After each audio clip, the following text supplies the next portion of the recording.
Bună dragilor, sunt Andra Mihaela și am revenit cu un nou filmuleț. Un scriitor care recunosc că mi-a scăpat din vedere și care cred eu că ar trebui mediatizat mai mult.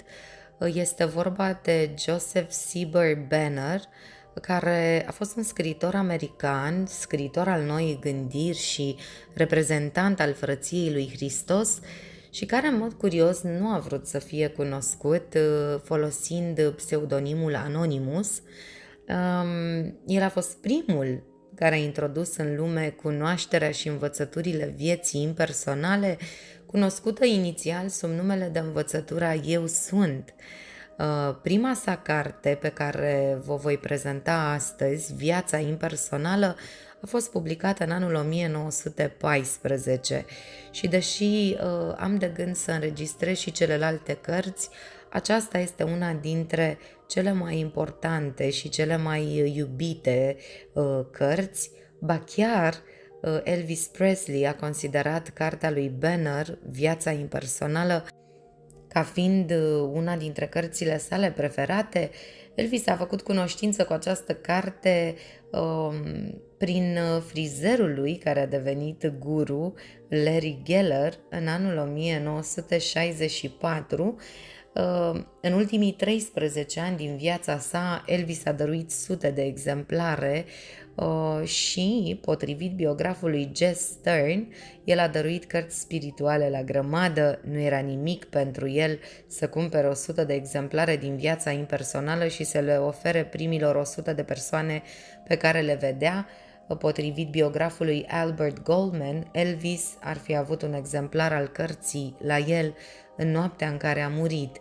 Veți vedea că scrierile lui Joseph Benner sunt foarte asemănătoare cu cele ale lui Neville Goddard și în aceste scrieri Benner exprimă conceptul noii gândiri conform căruia toți suntem una cu Dumnezeu și că Dumnezeu ne înzestrează pe fiecare dintre noi cu puterea de a ne crea experiențele și realitatea prin intermediul unor gânduri susținute și crezute. De asemenea, această carte, Viața impersonală, este dificilă pentru multe persoane care nu cunosc această teorie și veți vedea că în primul capitol Benner folosește în mod repetat expresia Eu sunt pentru a exprima conceptul că Dumnezeu se află în interiorul fiecăruia dintre noi, gândind și creând, și veți observa că are foarte multe similarități cu Neville și îndeamnă la starea de liniște, la intrarea în liniște, așa cum și Neville ne-a obișnuit să-și termine prelegerile, nu? Să mergem în tăcere, să mergem acum în tăcere. La fel și Benner folosește foarte mult importanța liniștii și a păcii și a intrării într-o stare de meditație. Așadar, pentru a nu mai lungi intro-ul mai mult decât ar trebui, vă invit să ascultați o carte foarte importantă și cred eu că ar trebui toți cei care se ocupă de acest fenomen, să-i zicem, să o citească sau să o asculte. Înainte însă de a începe, nu uitați să apăsați butonul de subscribe dacă n-ați făcut-o încă, să dați share și like la final dacă v-a plăcut. Vă invit și pe grupul privat de Facebook Îndrăznește să crezi tehnicile lui Neville Goddard și ale altor mistici și de asemenea vă invit la ședințe de mentorat 1-la-1 pe e-mail sau telefonic. Aveți detalii în descriere. Să începem! Capitolul 1. Eu sunt. Ție, celui care citești, îți vorbesc. Ție, care de-a lungul unor ani lungi și a multor alergături încoace și încolo, ai căutat cu nerăbdare în cărți și învățături, în filozofie și religie, pentru nu știu ce adevăr, fericire, libertate, Dumnezeu. Ție, al cărui suflet este obosit și descurajat și aproape lipsit de speranță. Ție, care de multe ori a obținut o privire a acelui adevăr doar pentru a descoperi. Atunci când l-ai urmărit și ai încercat să ajungi la el, a dispărut în departe și nu era decât un miraj al deșertului. Ție, care ai crezut că l-ai găsit în vreun mare învățător, care era poate capul recunoscut al vreunei societăți, fraternități sau religii și care ți s-a părut a fi un maestru. Atât de minunată era înțelepciunea pe care o preda și lucrările pe care le făcea, pentru ca mai târziu să te trezești și să-ți dai seama că acel maestru nu era decât o personalitate umană cu defecte și slăbiciuni și păcate secrete, la fel ca și tine, chiar dacă acea personalitate poate că a fost un canal prin care au fost exprimate multe învățături frumoase care ți s-au părut cel mai înalt adevăr. Și iată-te aici, cu sufletul înspăimântat și înfiorat și neștiind încotro să te îndrepți pentru tine.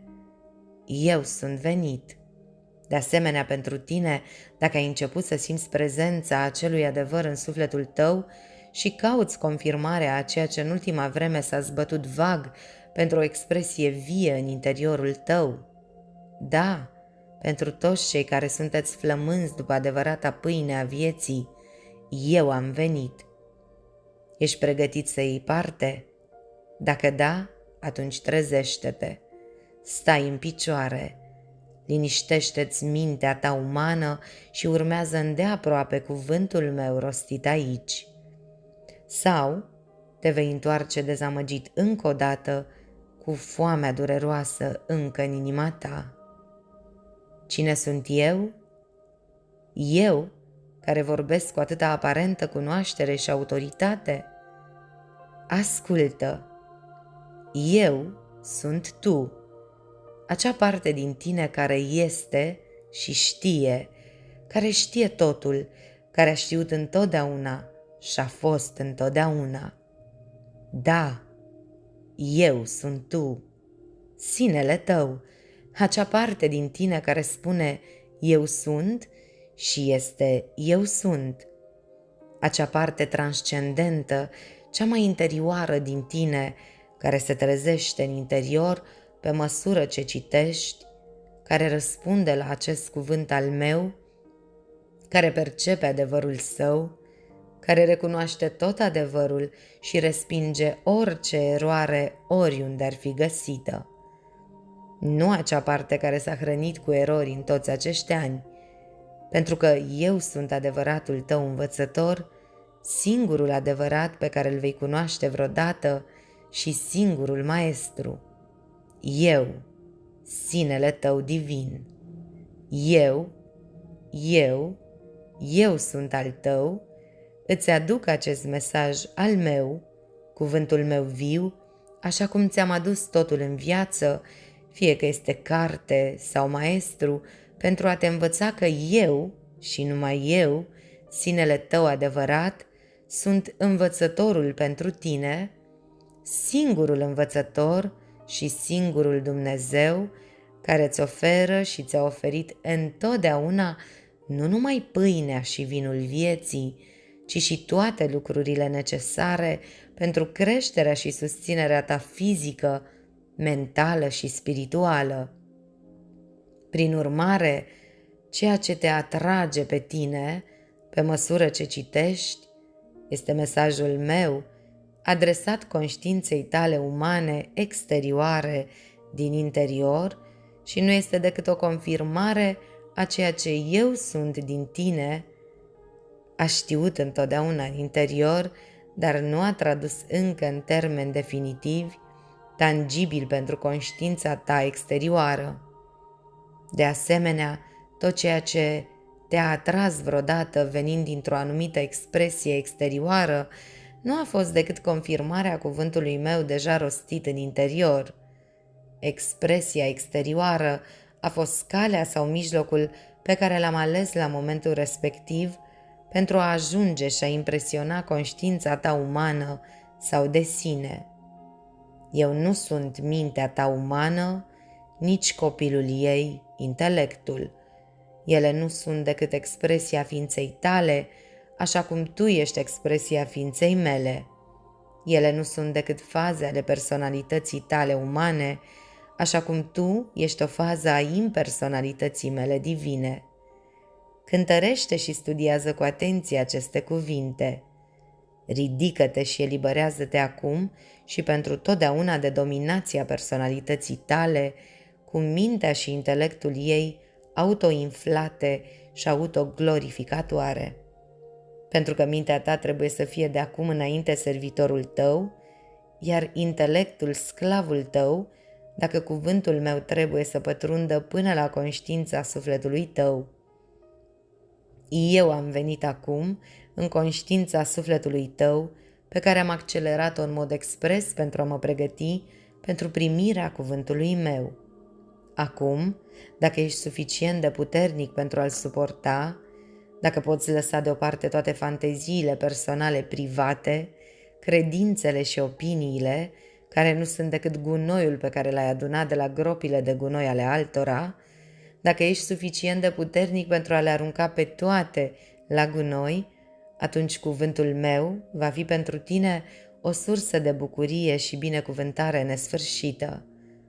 Pregătește-te ca această personalitate a ta să se îndoiască de cuvântul meu pe măsură ce îl citești pe tot parcursul drumului, căci însăși viața ei este amenințată și știe că nu poate trăi și prospera și nu mai poate domina gândirea ta, sentimentele tale, mersul și venirea ta ca odinioară, dacă vei lua cuvântul meu în inima ta și îi vei permite să rămână acolo. Da, eu sunt venit la tine acum pentru a te face conștient de prezența mea, pentru că ți-am pregătit de asemenea mintea ta umană, astfel încât ea să poată, într-o anumită măsură, să înțeleagă semnificația mea. Eu am fost cu tine dintotdeauna, dar tu nu ai știut. În mod intenționat te-am condus prin sălbăticia cărților și a învățăturilor, a religiilor și a filozofiilor, păstrând mereu în fața ochilor sufletului tău viziunea țării făgăduite, hrănindu-te cu mâna deșertului, pentru ca tu să-ți amintești, să prețuiești și să tânjești după pâinea spiritului. Acum te-am adus la râul Iordan, care te desparte de moștenirea ta divină. Acum a sosit timpul ca tu să mă cunoști în mod conștient. A sosit timpul să treci în Canaan, țara laptelui și a mierii. Ești pregătit? Vrei să mergi? Atunci urmează acest cuvânt al meu, care este chivotul legământului meu, și vei trece încălțat cu picioarele uscate. Capitolul 2. Stai liniștit și cunoaște. Acum, pentru a învăța să mă cunoști, pentru a fi sigur că eu, sinele tău adevărat, sunt cel care rostește aceste cuvinte, trebuie mai întâi să înveți să fii liniștit, să-ți liniștești mintea și corpul uman și toate activitățile lor, astfel încât să nu mai fii conștient de ele. S-ar putea să nu fii încă capabil să faci acest lucru, dar te voi învăța cum, dacă vrei cu adevărat să mă cunoști și ești dispus să dovedești acest lucru, având încredere în mine și ascultându-mă în tot ceea ce îți voi cere acum să faci. Ascultă! Încearcă să-ți imaginezi că eu, care vorbește de-a lungul acestor pagini, este sinele tău superior sau divin, care se adresează și îți sfătuiește mintea și intelectul uman, pe care îl vei considera pentru moment ca fiind o personalitate separată. Mintea ta umană este astfel constituită încât nu poate accepta nimic care nu este conform cu ceea ce a experimentat sau învățat anterior și pe care intelectul său nu îl consideră rezonabil. De aceea, când te adresezi ei, folosește termenii și expresiile care vor explica cel mai clar intelectului tău adevărurile pe care acesta trebuie să le înțeleagă înainte ca mintea să se trezească la conștiința semnificației tale. Adevărul este că acest eu ești tu însuți, sinele tău real. Mintea ta umană a avut până acum sarcina de a-și aproviziona intelectul și trupul cu tot felul de indulgențe egoiste, încât nu a avut niciodată timp să se familiarizeze cu adevăratul tu, adevăratul său domn și stăpân. Ai fost atât de interesat și afectat de plăcerile și suferințele trupului și intelectului tău, încât aproape ai ajuns să crezi că tu ești intelectul și trupul tău și, în consecință, aproape că m-ai uitat pe mine, sinele tău divin. Eu nu sunt intelectul și trupul tău, iar acest mesaj este pentru a te învăța că tu și eu suntem unul. Cuvintele pe care le voi rosti aici și principala sarcină a acestor instrucțiuni este de a-ți trezi conștiința la acest mare fapt. Nu te vei putea trezi la acest fapt până când nu-ți vei putea desprinde conștiința acestui corp și a intelectului care te-au ținut atât de mult timp în sclavie. Trebuie să mă simți înăuntru înainte de a putea ști că eu sunt acolo. Acum, pentru ca tu să poți deveni complet inconștient de mintea ta și de gândurile ei, de corpul tău și de senzațiile lui, astfel încât să mă poți simți înăuntru, este necesar să te supui cu atenție acestor instrucțiuni, instrucțiunile mele. Stai liniștit într-o poziție relaxată și, când ești pe deplin liniștit, lasă-ți mintea să cuprindă semnificația acestor cuvinte. Stai liniștit și cunoaște: eu sunt Dumnezeu. Fără să te gândești, permite ca această poruncă divină a mea să pătrundă adânc în sufletul tău. Lasă orice impresii care îți vin în minte să intre în tine, fără efort sau intervenție din partea ta. Observă cu atenție semnificația lor, căci eu, în interior, prin aceste impresii, te instruiesc. Apoi, când o parte din semnificația lor vitală începe să se întrezărească în conștiința ta, rostește aceste cuvinte ale mele încet, imperativ, în fiecare celulă a corpului tău, în fiecare facultate a minții tale, cu toată puterea conștientă pe care o ai.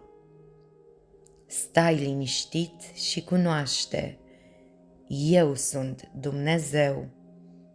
Rostește-le exact așa cum sunt scrise aici, încercând să realizezi că Dumnezeul din tine poruncește și cere de la eul tău muritor ascultare implicită. Studiază-le, caută-le puterea lor ascunsă, meditează asupra lor, poartă-le cu tine în munca ta, oricare ar fi ea. Fă din ele factorul vital, dominant în munca ta, în toate gândurile tale creatoare.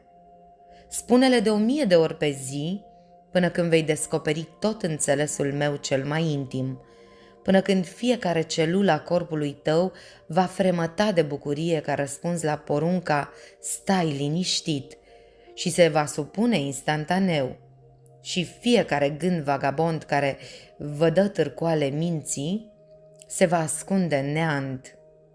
Apoi, în timp ce cuvintele reverberează prin cavernele ființei tale, acum goale, pe măsură ce soarele cunoașterii începe să răsară la orizontul conștiinței tale, atunci vei simți cum o minunată și stranie suflare te va umple până la extremitatea tuturor membrilor tăi muritori, făcându-ți simțurile aproape să explodeze de extazul ei. Atunci va veni val după val o putere puternică și fără de seamăn care se ridică în tine, ridicându-te aproape de pe pământ. Atunci vei simți în tine gloria, sfințenia, maestatea prezenței mele. Și atunci vei ști: eu sunt Dumnezeu.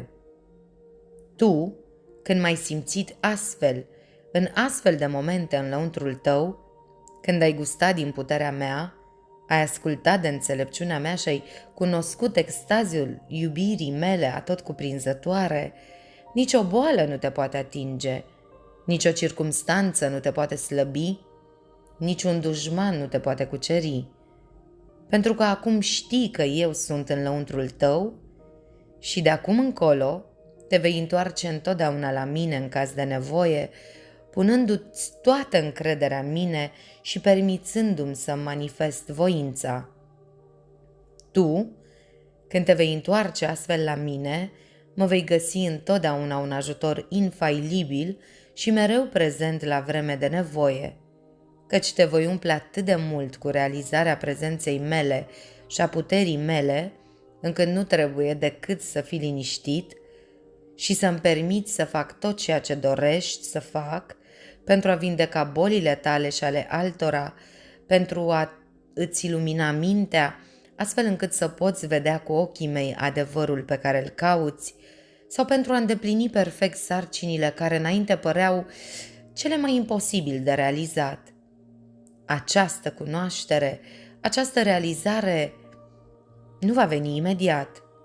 S-ar putea să nu vină decât peste ani, sau s-ar putea să vină mâine. Nu depinde de nimeni altcineva în afară de tine, nu de personalitatea ta cu dorințele și înțelegerea ei umană, ci de eu sunt din tine, Dumnezeu din interior. Cine este cel care face ca mugurul să se deschidă în floare? Cine face ca puiul să-și spargă cochilia? Cine decide ziua și ora? Este actul conștient și natural al inteligenței dinăuntru, inteligența mea, dirijată de voința mea, aducând la îndeplinire ideea mea și exprimând-o în floare și în puiet. Dar au avut oare floarea și puiul ceva de-a face cu asta?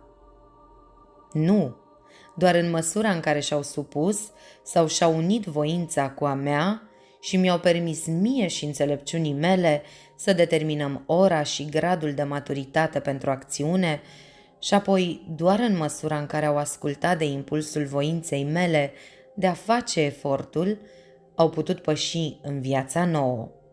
Tu poți, cu personalitatea ta, să încerci de 1000 de ori, de 1000 de ori, să străpungi cochilia conștiinței tale umane. Nu va avea ca rezultat, dacă va avea loc, decât o spargere a ușilor pe care le-am prevăzut între lumea formelor tangibile și realul viselor intangibile. Iar ușa, fiind deschisă, nu mai poți împiedica pătrunderea intrușilor în domeniul tău privat, fără mari probleme și suferințe. Dar chiar și printr-o astfel de suferință poți dobândi puterea care îți lipsește și înțelepciunea necesară pentru a ști că doar atunci când renunți la orice dorință de cunoaștere, de bunătate, da, de unire cu mine în beneficiul de sine, îți poți desfășura petalele arătând frumusețea perfectă a naturii mele divine și poți arunca cochilia personalității tale umane și păși în lumina glorioasă a împărăției mele cerești. De aceea îți dau aceste indicații acum la început, pentru ca tu să înveți cum să mă recunoști. Căci îți promit aici că, dacă vei urma și te vei strădui cu seriozitate să înțelegi și să asculți instrucțiunile mele date aici, foarte curând mă vei cunoaște și îți voi da să înțelegi tot cuvântul meu, oriunde ar fi scris, în carte sau în învățătură, în natură sau în semenii tăi. Dacă în ceea ce este scris aici sunt multe lucruri care par contradictorii, caută adevăratul meu înțeles înainte de a le arunca. Nu lăsa niciun paragraf sau niciun gând din el până când tot ceea ce este sugerat nu devine clar. Dar în toate căutările și eforturile tale să fie cu credință și încredere în mine, în sinele tău adevărat din interior și fără să fii neliniștit de rezultate, pentru că rezultatele sunt toate în grija mea și eu mă voi ocupa de ele. Îndoielile și anxietatea ta nu sunt decât ale personalității și dacă li se permite să persiste, vor duce doar la eșec și dezamăgire. Capitolul 3. Eu, viața, Dumnezeu. Dacă ceea ce ai citit a trezit un răspuns în interiorul tău, iar sufletul tău tânjește după mai mult, atunci ești pregătit pentru ceea ce urmează. Dacă încă te îndoiești sau te răzvrătești în fața aparentei asumări a autorității divine pentru ceea ce este scris aici, intelectul tău spunându-ți că nu este decât o altă încercare de a-ți amăgi mintea cu sugestii viclene și sofisme subtile, atunci nu vei primi niciun beneficiu din aceste cuvinte, pentru că semnificația lor este încă ascunsă conștiinței tale muritoare, iar cuvântul meu trebuie să vină la tine prin alte căi de exprimare. Este bine dacă personalitatea ta, cu intelectul ei, te împinge astfel să pui la îndoială și să te răzvrătești împotriva autorității pe care nu știi încă că este a mea. Eu sunt cu adevărat cel care determină personalitatea ta să se răzvrătească astfel. Pentru că personalitatea ta, cu mândrul ei simț al individualității, este încă necesară pentru ca eu să dezvolt o minte și un corp suficient de puternice pentru ca ele să mă poată exprima perfect. Până când nu vei fi pregătit să mă cunoști, nu este decât firesc ca personalitatea ta să pună astfel la îndoială și să se revolte. Odată ce îmi recunoști autoritatea, în acel moment a început subminarea autorității personalității. Zilele dominației sale sunt numărate, iar tu te vei întoarce din ce în ce mai mult către mine pentru ajutor și îndrumare. De aceea nu te descuraja. Citește mai departe și poate că recunoașterea va veni. Dar să știi că poți citi sau nu după cum dorești. Dar dacă o faci, sunt eu de fapt cel care alege, nu tu. Pentru tine care aparent alegi să nu citești mai departe, eu am planuri și la timpul potrivit vei învăța că, indiferent ce faci, ce-ți place sau ce-ți dorești, eu sunt cel care te conduc prin toate falsurile și iluziile personalității, pentru ca în cele din urmă să te trezești la irealitatea lor și apoi să te întorci la mine ca fiind singura și unica realitate. Atunci, aceste cuvinte vor găsi un răspuns în interior. Stai liniștit și cunoaște. Eu sunt Dumnezeu. Da, eu sunt acea parte interioară din tine care stă înăuntru și așteaptă și veghează cu calm, fără să cunoască nici timpul, nici spațiul, căci eu sunt eternul și umplu tot spațiul. Eu veghez și aștept ca tu să termini cu nebuniile și slăbiciunile tale umane mărunte, cu dorințele, ambițiile și regretele tale deșarte, știind că asta va veni în timp. Și atunci te vei întoarce către mine, obosit, descurajat, gol și umil, și îmi vei cere să te conduc, fără să-ți dai seama că eu te-am condus tot timpul. Da, eu stau aici, în interior, așteptând în liniște acest lucru. Totuși, în timp ce aștepți, eu am fost cu adevărat cel care ți-a dirijat toate căile, cel care ți-a inspirat toate gândurile și acțiunile, utilizând și manipulând în mod impersonal fiecare dintre ele, pentru ca în cele din urmă să te aduc pe tine și celelalte expresii umane ale mele la o recunoaștere conștientă finală a mea. Da, am fost mereu înăuntru, în adâncul inimii tale. Am fost cu tine prin toate, prin bucuriile și durerile tale, prin succesele și greșelile tale, prin faptele tale rele, prin rușinea ta, prin crimele tale împotriva fratelui tău și împotriva lui Dumnezeu, așa cum credeai. Da, fie că ai mers drept înainte, fie că te-ai abătut, fie că te-ai îndepărtat, fie că ai făcut un pas înapoi, eu am fost cel care te-am scos la capăt. Eu am fost cel care te-am îndemnat prin faptul că te-am zărit în depărtare. Eu am fost cel care te-am ademenit printr-o viziune a mea, în vreun chip fermecător, în vreun trup frumos, în vreo plăcere amețitoare, sau într-o ambiție copleșitoare. Eu am fost cel care ți-a apărut în fața ta sub haina păcatului, a slăbiciunii, a lăcomiei și te-am împins înapoi în brațele conștiinței, lăsându-te să te zbați în strânsoarea ei întunecată, până când te-ai trezit la neputința ei, te-ai ridicat dezgustat și, inspirat de o nouă viziune, mi-ai smuls masca. Da, eu sunt cel care te face să faci toate lucrurile și, dacă poți vedea, eu sunt cel care face toate lucrurile pe care le faci tu și toate lucrurile pe care le face fratele tău, căci ceea ce este în tine și în el, ceea ce este, sunt eu, sinele meu, căci și eu sunt viața, eu sunt cel dinăuntru, spiritul, cauza animatoare a ființei tale, a întregii vieți, a tuturor lucrurilor vii, atât vizibile cât și invizibile. Nu există nimic mort, căci eu, unul impersonal, sunt tot ceea ce există. Eu sunt infinit și în întregime neconfinat.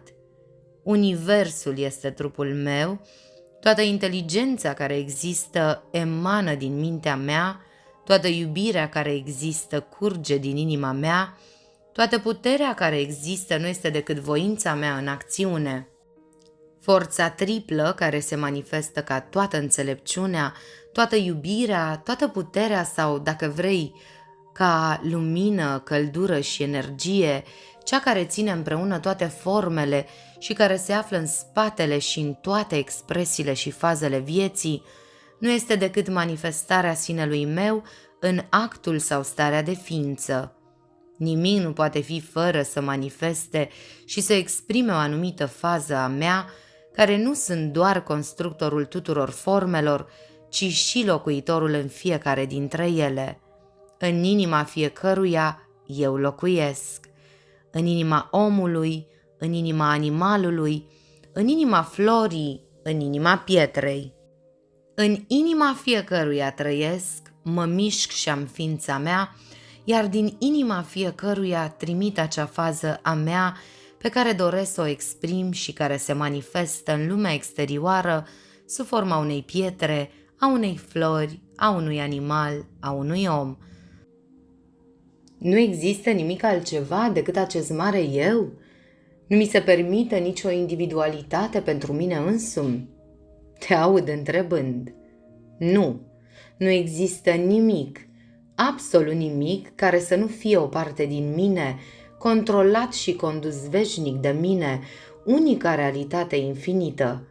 În ceea ce privește așa zisa individualitate a ta, aceasta nu este altceva decât personalitatea ta care încă încearcă să-și mențină o existență separată.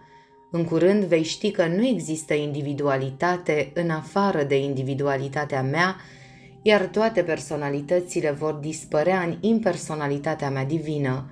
Da, și în curând vei ajunge la acea stare de trezire în care vei avea o privire asupra impersonalității mele, iar atunci nu vei mai dori nicio individualitate, nicio separare pentru tine însuți, pentru că vei vedea că aceasta nu este decât încă o iluzie a personalității. Capitolul 4. Conștiință, inteligență, voință.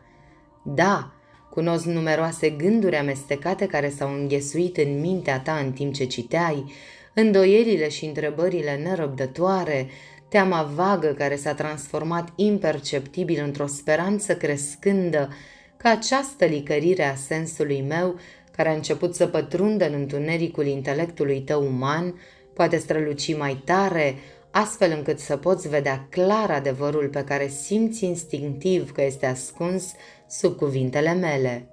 Repet din nou, acest eu sunt care vorbește aici este sinele real al tău, iar în citirea acestor cuvinte este necesar să realizezi că ești tu, propriul tău sine, cel care le rostește către conștiința ta umană pentru a le înțelege pe deplin sensul.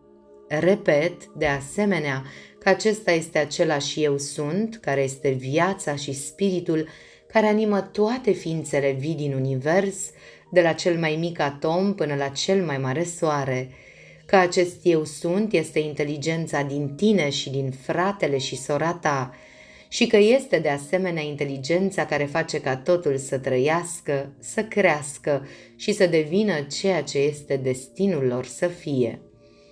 Poate că încă nu poți înțelege cum acest eu sunt poate fi în același timp eu sunt al tău și eu sunt al fratelui tău, dar și inteligența pietrei, a plantei și a animalului.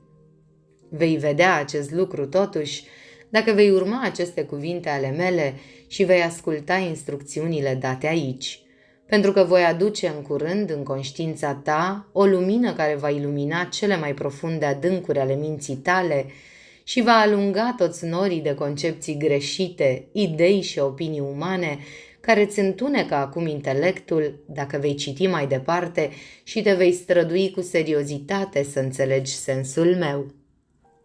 Așadar, ascultă cu atenție. Eu sunt tu, sinele real al tău, tot ceea ce ești cu adevărat. Ceea ce crezi că ești, nu ești. Aceea este doar o iluzie, o umbră a adevăratului tu, care sunt eu, sinele tău nemuritor și divin.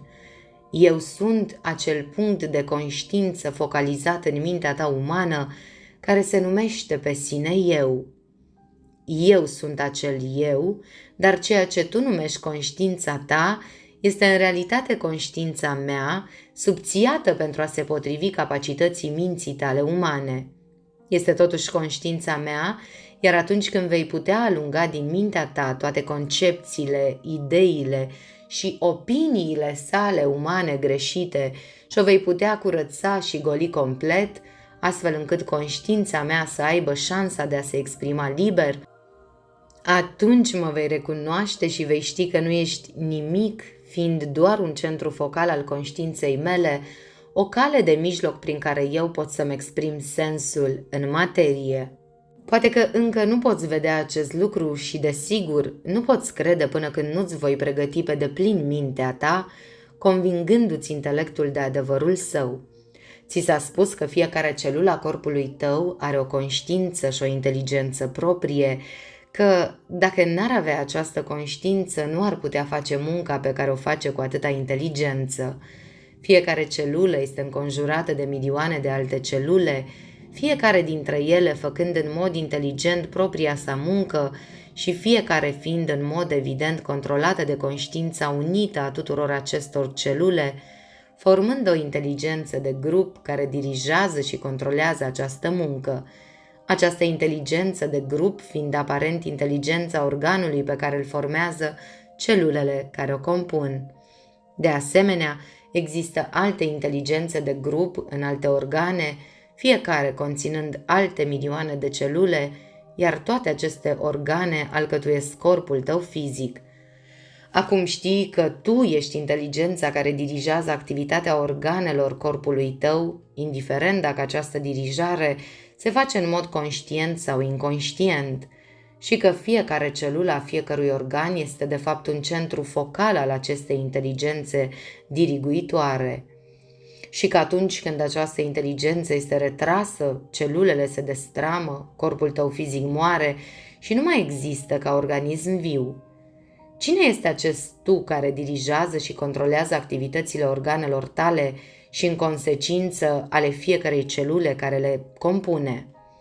Nu poți spune că este sinele tău uman sau personal care face acest lucru, deoarece tu însuți, în mod conștient, nu poți controla acțiunea aproape niciunui organ al corpului tău. Atunci trebuie să fie acest eu sunt impersonal al tău, care este tu și totuși nu este tu. Ascultă! Tu, eu sunt din tine, ești pentru mine ceea ce conștiința celulară a corpului tău este pentru conștiința ta, eu sunt. Ești o celulă, ca să spunem așa, a corpului meu, iar conștiința ta, ca una dintre celulele mele, este pentru mine ceea ce este pentru tine conștiința uneia dintre celulele corpului tău. Prin urmare, trebuie să fie faptul că conștiința celulei corpului tău este conștiința mea, așa cum conștiința ta este conștiința mea. Și prin urmare trebuie să fim una în conștiința celulei, tu și eu.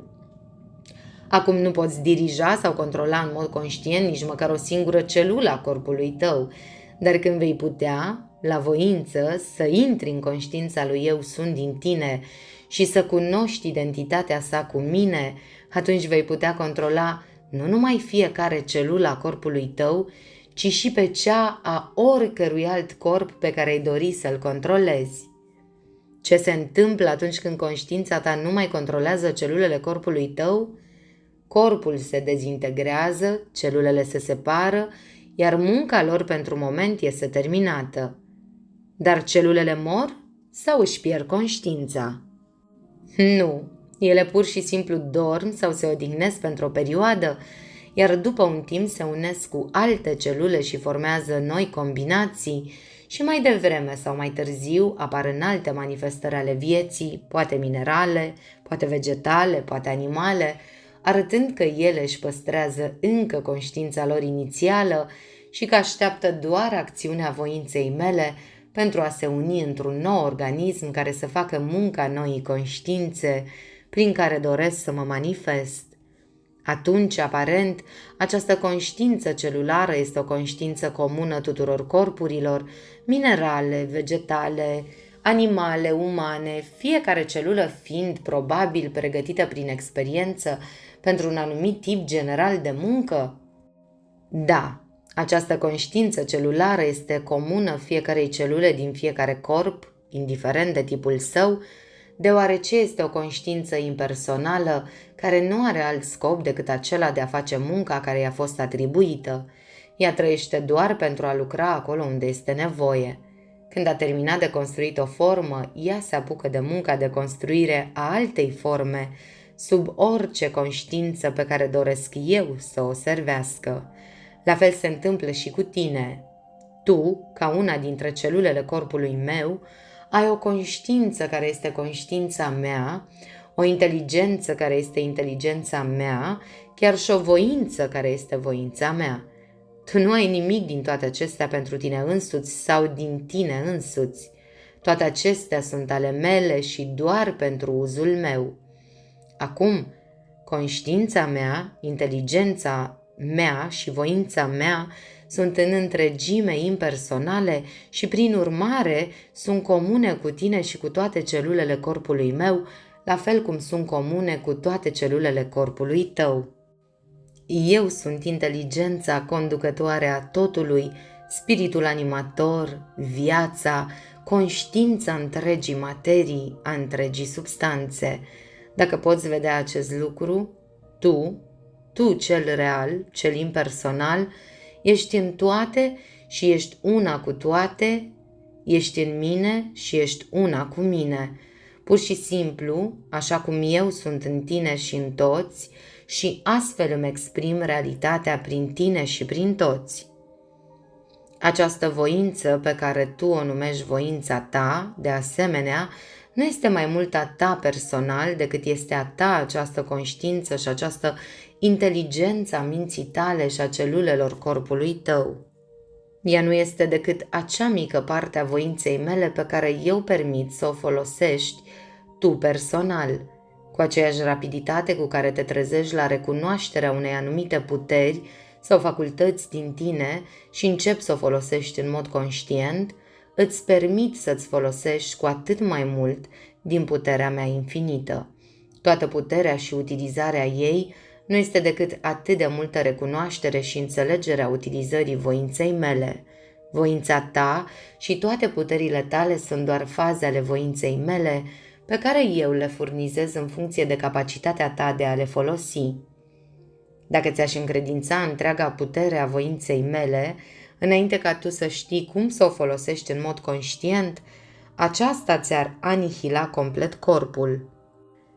Pentru a-ți testa puterea și mai des pentru a-ți arăta ce-ți face abuzul de putere, îți permit uneori să comiți un păcat așa zis sau să faci o greșeală.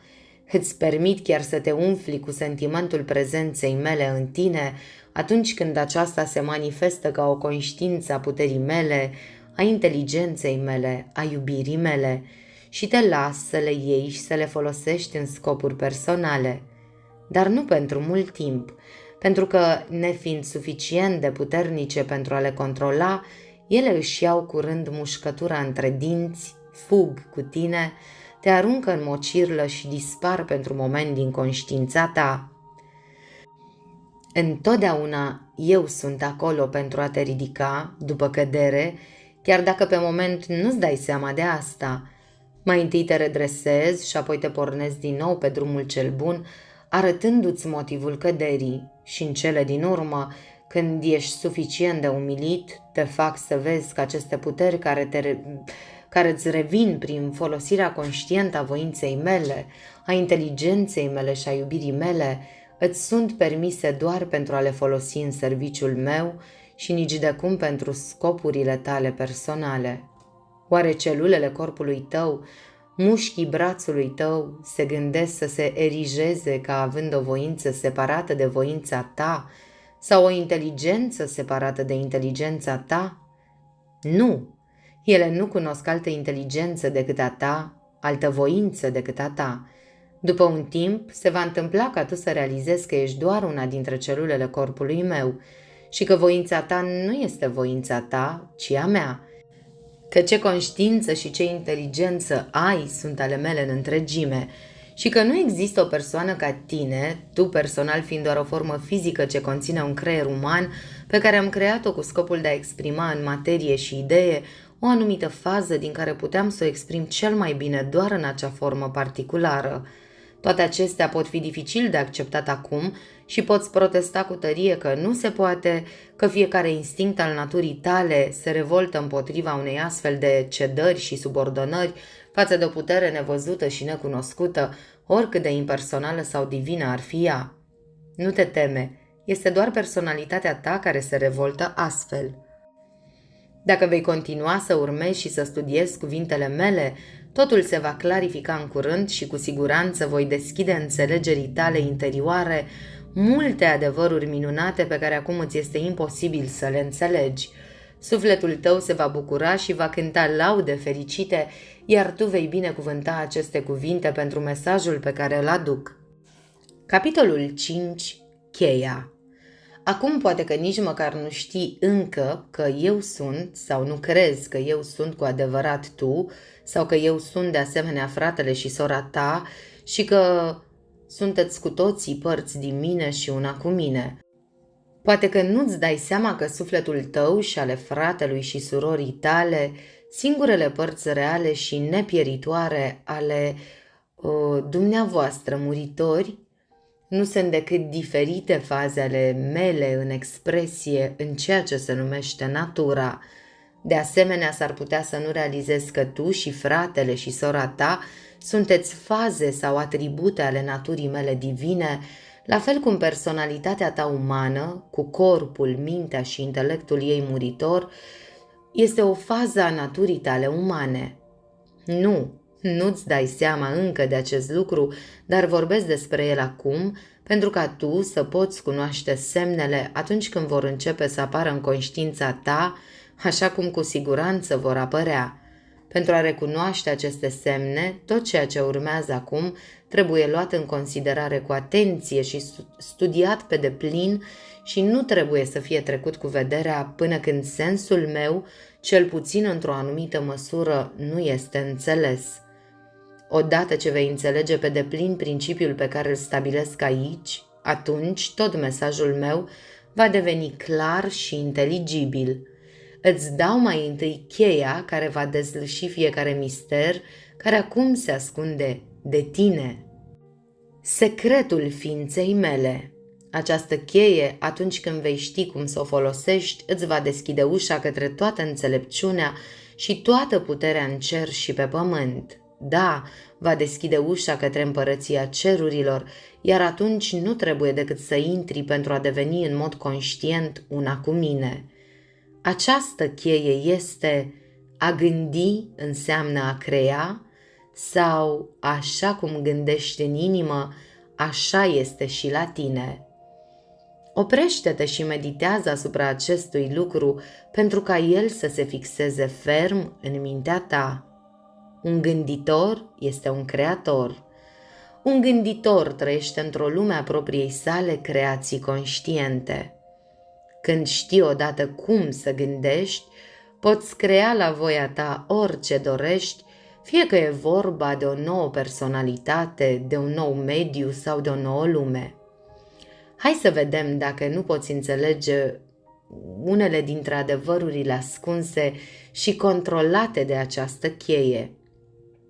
Ți s-a arătat cum toată conștiința este una și cum este toată conștiința mea și totuși este și a ta și de asemenea a animalului, a plantei, a pietrei și a celulei invizibile.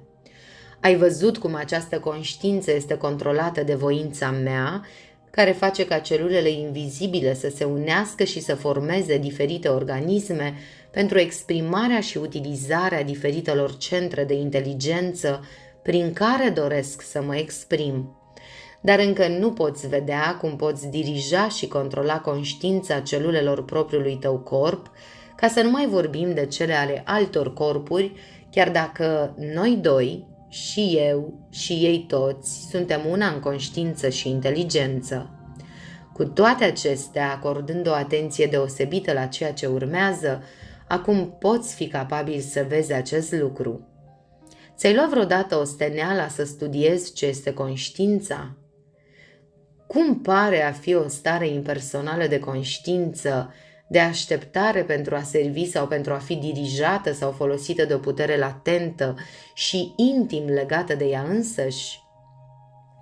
Cum omul pare a fi doar cel mai înalt tip de organism care conține această conștiință, care este dirijat și folosit de această putere din el însuși?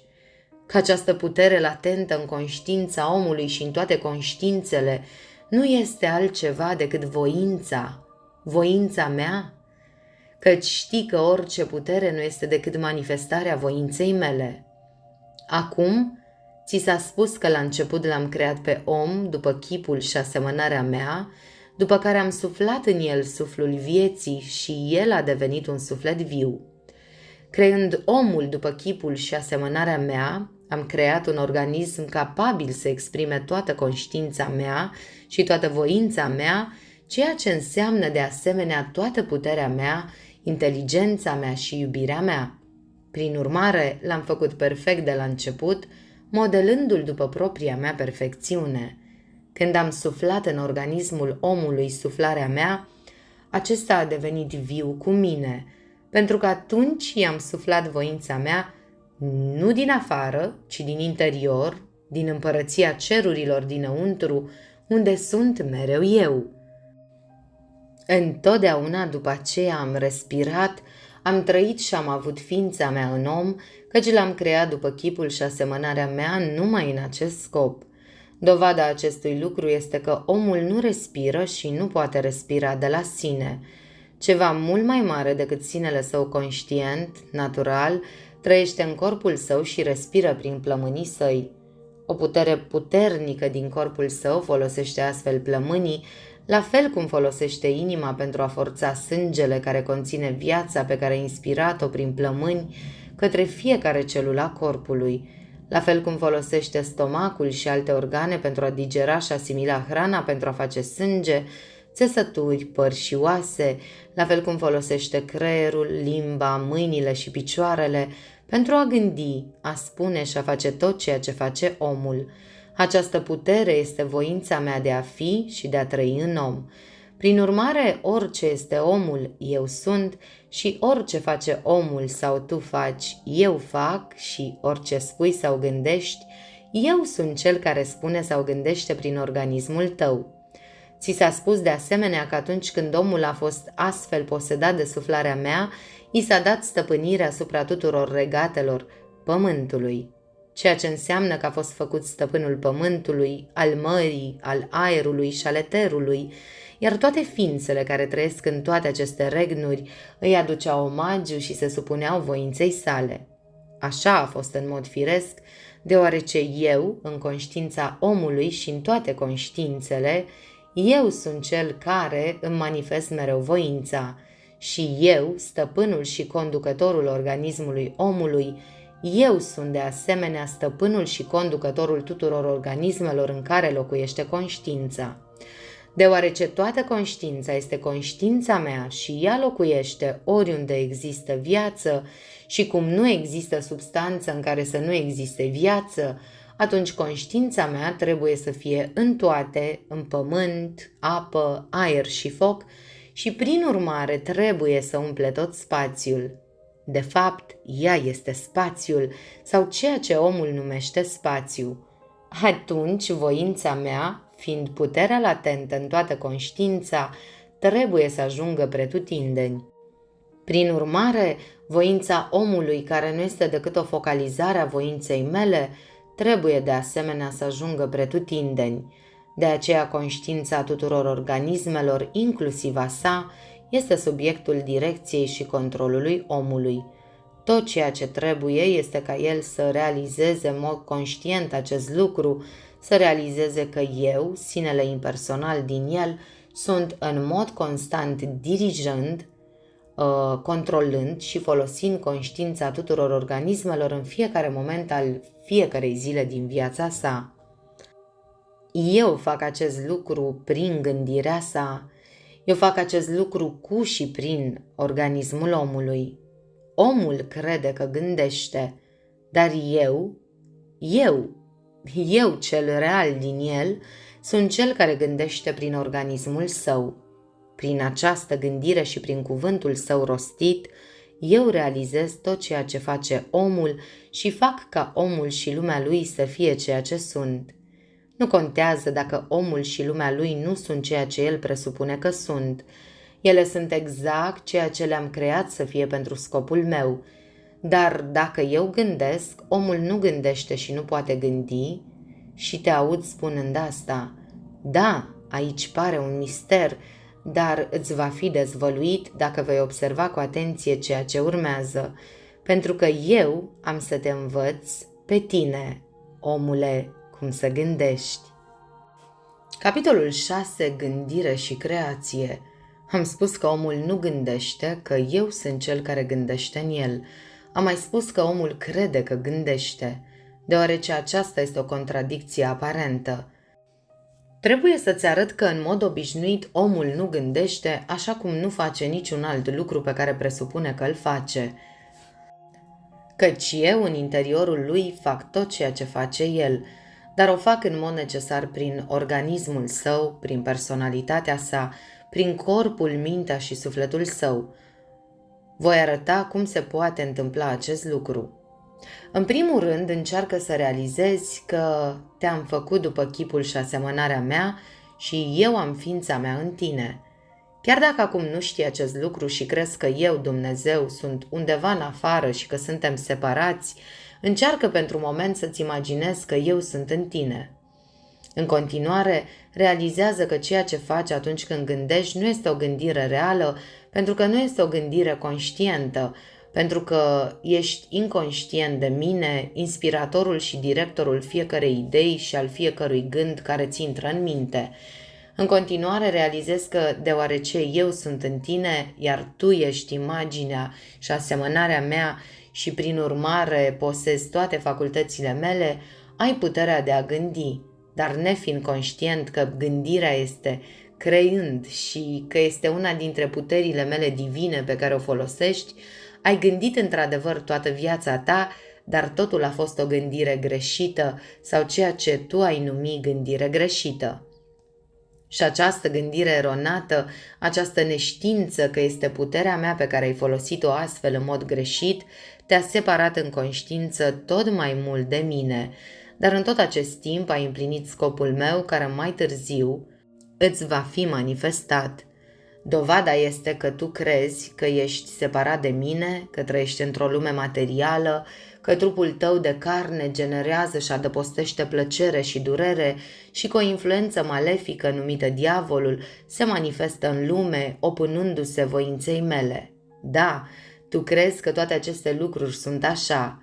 Ele sunt pentru tine, căci toate lucrurile sunt pentru conștiința muritoare a omului, ceea ce crede sau crede că sunt. De asemenea, eu am făcut ca ele să apară omului ca fiind ceea ce crede el că sunt. Acest lucru este de asemenea pentru a se potrivi scopului meu și pentru a îndeplini legea creației.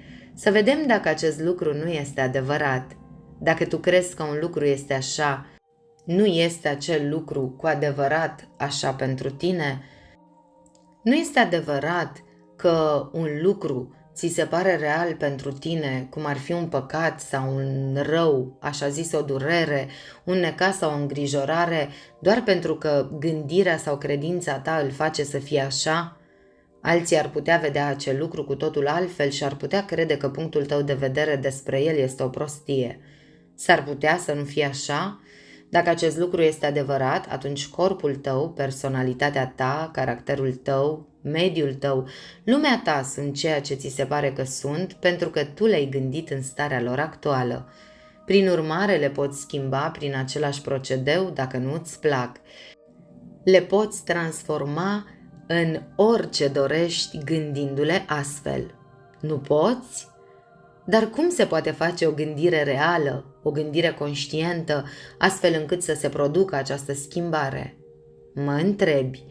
În primul rând, să știi că eu, sinele tău real, te-am adus în mod intenționat în atenția acestor lucruri care acum îți sunt neplăcute și care te determină să le gândești ca fiind ceea ce ți se pare că sunt acum. Eu și numai eu îți pregătesc astfel mintea ta umană, astfel încât, atunci când te întorci în interior către mine, cu credință și încredere statornică, îți pot permite să vezi și să aduci în manifestare exterioară realitatea acestor lucruri care acum par atât de nesatisfăcătoare. Căci eu îți aduc tot ceea ce, prin aparența sa exterioară, poate atrage sau ademeni mintea ta umană în căutarea sa pământească, pentru a te învăța despre iluzoriul oricărei aparențe exterioare a lucrurilor materiale pentru mintea umană și despre failibilitatea oricărei înțelegeri umane, astfel încât să te întorci în cele din urmă în interior către mine și către înțelepciunea mea, ca fiind singurul și singurul interpret și ghid.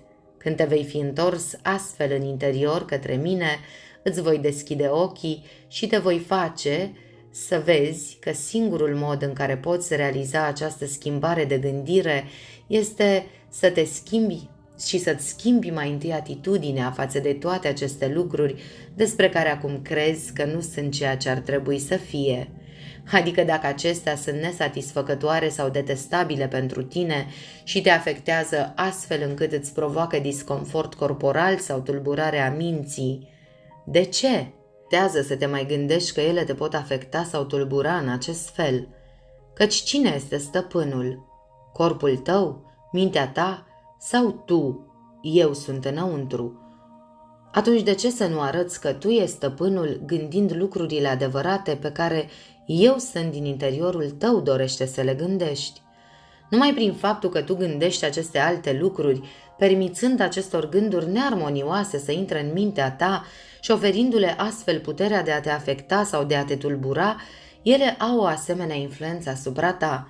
Când încetezi să le mai dai această putere prin gândire și te întorci în interiorul tău către mine și îmi permiți să-ți dirigezi gândirea, ele vor dispărea imediat din conștiința ta și se vor dizolva în neantul din care le-ai creat prin gândirea ta.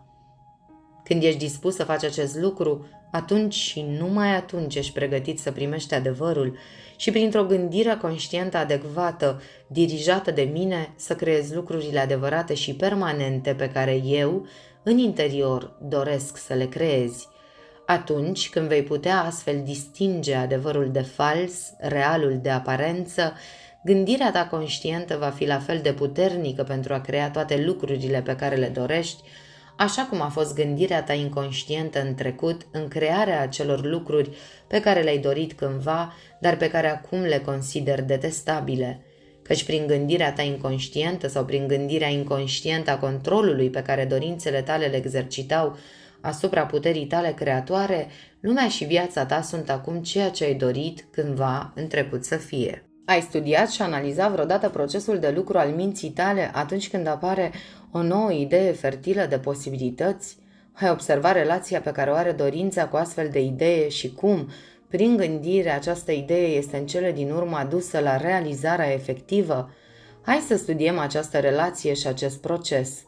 Există întotdeauna mai întâi ideea, fără a lua în considerare în acest moment necesitatea sau ocazia apariției ei. Nu contează de unde provine ideea, din interior sau din exterior, căci întotdeauna eu sunt cel care o inspiră sau care o determină să impresioneze conștiința ta în momentul anume în care o face.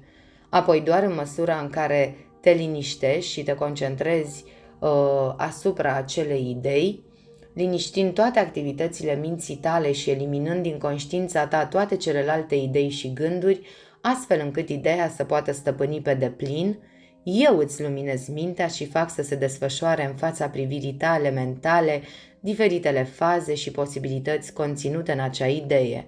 Acest lucru are loc însă până în acest moment, fără nicio voință din partea ta, alta decât focalizarea sau concentrarea atenției asupra ideii. Odată ce am oferit minții tale umane o imagine a posibilităților sale și ți-am trezit interesul, atunci personalitatea ta umană își asumă sarcina. Căci așa cum am creat și am inspirat ideea în mintea ta, tot așa am făcut ca această idee să fructifice în ea și să dea naștere dorinței, dorința de a aduce în manifestare exterioară toate posibilitățile ideii, dorința devenind astfel agentul muritor al voinței mele și furnizând puterea motrică.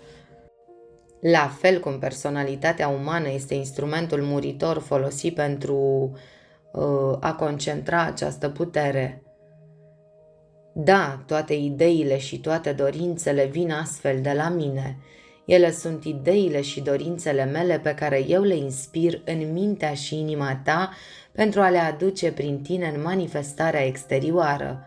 Tu nu ai idei proprii și nu ai putea avea o dorință care să vină de la altcineva decât de la mine, căci eu sunt tot ce există. Prin urmare, toate dorințele sunt bune și, atunci când sunt astfel înțelese, ajung în mod neîndoielnic la o împlinire rapidă și completă. Este posibil să interpretez greșit dorințele mele, urgiile mele din interior și să cauți să le folosești în scopuri egoiste, dar chiar și atunci când permiți acest lucru, ele continuă să îndeplinească scopul meu, pentru că numai lăsându-te să folosești în mod greșit darurile mele și prin suferința pe care o aduce o astfel de utilizare greșită, te pot transforma în canalul curat și dezinteresat de care am nevoie pentru exprimarea perfectă a ideilor mele. Avem deci mai întâi ideea în minte, apoi dorința de a aduce ideea în manifestare exterioară. Cam atât despre relație. Acum, pentru procesul de realizare, în conformitate cu gradul de definire cu care imaginea ideii este reținută în minte și cu măsura în care ideea posedă personalitatea, puterea creatoare împinsă de dorință își continuă lucrarea. Acest lucru îl face obligând mintea muritoare să gândească sau să imagineze, sau cu alte cuvinte să construiască forme mentale în care să pot turna, ca într-un vid, substanța impersonală, elementară și vitală a ideii. Atunci când cuvântul este rostit, fie în tăcere, fie în mod audibil, conștient sau inconștient, această substanță începe imediat să se materializeze, dirijând și controlând mai întâi conștiința și toate activitățile atât ale minții cât și ale corpului, ale tuturor minților și ale tuturor corpurilor legate sau înrudite cu ideea, pentru că nu uita, toată conștiința, precum și toate mințile și toate corpurile, sunt ale mele și nu sunt separate, ci sunt una și complet impersonală, și apoi atrăgând, dirijând, modelând astfel condițiile, lucrurile și evenimentele încât mai devreme sau mai târziu, ideea apare efectiv într-o manifestare concretă și tangibilă. Așa se face că fiecare lucru, fiecare condiție, fiecare eveniment care s-a petrecut vreodată a fost mai întâi o idee în minte. A fost prin dorință, prin gândire și prin rostirea cuvântului că aceste idei au ajuns în manifestare vizibilă. Gândește-te la acest lucru și dovedește-l singur. Acest lucru îl poți face dacă dorești, luând orice idee care îți vine și urmând-o prin procesul de mai sus până la realizare, sau urmărind orice faptă pe care ai realizat-o, orice tablou pe care l-ai pictat, orice mașină pe care ai inventat-o sau orice lucru sau condiție particulară care există acum, până la ideea din care ai izvorât. Acesta este planul și procesul oricărei gândiri adevărate și prin urmare al întregii creații. Ascultă! Ai acum și ai avut întotdeauna, prin această putere a gândirii, stăpânirea asupra tuturor regatelor pământului. Dacă ai ști acest lucru, nu trebuie acum, în acest moment, decât să gândești și să spui cuvântul, dându-ți seama de puterea ta și de faptul că eu, Dumnezeu, sinele tău omniscient, omniprezent, omnipotent, voi aduce rezultatele, iar conștiința în așteptarea celulelor invizibile ale întregii materii, asupra cărora voința și atenția ta devin concentrate, care conștiință în așteptare este conștiința mea, amintește-ți, va începe imediat să se supună și să facă exact conform imaginii sau planurilor pe care le-ai pregătit prin gândirea ta, căci toate lucrurile sunt făcute prin cuvânt, iar fără cuvânt nu s-a făcut nimic din ceea ce s-a făcut. Când vei putea realiza odată acest lucru și vei putea ști că conștiința eu sunt în tine este una cu conștiința tuturor materiilor animate și inanimate și că voința sa este una cu voința ta, care este voința mea, și că toate dezideratele tale sunt dorințele mele, atunci vei începe să mă cunoști și să mă simți în lăuntrul tău și vei cunoaște puterea și gloria ideii mele, care se exprimă veșnic în mod impersonal prin tine. Dar mai întâi este întru totul necesar să înveți cum să gândești, cum să-ți deosebești gândurile tale, cele dirijate de mine, de gândurile altora, cum să urmărești gândurile până la sursa lor și să le alungi în voie pe cele nedorite din conștiința ta și, în sfârșit, cum să-ți controlezi și să-ți folosești dorințele, astfel încât ele să te servească întotdeauna pe tine în loc să fii sclavul lor. Ai în tine toate posibilitățile, căci eu sunt acolo. Ideea mea trebuie să se exprime, iar ea trebuie să se exprime prin tine. Ea se va exprima perfect dacă o vei lăsa. Dacă doar îți vei liniști mintea umană, dacă vei lăsa deoparte toate ideile, credințele și opiniile personale și dacă o vei lăsa să curgă. Tot ce trebuie să faci este să te întorci în interiorul tău către mine și să mă lași să-ți dirijez gândirea și dorințele, să mă lași să exprim tot ceea ce vreau, tu personal acceptând și făcând ceea ce doresc să faci. Atunci dorințele tale se vor împlini, viața ta va deveni o mare armonie, lumea ta un rai și sinele tău unul cu sinele meu. Când vei începe să realizezi acest lucru și vei fi întrezărit într-o oarecare măsură semnificația sa interioară, atunci vei fi gata să înțelegi adevărata importanță a celor ce urmează. Capitolul 7. Cuvântul. Vom lua acum cheia și vă vom arăta cum planul și procesul pe care tocmai l-am descris este cel prin care lumea a luat naștere, cum pământul și tot ceea ce se află în el și pe el, inclusiv tu însuți și frații și surorile tale, nu sunt decât manifestările exterioare ale unei idei, ideea mea, care este acum gândită în expresia vieții. Eu, Creatorul, sunt gânditorul original, singurul și unicul gânditor. În primul rând, cunoște asta. După cum s-a afirmat anterior, omul nu gândește. Eu sunt cel care gândește prin organismul său. Omul crede că gândește, dar înainte de a se fi trezit la o realizare a mea interioară, el nu face decât să ia gândurile pe care eu le atrag sau le inspir în mintea sa și, confunzând adevăratul lor scop și sens, pune o construcție personală asupra lor și prin dorințele egoiste astfel trezite, își creează singur toate problemele și își atrage asupra sa toate nenorocirile. Aceste aparente greșeli, interpretări greșite și interferențe ale omului nu sunt în realitate decât obstacolele din calea sa care trebuie depășite pentru ca el să poată, prin depășire, să dezvolte în cele din urmă un corp și o minte suficient de puternice și de curate și capabile să exprime perfect și conștient această idee a mea care lucrează veșnic în interiorul sufletului său. Omul nu este deci decât organismul pe care eu îl pregătesc astfel pentru a manifesta perfecțiunea ideii mele.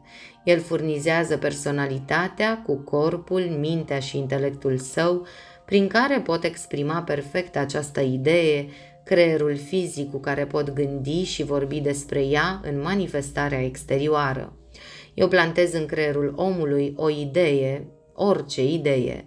Acea idee ar crește, s-ar maturiza și s-ar coace rapid până la deplina fructificare sau manifestare exterioară, dacă omul ar permite acest lucru, dacă și-ar da mintea și toate gândurile sale, inima și toate dorințele sale în întregime mie și m-ar lăsa să mă manifest ca împlinire perfectă a acelei idei.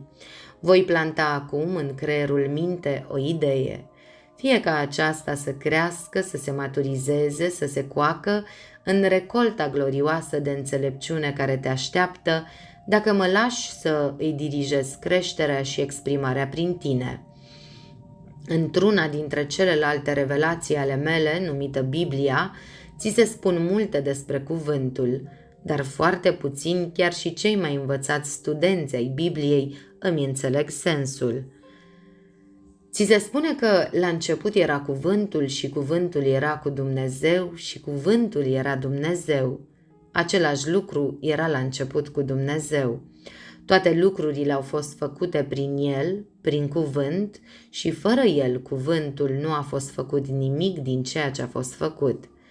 Vei învăța aici cum a fost cuvântul meu la început, cum era cu mine și cum eram eu, sinele meu, cum toate lucrurile au fost făcute prin mine și prin cuvântul meu și că fără mine și fără cuvântul meu nu a fost făcut nimic din ceea ce există acum.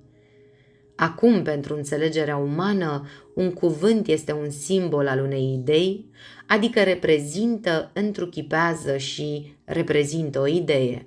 Tu ești un cuvânt, un simbol al unei idei, dacă poți vedea acest lucru. La fel este și un diamant, o violetă, un cal. Când poți discerne ideea din spatele simbolului, atunci cunoști sufletul sau realitatea manifestării care apare ca un om, un diamant, un cal, un violet. Așadar, un cuvânt, așa cum este folosit în citatul de mai sus, înseamnă o idee latentă și nemanifestată, care așteaptă însă să fie exprimată sau gândită și rostită într-o formă sau alta.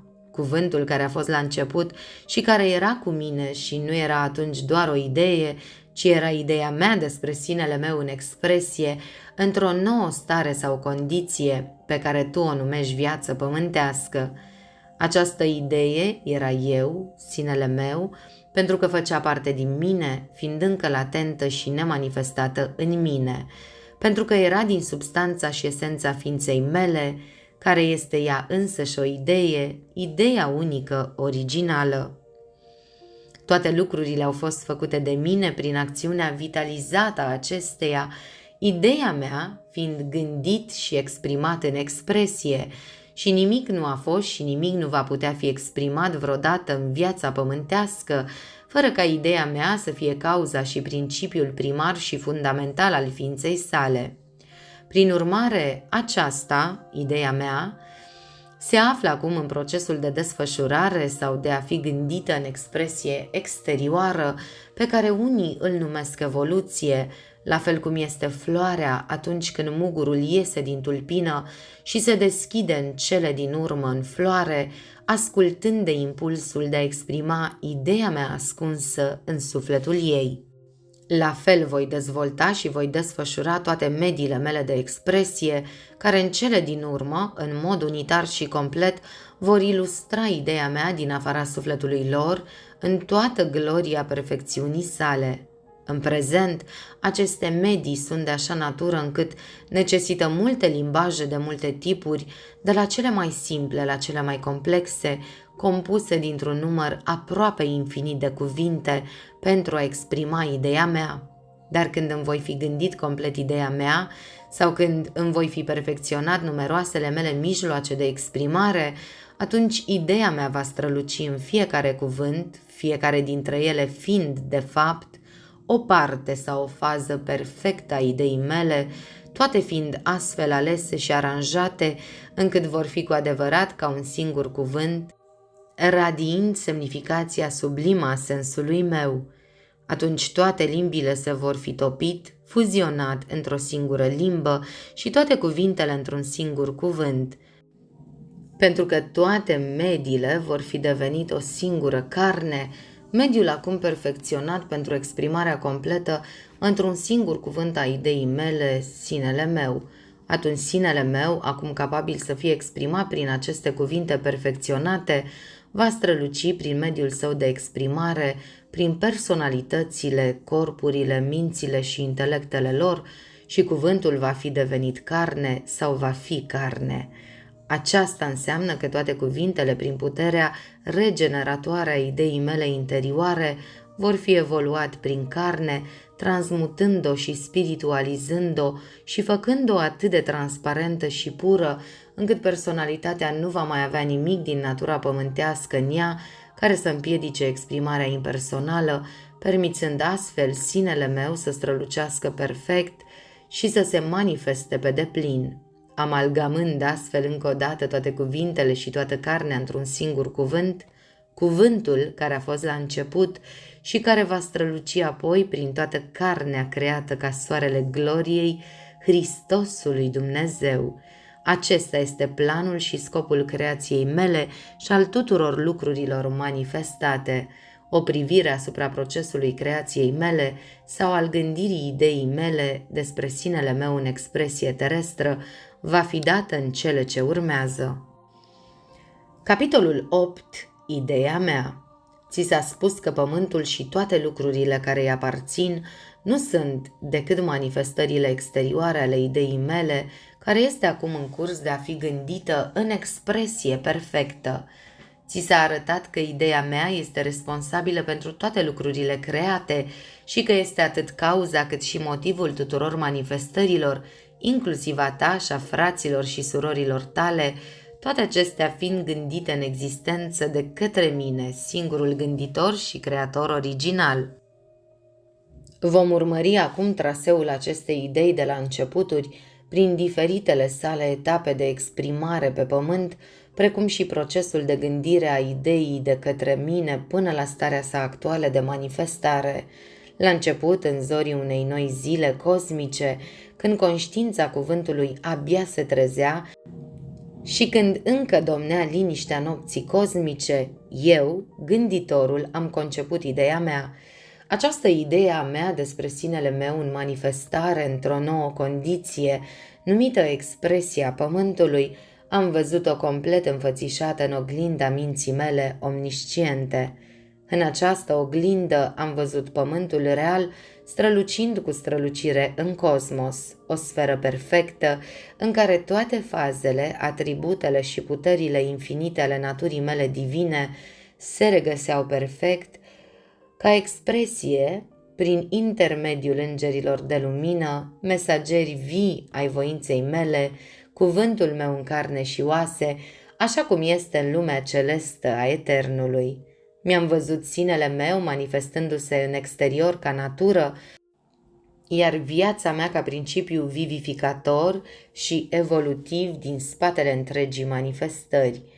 Am văzut iubirea, puterea creatoare divină, ca forță animatoare și vitalizantă din spatele întregii vieți, iar dorința mea de a da expresie perfectă acestei iubiri, ca fiind cauza și motivul potențial și real al nașterii ideii mele. Toate acestea le-am văzut oglindite în mintea mea atotvăzătoare și atotcunoscătoare, care nu putea vedea și reflecta decât sufletul lucrurilor sau realitatea lor. Prin urmare, acest lucru pe care l-am văzut ilustrat în mintea mea a fost pământul real, de fapt, începutul său, concepția sa în ființa cosmică. Acum, conștiința mea este esența interioară a întregului spațiu și a întregii vieți. Ea este substanța reală a minții mele atotcuprinzătoare, al cărei centru informator și vitalizant este pretutindeni, iar limita și circumferința sa nu se află nicăieri. Numai în cadrul domeniului minții mele trăiesc, mă mișc și am ființa mea. Ea conține și umple în același timp toate lucrurile, iar fiecare vibrație și manifestarea sa nu este decât expresia unei anumite faze a ființei mele. Ființa este exprimare sau exteriorizare.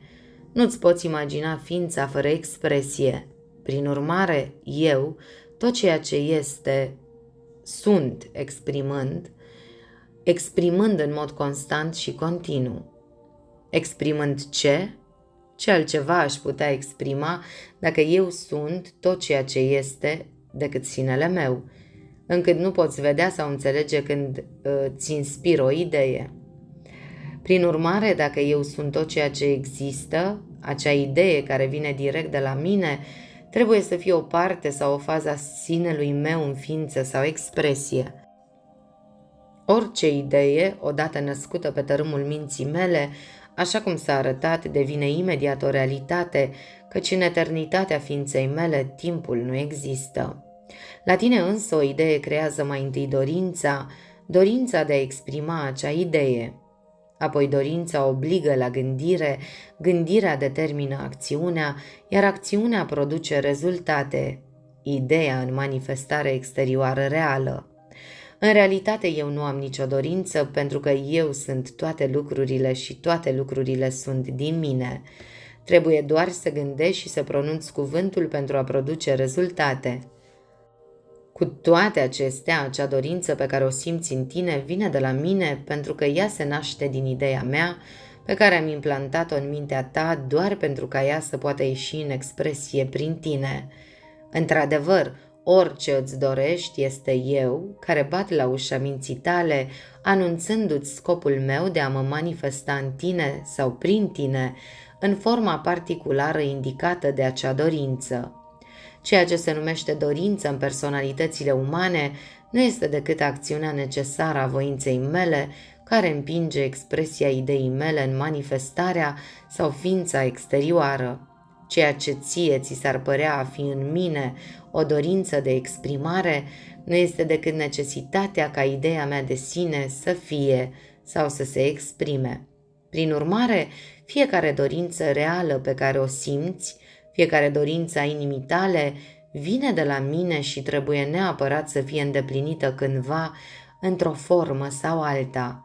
Cu toate acestea, cum eu nu am nicio dorință pentru că eu sunt totul, odată ce s-a născut această idee de a-mi impresiona sinele în această nouă condiție, nu a trebuit decât să gândesc, adică să-mi concentrez sau să-mi focalizez atenția asupra ideii mele și să vreau ca ea să se exprime sau, așa cum se spune în cealaltă revelație a mea, să spun cuvântul creator și imediat au făcut-o forțele cosmice ale ființei mele, puse în vibrație prin concentrarea voinței mele, au procedat la atragerea elementelor necesare din depozitul etern al minții mele și, având ca nucleu ideea mea, au combinat, format și modelat în jurul ei aceste elemente în ceea ce se numește forma gândită a unei planete, umplând-o cu substanța mea de viață, conștiința mea, și înzestrând-o cu toate potențialitățile ființei mele.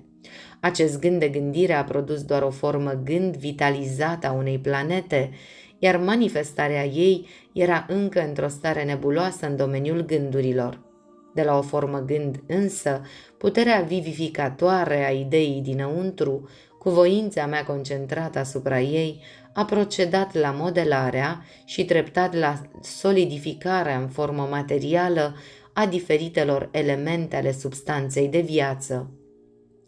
până când ideea mea a strălucit în cele din urmă în manifestare substanțială în lumea formelor vizibile sub forma planetei Pământ, un mediu pregătit pentru expresia vie și acum capabil atât să mă conțină cât și să mă exprime. Acesta a fost corpul material pregătit de gândirea mea, în care a locuit gata toată natura potențială a ființei mele, datorită puterii de informare a ideii mele din interior. Următoarea etapă a fost dezvoltarea și pregătirea căilor sau mediilor prin care puteam exprima multiplele faze, posibilități și puteri ale ideii mele. Dovada exterioară a acestui lucru a fost ceea ce este cunoscut sub numele de regnurile mineral, vegetal și animal, care fiecare la rândul său, pe măsură ce a intrat în manifestare, a desfășurat treptat stări de conștiință mai înalte și mai complexe, care mi-au permis să exprim din ce în ce mai clar fazele și varietatea infinită a naturii mele. În acest stadiu am privit creația mea, așa cum am afirmat în cealaltă revelație a mea, și am văzut că era bună. Dar mai rămânea încă mediul final și culminant de exprimare. Până în acest moment, deși fiecare exprima perfect o anumită fază a naturii mele, totuși toate mediile și căile de expresie existente erau inconștiente de mine și erau medii de expresie, doar așa cum o sârmă este un mediu pentru a conduce căldura, lumina și puterea. Cu toate acestea, condițiile erau coapte pentru crearea unor medii prin care atributele mele divine să-și găsească o expresie conștientă nu numai de relația lor cu mine, ci și de capacitatea și puterea lor de a exprima ideea mea. A fost în acest moment, în timp în care tu și frații tăi și surorile tale v-ați născut în existență ca expresii umane, venind în manifestare așa cum ați făcut-o, în mod similar cu toate celelalte medii, ca răspuns la gândul meu concentrat, în care am văzut toată varietatea infinită a atributelor mele în expresie reală, în forme entizate, fiecare manifestând în mod predominant o anumită fază a ființei mele și fiecare conștientă de mine, creatorul și expresorul său. Te-am văzut pe tine în expresie perfectă, așa cum te văd acum pe tine cel real, un atribut al sinelui meu perfect. Pentru că în realitate ești un înger de lumină, una dintre razele gândirii mele, un atribut al ființei mele, însuflețit în condițiile pământului, fără alt scop, care nu este deloc un scop, ci o necesitate a ființei mele, decât exprimarea finală completă a ideii mele. În etern nu există timp, spațiu sau individualitate și numai datorită fenomenului de naștere a gândului din pântecele minții în lumea materiei apar iluziile timpului, spațiului și individualității.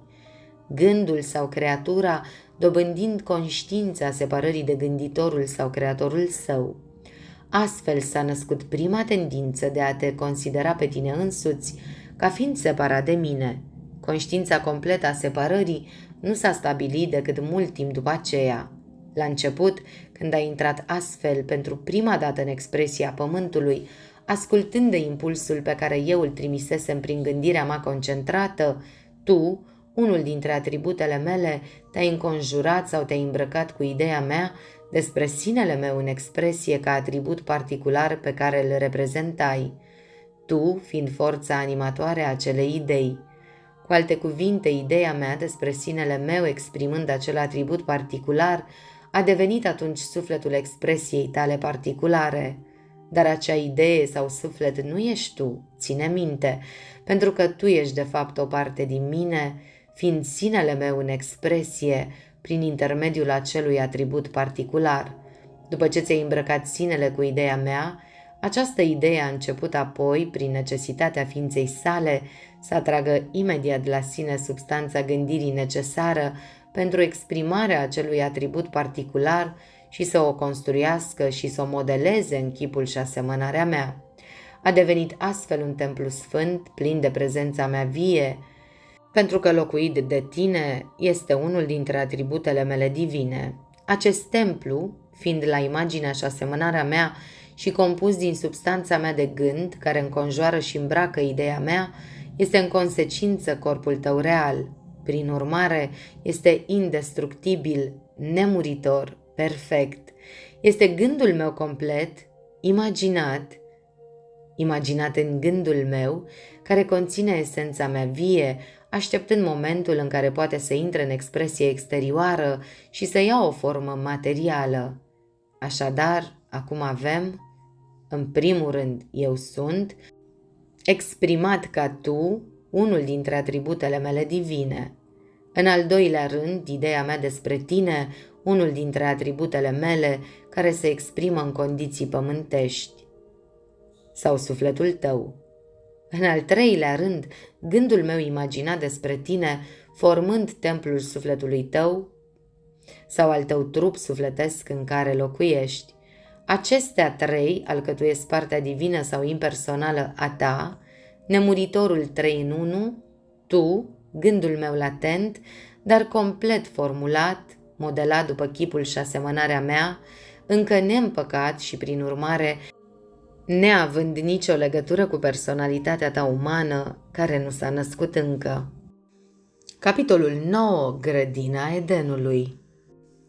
Indiferent dacă ai înțeles sau nu clar ceea ce tocmai a fost spus, nu o respinge ca fiind imposibil de înțeles, pentru că în fiecare rând se ascunde un înțeles care te va răsplăti cu prisosință pentru studiul necesar pentru a-l face să devină clar. Acest mesaj este pentru a te trezi la o realizare a ceea ce ești, la o realizare a sinelui tău real. Este menit să te facă din nou conștient de mine, sinele tău divin, atât de conștient încât să nu mai fii niciodată înșelat de acel alt sine pe care l-ai imaginat că ești tu și care te-a ademenit atât de mult timp, hrănindu-te cu plăcerile sale senzoriale nesatisfăcătoare, cu disipațiile sale mentale și cu deliciile sale emoționale.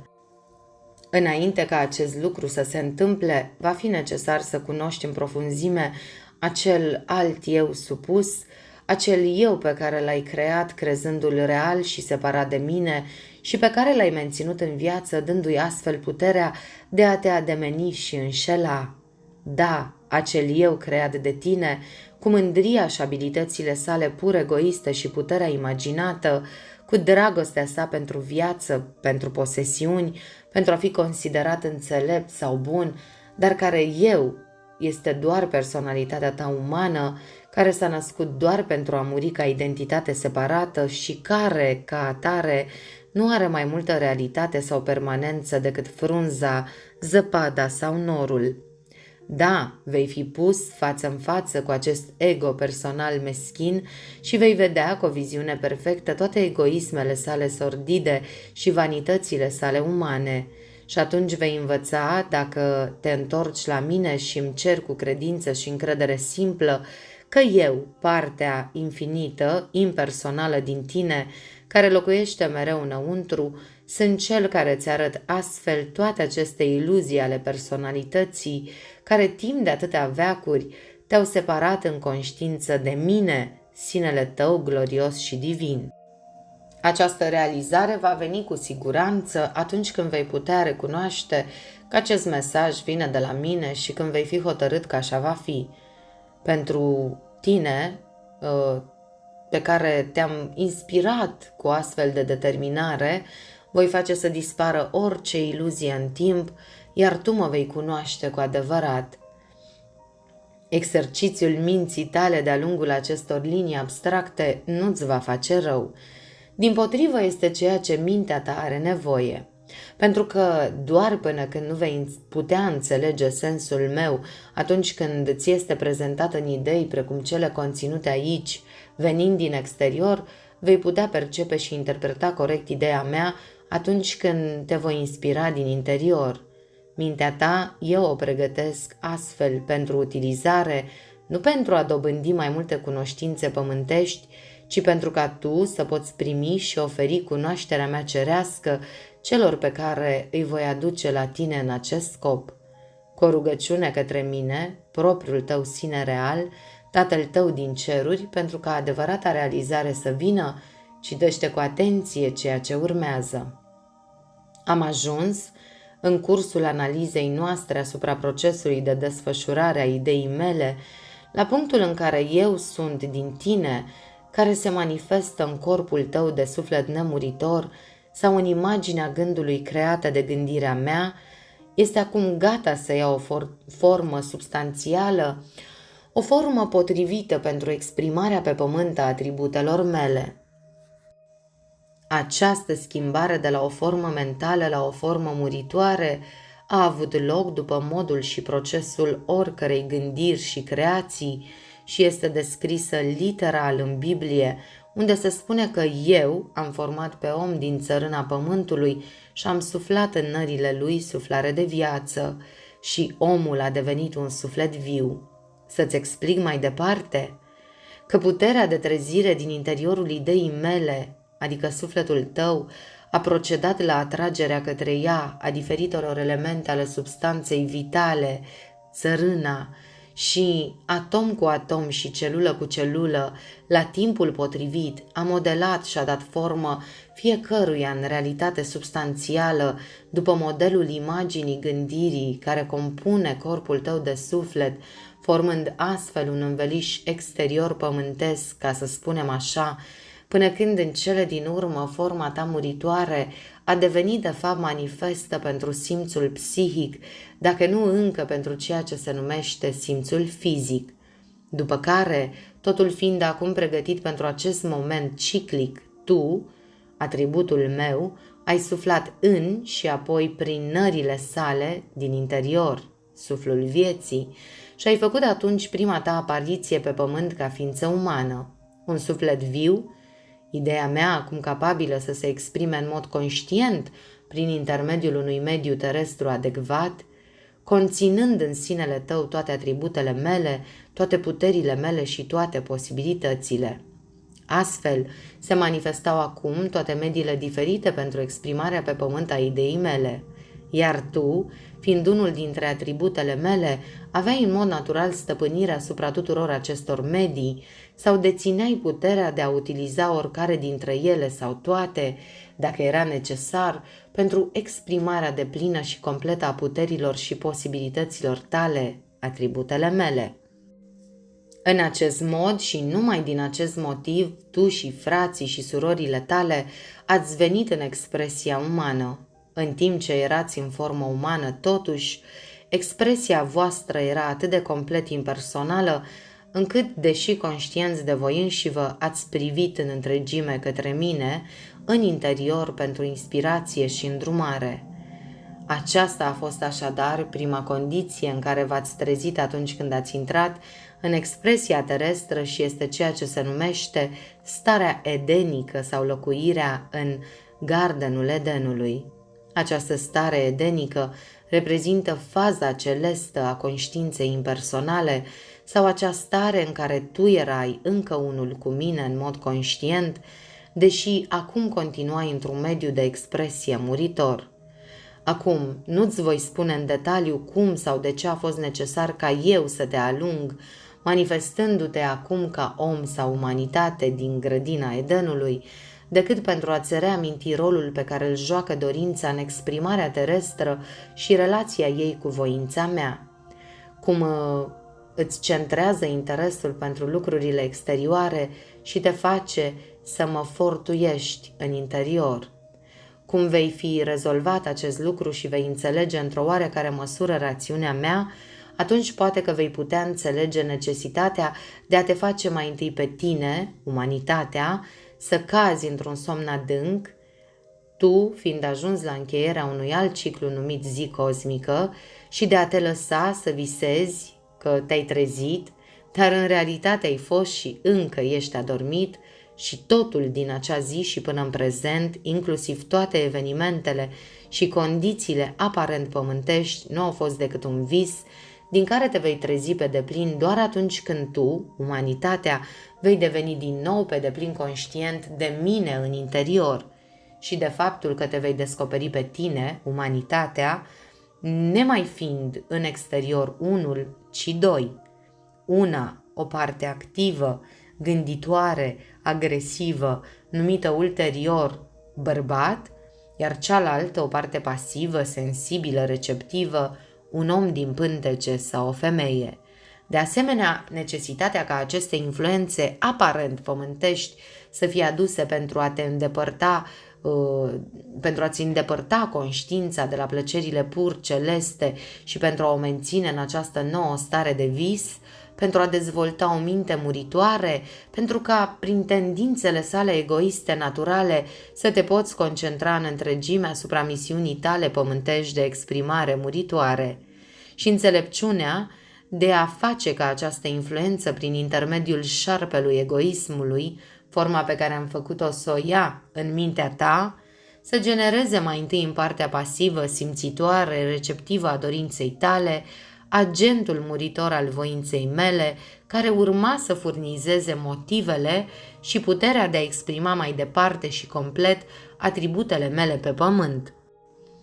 Și în cele din urmă, necesitatea ca dorința să te vrăjească complet pe tine, umanitatea, pentru ca natura ta celestă sau impersonală să fie menținută în somn adânc, până când, în visul tău, prin folosirea liberă, dar ignorantă a voinței mele, ai putut gusta și mânca pe deplin din fructul așa numitului pom al cunoașterii, binelui și răului, și prin mâncatul acestuia ai putut învăța cum se cuvine să discriminezi și să cunoști fructul său pentru ceea ce este cu adevărat și astfel să dobândești puterea de a folosi cunoștințele astfel dobândite cu înțelepciune și perfecțiune doar în exprimarea ideii mele.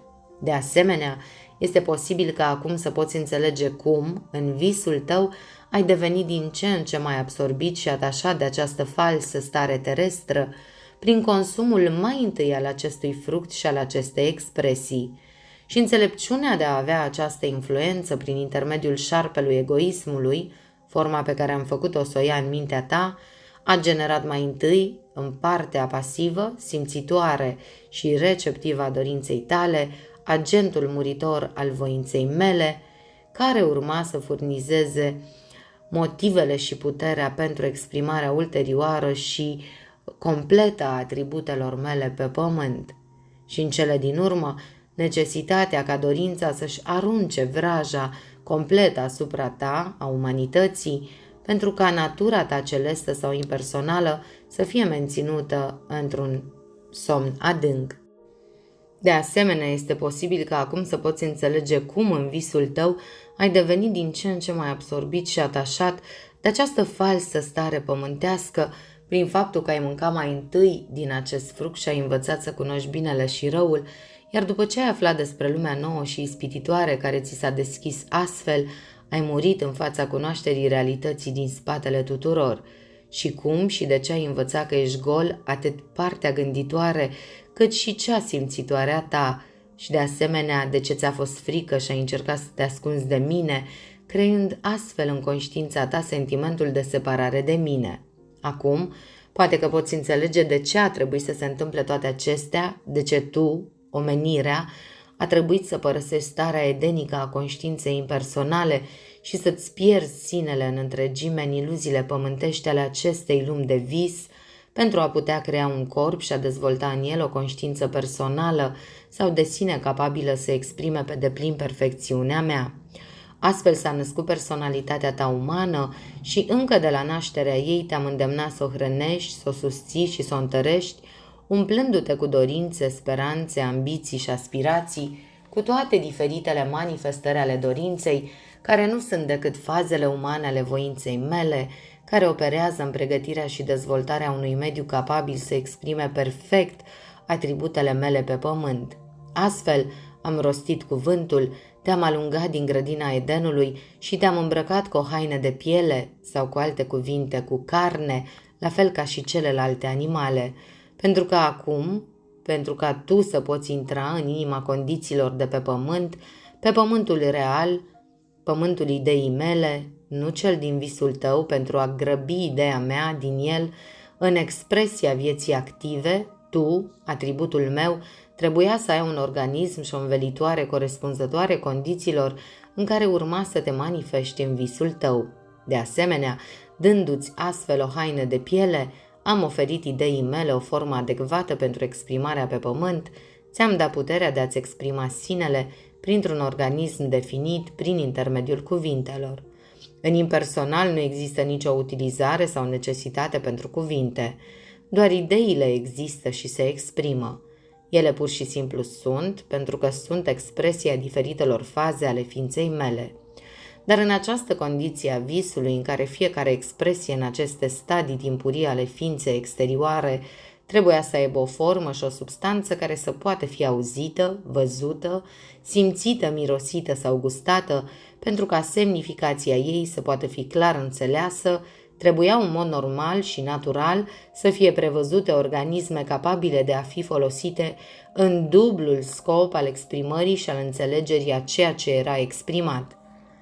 Pe măsură ce ideea mea s-a desfășurat după expulzarea ta din Eden, tu, unul dintre atributele mele divine, locuind în ideea mea despre acel atribut în expresie, la rândul său locuind în imaginea gândului sinelui meu și în cele din urmă manifestându-te în exterior sub forma terestră a cuvintelor, atunci când ai fost împins de voința mea sub forma dorinței de a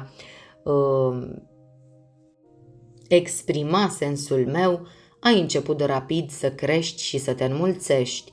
În căutarea celor mai favorabile condiții pentru manifestarea atributelor tale particulare, te-ai răspândit treptat pe fața pământului, fiecare conținând multe cuvinte și toate născute din dorința minții umane de a exprima în termeni pământești fazele infinite ale ideii mele, care se revarsă mereu în interior.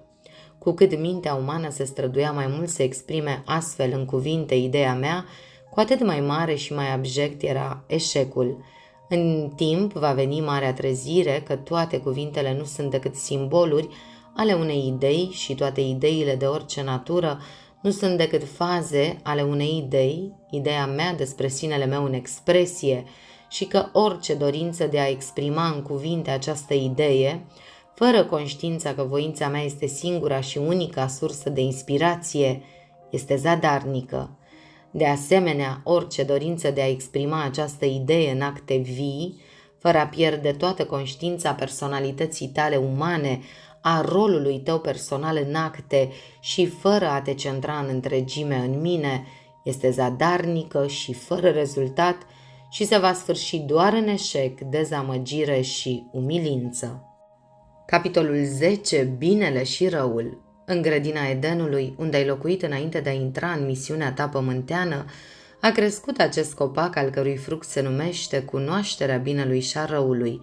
În timp ce locuiai în grădină, erai încă în întregime impersonal, pentru că nu gustasei încă din acest fruct. După ce ai cedat odată dorinței, agentul pământean al voinței mele, a cărui activitate principală este de a te face să mănânci acest fruct, în momentul în care ai mâncat, în acel moment ai coborât sau ai căzut, sau ai fost forțat să părăsești starea ta edenică, precum puiul din cochilie sau trandafirul din boboc, și te-ai trezit implicat în condiții cu totul noi și ciudate.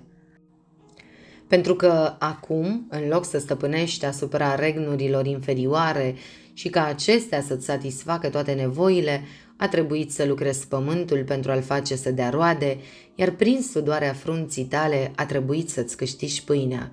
După ce ți-ai asumat această misiune terestră, a devenit acum necesar să intri pe deplin în toate condițiile vieții pământene, pentru a dezvolta o minte și a perfecționa un corp capabil să exprime perfect ideea mea pe pământ, adevărata cauză și motiv pentru care ai intrat în această condiție de vis. Așadar, după ce ai căzut sau ai ieșit din starea ta impersonală sau edenică, ai cedat complet la atracția acestei lumi de vis, permițând acum dorința în întregime să te conducă și nu mai erai capabil să vezi realitatea sau sufletul lucrurilor, pentru că te-ai îmbrăcat într-un corp fizic, un înveliș pământesc cu un creier uman, care a acționat ca un văl pentru conștiința sufletului tău și te-a acoperit atât de mult și ți-a acoperit atât de mult vederea și ți-a întunecat mintea, încât lumina adevărului nu a pătruns prin el, iar totul a fost colorat și distorsionat în mod fals de înțelegerea ta umană. În această stare de vis vedeai toate lucrurile în întuneric, ca printr-o ceață, și cu această ceață care învăluia totul nu puteai vedea lucrurile în realitatea lor, ci doar înfățișarea lor cețoasă, care acum însă ți se părea că sunt lucrurile reale în sine. Așa a fost cu tot ceea ce vedeai prin ochii visului tău, cu lucrurile animate și inanimate, cu tot ceea ce concepeai în mintea ta umană, chiar și cu sinele tău și cu celelalte sine din jurul tău. Astfel, nu mai vedeai sufletul lucrurilor, ci doar umbrele lor cețoase. Ai ajuns să crezi că aceste umbre erau substanță reală și că lumea din jurul tău era compusă și plină de o astfel de substanță. Această ceață era doar efectul faptului că lumina adevărului era invizibilă pentru mintea ta umană, al cărei intelect, ca o lentilă imperfectă, nu făcea decât să încețoșeze și să răsucească totul și să-l facă să apară ca fiind real, menținându-ți conștiința ocupată în permanență cu aceste nenumărate iluzii ale lumii tale de vis. Ori intelectul este o creatură a dorinței și este controlat în întregime de aceasta și nu este, așa cum mulți presupun, o facultate a sufletului. Cu alte cuvinte, această ceață a fost atunci lentila tulbure a intelectului tău uman, care, deoarece era controlat de dorință, a interpretat în mod fals pentru conștiința ta fiecare imagine, idee și impuls pe care eu le-am inspirat din interior sau le-am atras din exterior în timpul procesului de trezire a conștiinței tale la recunoașterea ideii mele din interior, care se îndemna mereu să se exprime în exterior. Toate acestea le-am făcut însă în mod intenționat prin intermediul dorinței pentru a te conduce în mod conștient în inima condițiilor terestre, în timp ce această viziune falsă, inspirată de dorință, a cauzat mulți pași greșiți și multe necazuri și suferințe, iar tu ți-ai pierdut treptat încrederea în sinele tău, în mine, cel impersonal din interior de fapt, m-ai uitat, astfel încât nu știai încotro să te îndrepți în neputința ta. Totuși, numai prin faptul că ai pierdut astfel memoria stării tale divine și ți-ai centrat toată conștiința în aceste condiții pământești, am putut să-ți dezvolt mintea și voința umană, precum și toate facultățile tale și să ofer corpului tău uman forța și puterile care să-mi permită să dau o expresie perfectă ideii mele divine pe pământ, care în cele din urmă trebuie să fie. Astfel, prin greșelile, necazurile și suferințele tale, dorința de ușurare a făcut ca ideea de rău să se nască în mintea ta și, de asemenea, atunci când aceste necazuri au existat, nu a inspirat ideea de bine. Tuturor aparențelor, lucrurilor și condițiilor le-ai atribuit aceste calități de bine sau de rău, după cum au satisfăcut sau nu dorința agentul meu în realitatea sinelui meu uman sau pe tine în personalitatea ta umană. Toate aceste condiții și experiențe de viață în care ai intrat și care, atunci când îți plăceau, păreau bune, iar când îți displăceau, păreau rele, nu erau decât incidente create de dorință pentru a accelera în tine anumite facultăți ale sufletului care să-ți permită să recunoști adevărurile pe care eu, în interior, doream la momentul respectiv să le imprim în conștiința ta.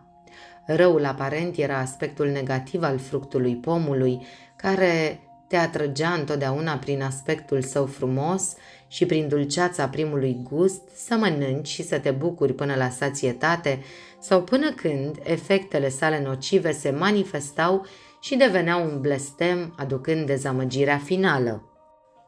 Ceea ce servea să te întoarcă sau să te forțeze să te întorci în umilință la mine, sinele tău adevărat, care prin noua conștiință astfel trezită a fost apoi capabil să extragă esența fructului și să o încorporeze în substanța și țesutul sufletului. De asemenea, binele aparent a fost aspectul pozitiv al fructului, care, după ce s-a împins de la sine în expresie, prin recunoașterea și supunerea ta la îndemnul său, îți permitea acum să te bucuri de efectele sale fericite și naturale și să primești beneficiile exterioare ale inspirației și îndrumării mele iubitoare. Acest tu, care era condus de dorință prin toate aceste experiențe, nu era decât personalitatea ta umană pe care adevăratul tu o instruia, o dezvolta și o pregătise pentru a deveni un instrument perfect pentru a fi folosit de tine în exprimarea ideii mele căutând mereu să-și manifeste perfecțiunea în trup. Toate acestea le-ai făcut, obligând personalitatea ta umană nu numai să mănânce, ci și să trăiască din fructele așa numitului pom al cunoașterii binelui și răului, până când ai văzut și cunoscut tot așa zisul rău, iar trăind pe și cu el, ai descoperit în el germenul așa numitului bine, l-ai smuls, l-ai ridicat și l-ai întors cu fața în sus, astfel încât din acel moment ai știut că binele și răul nu au o existență reală și că nu sunt decât termeni relativi care descriu condiții exterioare privite din puncte de vedere diferite sau că sunt doar aspecte exterioare diferite ale unui adevăr interior central, a cărui realitate este ceea ce ai căutat să cunoști, să fii și să exprimi. Pe parcursul ultimelor veacuri, ai fost ca și cum ai fi aruncat treptat strat după strat al conștiinței umane, risipind ceața sau farmecul aruncat în jurul minții tale de către intelect, supunând, controlând, spiritualizând și astfel clarificând intelectul însuși, până când acum începi să te trezești și să vezi, prin straturile rămase tot mai subțiri, priviri ocazionale ale mele, singura mare realitate în interiorul tuturor lucrurilor. În tot acest timp, tu, omniscientul și impersonalul eu sunt al tău, ai făcut toate acestea în mod conștient și intenționat, nu cu scopul de a obține simpla cunoaștere a condițiilor și a lucrurilor de pe pământ, așa cum a proclamat atât de tare și autoritar intelectul tău, ci pentru ca tu să culegi ceea ce ai semănat în vremurile întunecate din trecut și să poți manifesta ideea mea perfectă pe pământ, așa cum o manifesti acum în domeniul impersonal, căminul tău ceresc. Tu, ține minte, ești marele eu impersonal care fac toate astea, care sunt în continuă schimbare în aparența exterioară, dar care în interior sunt veșnic aceleași. Curgerea nesfârșită a anotimpurilor, primăvara cu semănatul ei plin de muncă, vara cu coacerea ei caldă și odihnitoare, toamna cu recolta ei generoasă, iarna cu belșugul ei răcoros și liniștit, an după an, viață după viață, secol după secol, veac după veac, nu sunt decât răsuflarea ideii mele, așa cum o inspir prin pământ și prin tine, atributul meu, și prin toți ceilalți atribuții ai mei în timpul procesului de desfășurare, în starea exterioară manifestă a perfecțiunii naturii mele. Da, o fac prin tine, pentru că tu ești o expresie a mea, pentru că numai prin tine, atributul meu, pot să-mi exprim sinele, pot fi. Eu îmi exprim sinele meu. Eu sunt în tine așa cum stejarul este în ghindă. Tu ești eu așa cum raza de soare este soarele. Tu ești o fază a mea în expresie. Tu, unul dintre atributele mele divine, încerci veșnic să exprimi perfecțiunea mea prin personalitatea ta muritoare. La fel cum un artist vede în mintea sa tabloul perfect pe care vrea să-l picteze, dar mâna sa nu poate înfățișa cu mijloacele grosiere ale pensulei și culorii adevărata calitate și efectul pe care îl vede, tot așa mă vezi în sinele tău și știi că suntem unul, dar ești mereu împiedicat din cauza imperfecțiunii materialului pământesc al personalității tale umane cu trupul său animalic, mintea sa muritoare și intelectul său egoist, să mă exprim perfect. Cu toate acestea, eu ți-am creat corpul, mintea și intelectul pentru a-mi exprima sinele prin tine. Trupul l-am făcut după chipul perfecțiunii mele. Mintea ți-am dat-o pentru a te informa despre mine și despre lucrările mele. Intelectul ți l-am dat pentru a interpreta ideea mea așa cum am inspirat-o minții. Dar ai fost atât de distras de fazele umane ale acestui corp, ale minții și ale intelectului și de utilizările lor exterioare, încât m-ai uitat pe mine, singura și unica realitate dinăuntru, a cărei natură divină eu caut mereu să o exprim către și prin tine. În curând va veni timpul când utilizările exterioare nu-ți vor mai distrage atenția, iar realitatea mea îți va fi revelată în toată gloria perfecțiunii sale din interiorul tău. Tu, când îmi voi dezvălui astfel sinele meu, nu vei mai fi binecuvântat decât înainte, decât dacă ceea ce am dezvăluit va deveni pâinea vieții pentru tine, iar tu vei trăi și vei manifesta viața pe care o dezvăluie.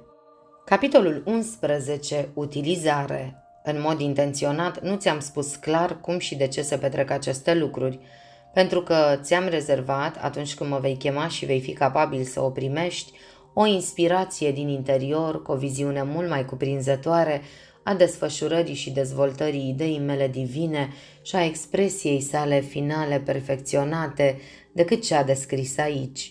Dacă aș fi fost aici să-ți spun adevăratul sens al numeroaselor mele manifestări, înainte de a fi capabil să experimentezi în mod conștient adevărul său, nu ai fi crezut cuvintele mele și nici nu ai fi putut înțelege aplicarea și utilizarea lor interioară.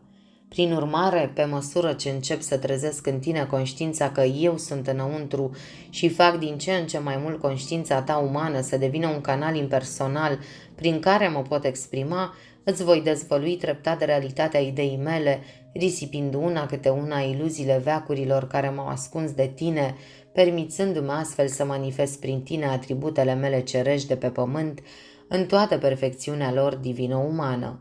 Nu ți-am dat aici decât o privire de ansamblu asupra realității mele, dar doar în măsura în care ceea ce a fost dezvăluit devine clar, ți se va deschide mai mult dinăuntru și mult mai minunat decât ți se pare acum. Pentru că ideea mea interioară, atunci când va străluci în sfârșit și complet prin mantia sa de carne, te va obliga să mă venerezi și să mă slăvești cu mult peste tot ceea ce mintea și intelectul tău uman concep acum ca fiind Dumnezeu. Înainte de a deveni conștient de toate acestea și de a le putea înțelege cu adevărat, tu și personalitatea ta umană trebuie să faceți posibil ca eu să vi le dezvălui, întorcându-vă în interior către mine ca sursă unică, aducându-mi măsura voastră absolut goală de sine și cu mintea și inima la fel de simple și de încrezătoare ca cele ale unui copil. Atunci și numai atunci, când nu mai rămâne nimic din conștiința personală pentru a preîntâmpina umplerea mea plină până la refuz cu conștiința mea, îți pot arăta gloriile adevăratei mele semnificații, pentru care acest întreg mesaj nu este decât pregătirea exterioară.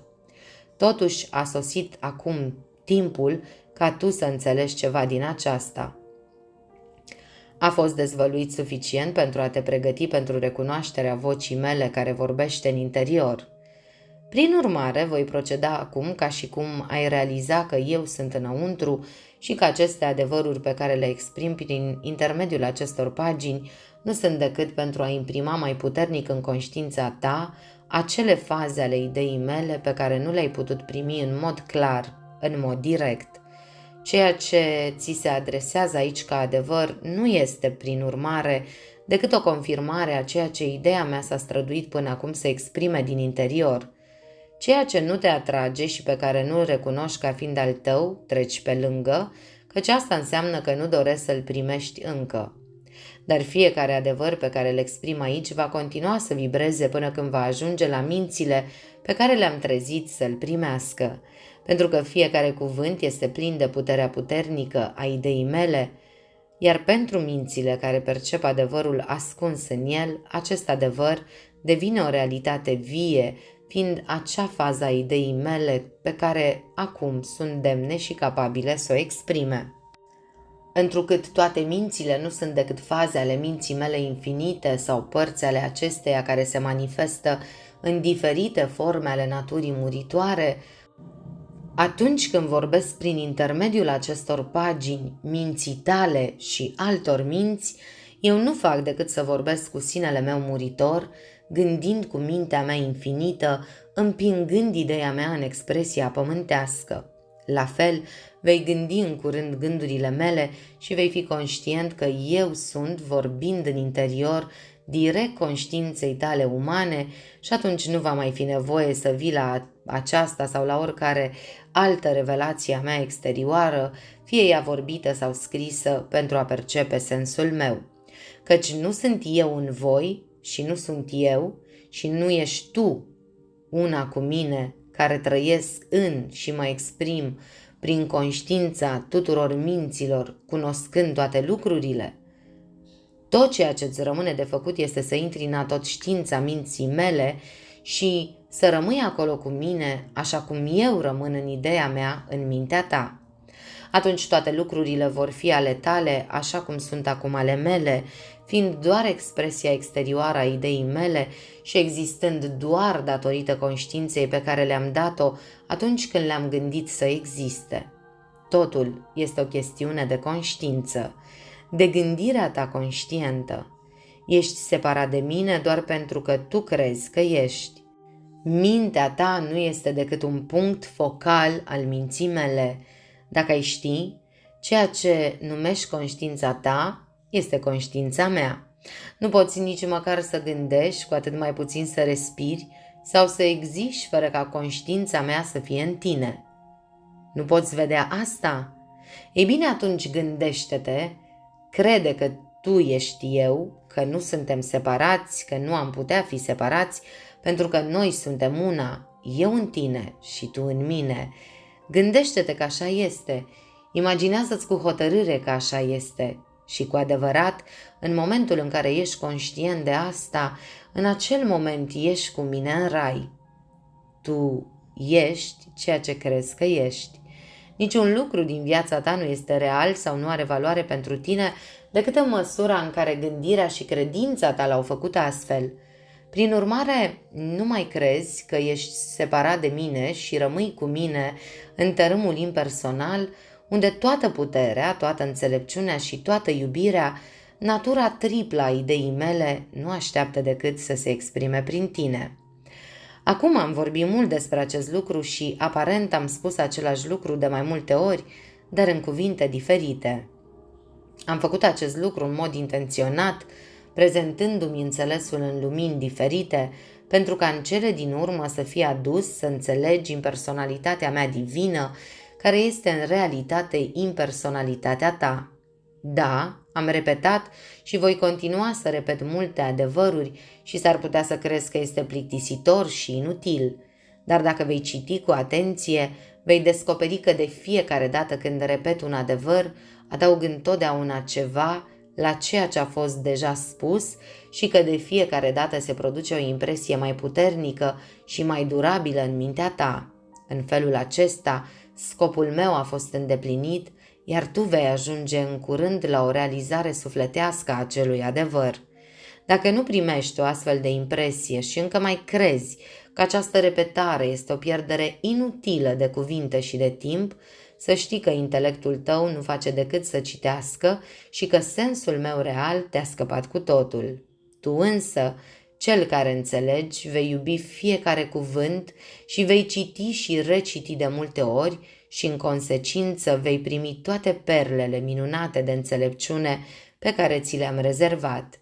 Aceste cuvinte și mesajul lor vor fi pentru tine de acum încolo doar un izvor de inspirație sau o ușă prin care vei putea intra în starea impersonală și vei putea să ai o dulce comuniune cu mine, Tatăl tău din ceruri, când te voi învăța tot ceea ce dorești să știi. Am descris starea impersonală din mai multe puncte de vedere, pentru ca ea să devină atât de familiară, încât să o poți distinge fără greș de toate stările inferioare și să înveți să locuiești în ea în mod conștient în voie. Atunci când vei putea să locuiești conștient în el, astfel încât cuvintele mele, atunci când și oriunde sunt rostite, să găsească întotdeauna găzduire și înțelegere în mintea ta, atunci îți voi permite să folosești anumite facultăți pe care le-am trezit în tine. Aceste facultăți îți vor permite să vezi din ce în ce mai clar realitatea lucrurilor, nu numai calitățile frumoase din personalitățile celor din jurul tău, ci și slăbiciunile, defectele și neajunsurile lor. Dar motivul pentru care ești capabil să vezi aceste defecte și neajunsuri nu este acela de a-l critica sau judeca pe fratele tău, ci pentru ca eu să trezesc în tine o rezolvare definitivă de a depăși astfel de defecte și neajunsuri în propria personalitate. Căci, observă, nu le-ai lua în seamă la ceilalți dacă nu ar fi încă în tine însuți. Pentru că eu, înăuntru, atunci nu ar fi nevoie să-ți atrag atenția asupra lor. Cum toate lucrurile sunt pentru folosință și numai pentru folosință, hai să studiem modul în care ai folosit până acum alte facultăți, daruri și puteri pe care ți le-am dat. Trebuie să-ți dai seama până acum că ți-am permis toate lucrurile.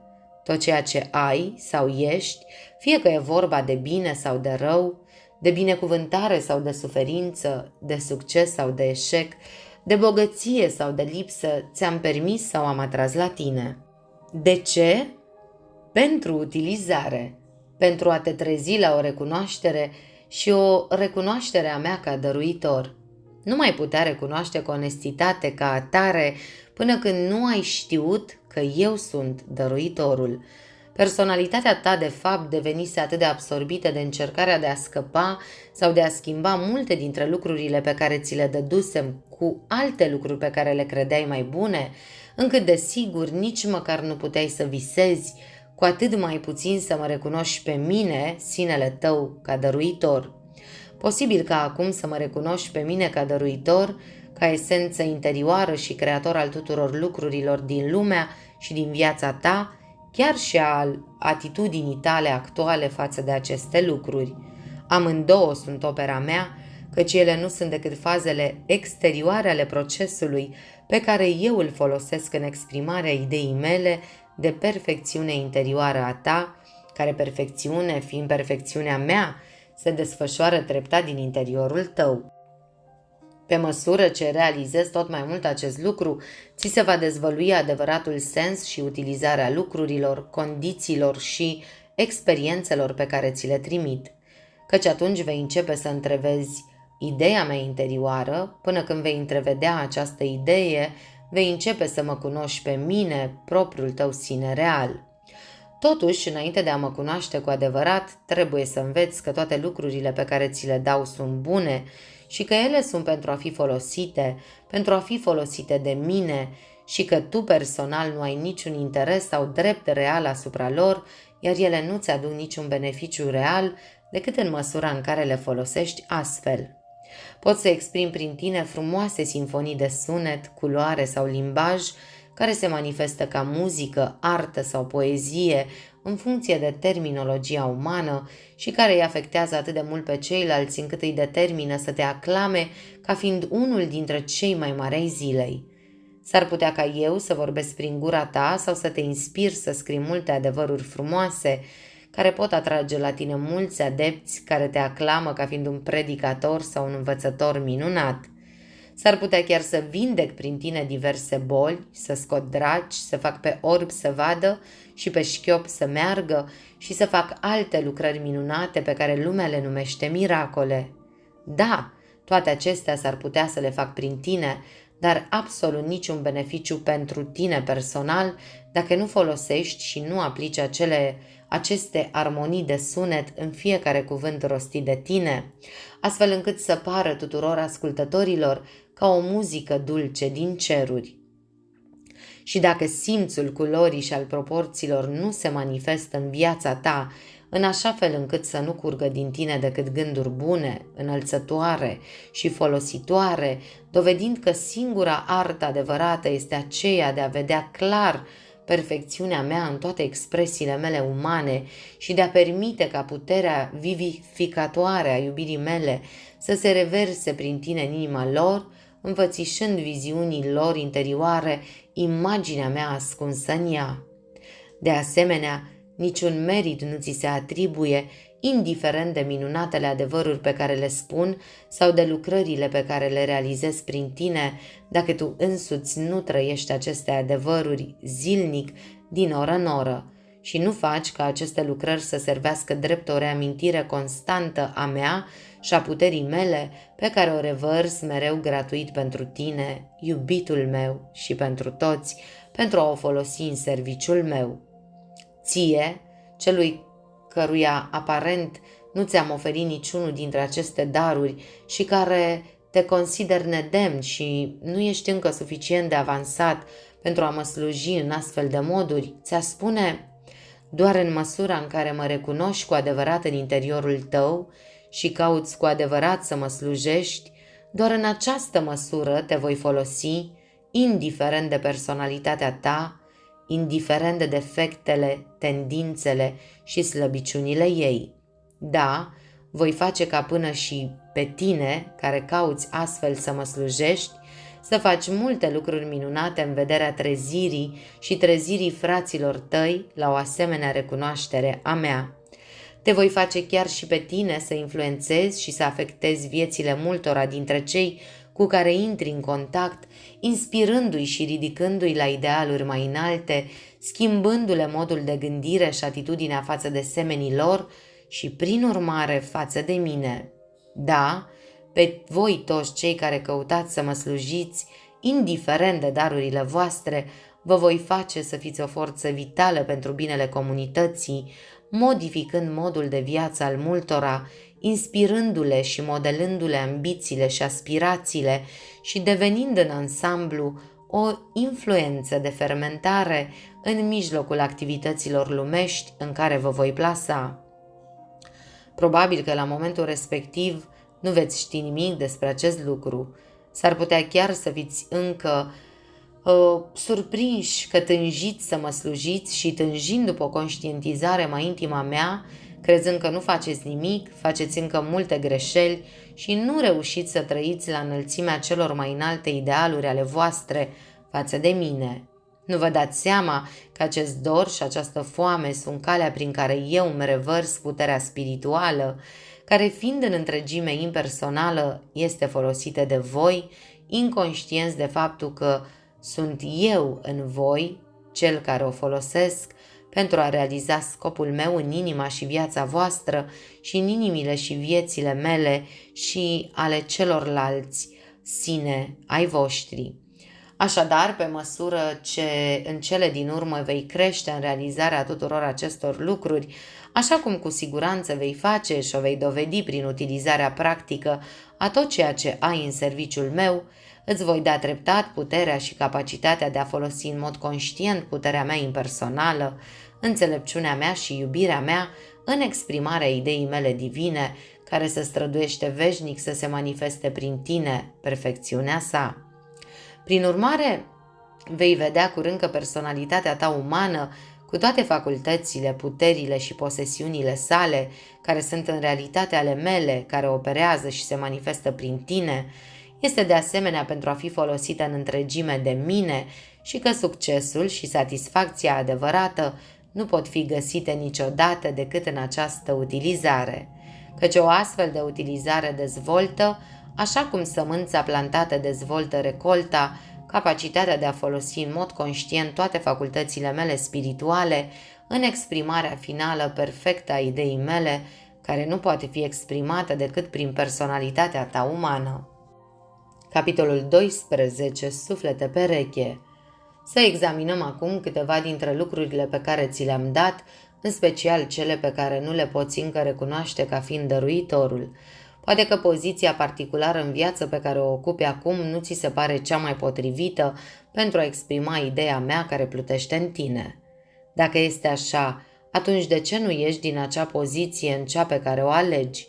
Simplu fapt că nu poți sau nu faci acest lucru dovedește că în acest moment o astfel de poziție este cea mai potrivită pentru a trezi în tine anumite calități necesare pentru exprimarea mea perfectă și că eu, sinele tău, îți permit să rămâi în ea până când vei putea recunoaște scopul și semnificația mea ascunse în puterea pe care o are o astfel de poziție de a-ți tulbura liniștea sufletească și de a te menține astfel nemulțumit. Atunci când îmi vei recunoaște semnificația și vei hotărî să faci din scopul meu scopul tău, atunci și numai atunci îți voi da puterea de a ieși din acea poziție într-o poziție mai înaltă pe care ți-am oferit-o eu. Poate că soțul sau soția pe care o ai crezi că e departe de a ți se potrivi sau de a fi capabilă să te ajute de-a lungul trezirii tale spirituale, fiind în schimb doar o piedică și un obstacol. Poate că, în secret, te gândești chiar să pleci sau îți dorești să poți să o părăsești pe aceea pentru o alta care simpatizează și se alătură ție în aspirațiile și căutările tale și care, prin urmare, pare mai apropiată de idealul tău. Poți fugi dacă vrei, dar să știi că nu poți fugi de propria ta personalitate, că în dorința egoistă de a găsi un partener spiritual s-ar putea să atragi doar unul care te va obliga la o căutare de 10 ori mai lungă și mai grea printre iluziile minții, înainte de a te putea trezi din nou la conștiința vocii mele care vorbește înăuntru. Căci un partener simpatic și apreciativ nu ar face decât să alimenteze în tine mândria personală și dorința egoistă de putere spirituală și să dezvolte și mai mult latura egoistă a naturii tale. De asemenea, un partener iubitor, plin de încredere și concesiv, ar putea încuraja doar egoismul și îngânfarea atunci când încă nu rămâi în conștiința iubirii mele impersonale, în timp ce un partener tiranic, suspicios și cicălitor ar putea să-ți ofere disciplina sufletească de care ai încă nevoie. Dacă ai ști, cel care este adevăratul tău partener de suflet este în realitate un înger din ceruri, la fel ca și tine, unul dintre atributele sinelui meu divin, venit la tine pentru a te învăța că numai atunci când ți-ai purificat propria personalitate, astfel încât iubirea mea sfântă să se poată exprima, poți fi eliberat de orice condiții care îți pot cauza acum atâta tulburare a minții și nefericirea sufletului. Pentru că numai după ce acest suflet, acest înger din ceruri, această altă parte a sinelui meu și al tău, care a venit la tine și care tânjește și se străduiește să cheme în expresie prin tine iubirea impersonală, grija tandră și grijulie pentru ceilalți, echilibrul minții și pacea inimii, stăpânirea liniștită și fermă a sinelui, care și numai ea poate deschide ușile, pentru ca el să poată păși în libertatea propriei sale ființe glorioase și să fie pentru tine adevăratul său sine, doar atunci când vei putea vedea acest suflet în toată frumusețea sa divină, liber de această robie pământească, îți va fi vreodată posibil să găsești și să recunoști acel ideal pe care îl cauți. Căci acel ideal există, nu în afară, într-o altă personalitate, ci doar înăuntru, în contrapartea ta divină, care sunt eu, sinele tău superior, nemuritor. Doar ideea mea despre acesta, sinele tău perfect, care se străduiește să se exprime și să se manifeste prin personalitatea ta, este cea care te face să vezi imperfecțiunea aparente în perechea pe care ți-am dat-o.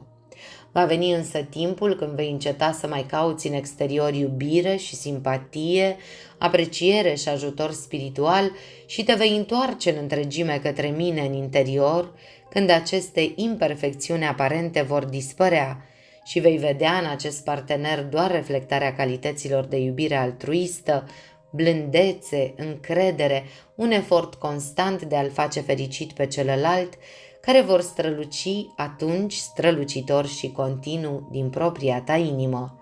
Poate că nu poți crede încă în totalitate toate acestea și încă te îndoiești că eu, cel care este propriul tău sine, sunt responsabil pentru poziția ta actuală în viață sau că eu ți-am ales perechea actuală?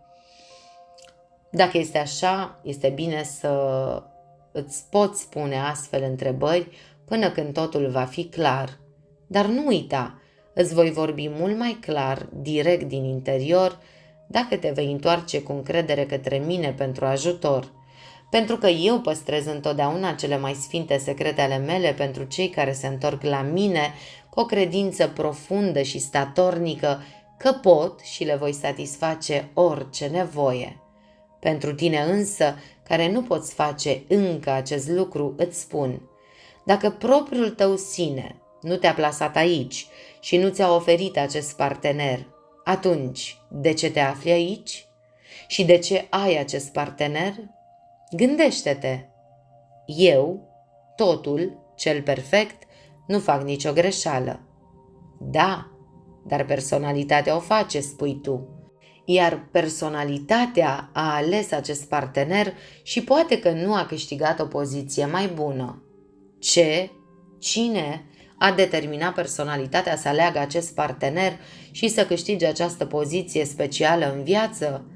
Cine l-a ales și l-a plasat pe acesta acolo unde ai putut alege astfel și cine a făcut să te naști în această țară dintre toate țările și în acest oraș dintre toate orașele din lume în acest moment anume? De ce nu într-un alt oraș 100 de ani mai târziu? A făcut personalitatea ta toate aceste lucruri? Răspundeți cu adevărat și în mod satisfăcător la aceste întrebări și vei afla că eu, Dumnezeu, în tine, propriul tău sine, fac toate lucrurile pe care le faci tu și le fac bine. Eu le fac în timp ce îmi exprim ideea, care caută mereu să se manifeste în formă exterioară ca perfecțiune prin tine, atributul meu viu, așa cum este în etern, în interior.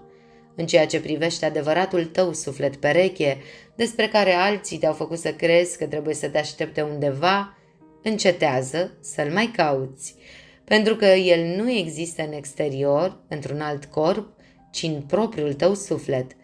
Pentru că ceea ce în tine strigă după completare este doar sentimentul tău de eu în interior, care tânjește după recunoaștere și exprimare. Eu, propriul tău contrapartener divin, partea spirituală din tine, cealaltă jumătate a ta, cu care și numai cu care trebuie să te unești înainte de a putea termina ceea ce ai venit pe pământ să exprimi. Acesta este într-adevăr un mister pentru tine, care nu ești încă unit în conștiință cu sinele tău impersonal. Dar nu te îndoi. Atunci când vei putea veni la mine în deplină supraprezentare și nu-ți va păsa de nimic altceva decât de unirea cu mine, atunci îți voi dezvălui dulciurile extazului celest pe care ți le-am păstrat de mult timp în rezervă. Capitolul 13. Autoritatea. Ție care încă mai simți dorința de a citi cărți, crezând că în ele vei găsi o explicație a misterelor care îți ascund acum sensul expresiilor pământești ale ideii mele, îți spun, este bine că tu cauți astfel în exterior, urmărind impulsiunile pe care ți le trimit pentru a găsi și alte interpretări ale sensului pe care ideea mea îl exprimă prin ele, căci tu faci ca această căutare să-ți fie de folos, deși nu la modul în care îți imaginezi. Este chiar bine să cauți în învățături, filozofii și religii străvechi sau în cele ale altor rase și popoare adevărul pe care doresc să ți-l exprim, căci chiar și această căutare se va dovedi profitabilă.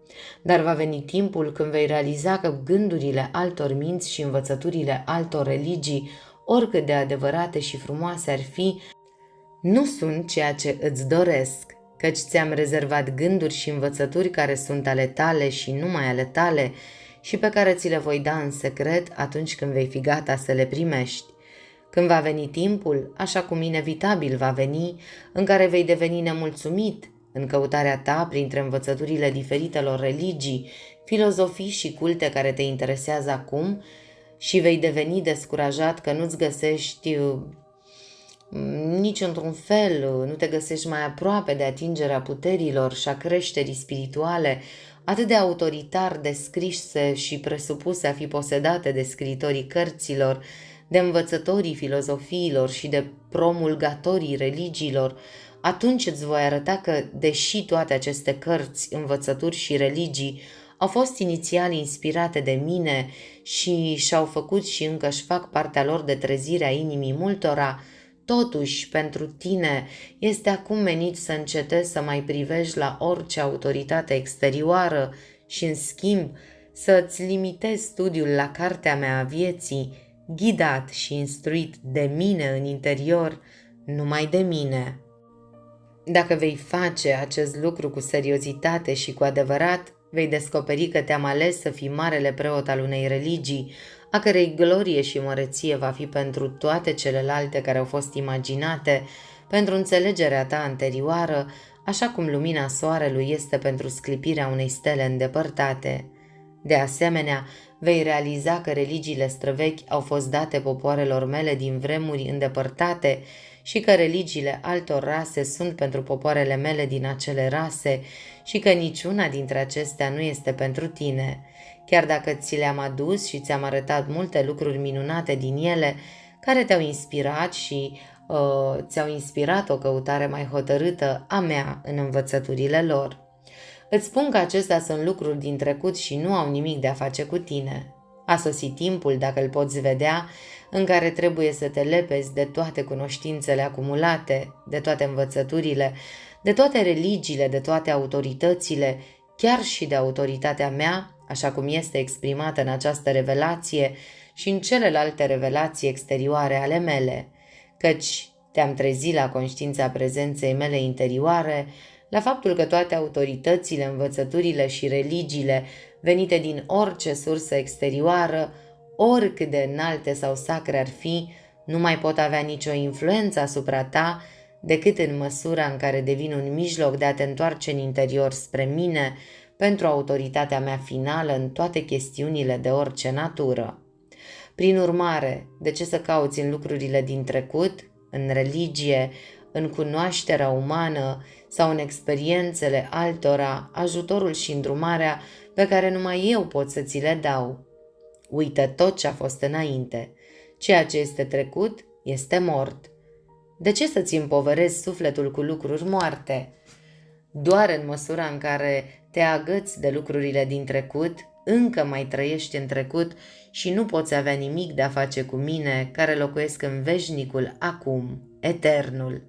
Doar în măsura în care te atașezi de acte sau experiențe, religii sau învățături din trecut, îți întunecă ele viziunea sufletului ascunzându-mă de tine. Ele te vor împiedica mereu să mă găsești până când te vei elibera de influența lor întunecătoare și vei păși în interior, în lumina conștiinței mele impersonale, care nu recunoaște nicio limitare și pătrunde până la realitatea infinită a tuturor lucrurilor. De asemenea, viitorul nu te privește. Cel care privește spre viitor pentru perfecțiunea sa finală este înlănțuit de trecut și nu se poate elibera niciodată până când mintea sa nu va mai fi astfel absorbită de consecințele faptelor sale, iar el mă recunoaște ca fiind singurul său ghid și aruncă toată responsabilitatea asupra mea. Tu, care ești una cu mine, ești perfect acum și ai fost întotdeauna perfect.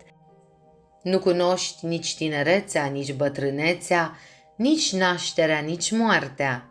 Tu, cel perfect, nu ai nimic de a face cu ceea ce a fost sau cu ceea ce va fi. Ție nu-ți pasă decât de eternul acum. Te privește doar ceea ce te privește și cu care te confrunți imediat, cum să exprim perfect ideea mea aici și acum, în condiția în care te-am plasat în mod intenționat pentru o astfel de exprimare. Când acest lucru a fost făcut, de ce să nu o lași în urmă, în loc să o tărăști cu tine, împovărându-ți mintea și sufletul cu consecințe care nu sunt decât niște cochilii goale din care ai extras carnea? Toate acestea se aplică reîncarnării, credință de care multe minți sunt înlănțuite rapid. Ce legătură ai tu, perfectul, eternul, cu încarnările trecute sau viitoare? Poate perfectul să adauge ceva la perfecțiunea sa? Sau eternul să iasă din eternitate sau să se întoarcă în eternitate? Eu sunt și tu ești, una cu mine și întotdeauna ai fost și vei fi. Eu sunt din tine locuiește și se reîncarnează în toate corpurile cu unicul scop de a exprima ideea mea. Umanitatea este corpul meu. În ea trăiesc, mă mișc și am ființa mea, exprimând lumina glorioasă a ideii mele prin atributele mele, a căror strălucire celestă pentru viziunea umană este estompată și distorsionată de miriadele de fațete tulburi și imperfecte ale intelectului uman. Eu și tu, care ești una cu mine, ne reîncarnăm în umanitate, așa cum stejarul se reîncarnează în frunzele și ghindele sale, anotimp după anotimp și din nou, în miile de stejari născuți din miile lor de ghinde și din stejarii lor, generație după generație. Spune că îți amintești viețile tale trecute. Așa este? E sigur? Foarte bine, și dacă da, doar pentru că ți-am permis să întrezărești realitatea uneia dintre expresiile mele trecute, pentru ca tu să înțelegi mai bine sensul meu pe care ți-l exprim acum, Nu este o garanție din partea mea că tu personal ai fost calea mea de exprimare respectivă, căci nu mă exprim eu prin toate căile și tu cu mine și nu suntem noi viața și inteligența oricărei expresii, indiferent de caracter, vârstă sau rasă. Dacă îți face plăcere să crezi că ai fost de fapt acea expresie, este bine și voi face ca această credință să-ți fie benefică, dar numai în măsura în care te pregătește pentru marea realizare care va veni ulterior. Între timp, ești înlănțuit în lanțuri.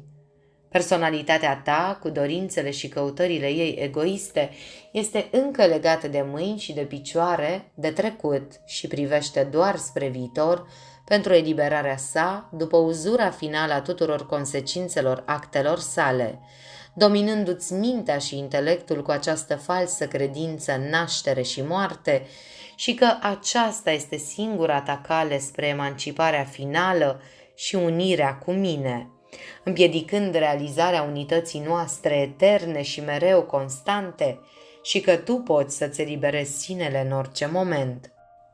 Pentru că doar personalitatea este cea care se naște și moare și care caută și se străduiește să-și prelungească șederea în corp și în viața pământească, pentru ca apoi să se întoarcă în alte corpuri după ce eu nu mai am nevoie de corpul său.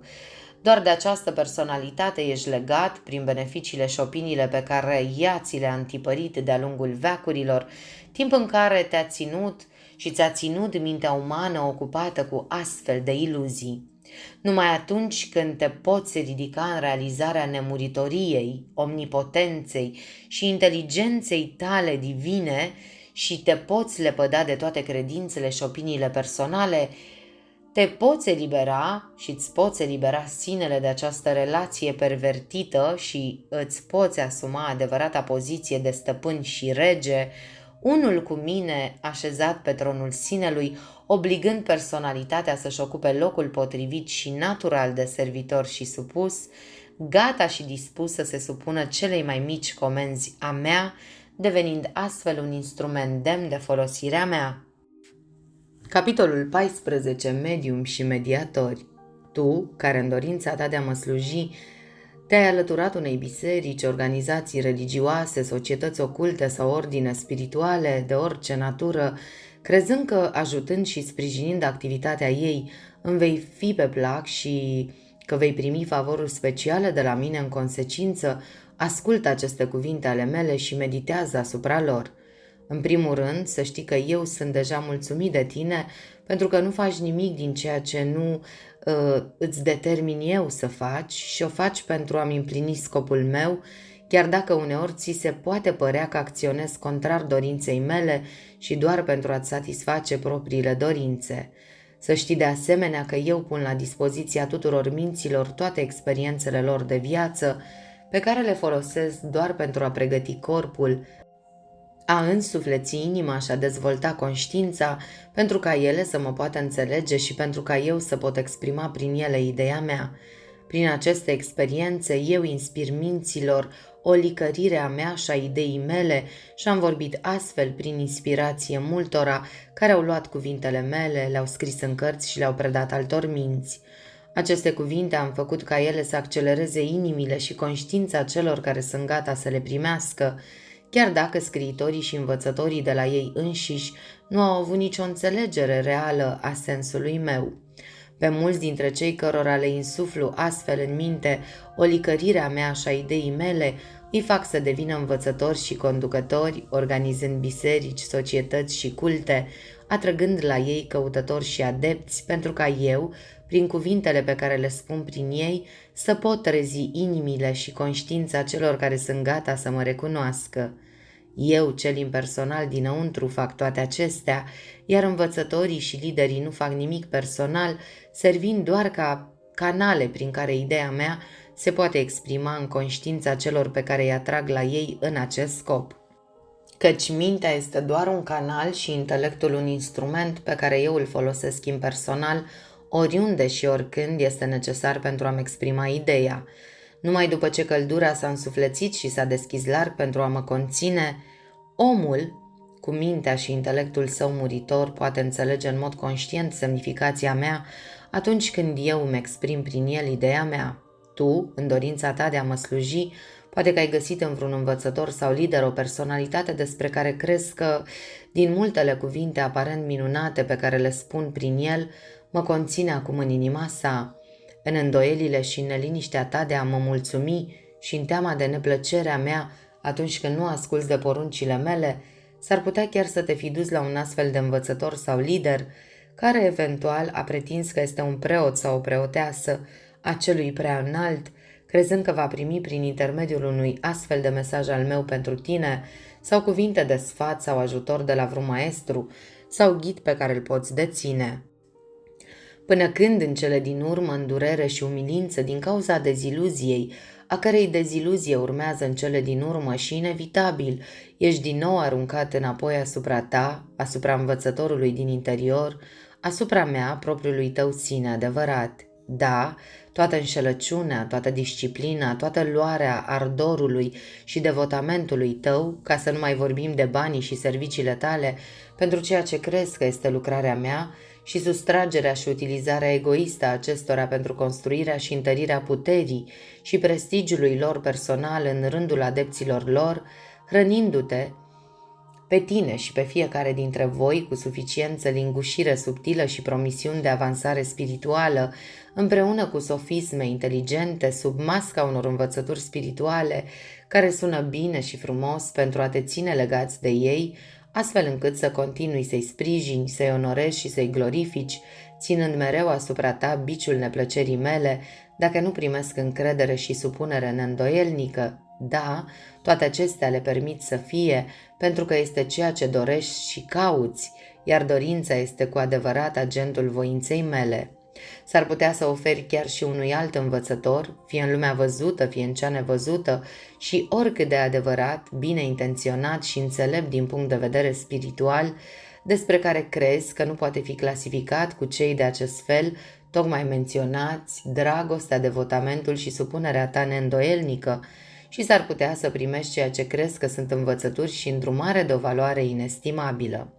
Toate acestea sunt bune atâta timp cât primești ceea ce cauți și crezi că ai nevoie, căci eu furnizez toate lucrurile pentru a satisface astfel de dorințe, dar să știi că toate acestea sunt zadarnice și neproductive pentru rezultatele reale căutate, căci orice căutare și orice dorință de realizare spirituală este a personalității și, prin urmare, egoistă și nu duce decât la dezamăgire finală, deziluzie și umilință. Dar dacă poți vedea acest lucru, în deziluzie și umilință se pot obține rezultatele reale, căci acestea sunt cele pe care ți le-am deschis și spre care te-am condus atunci când ți-am prezentat posibilitatea de a obține ajutor de la vreun învățător uman. Și acestea, deziluzia și umilința, și la care te-am adus în mod intenționat pentru ca, după ce ai devenit din nou umil și docil ca un copilaș, să fii apoi gata să asculți și să te supui cuvântului meu rostit în interior și, ascultând și supunându-te, să poți intra în împărăția mea.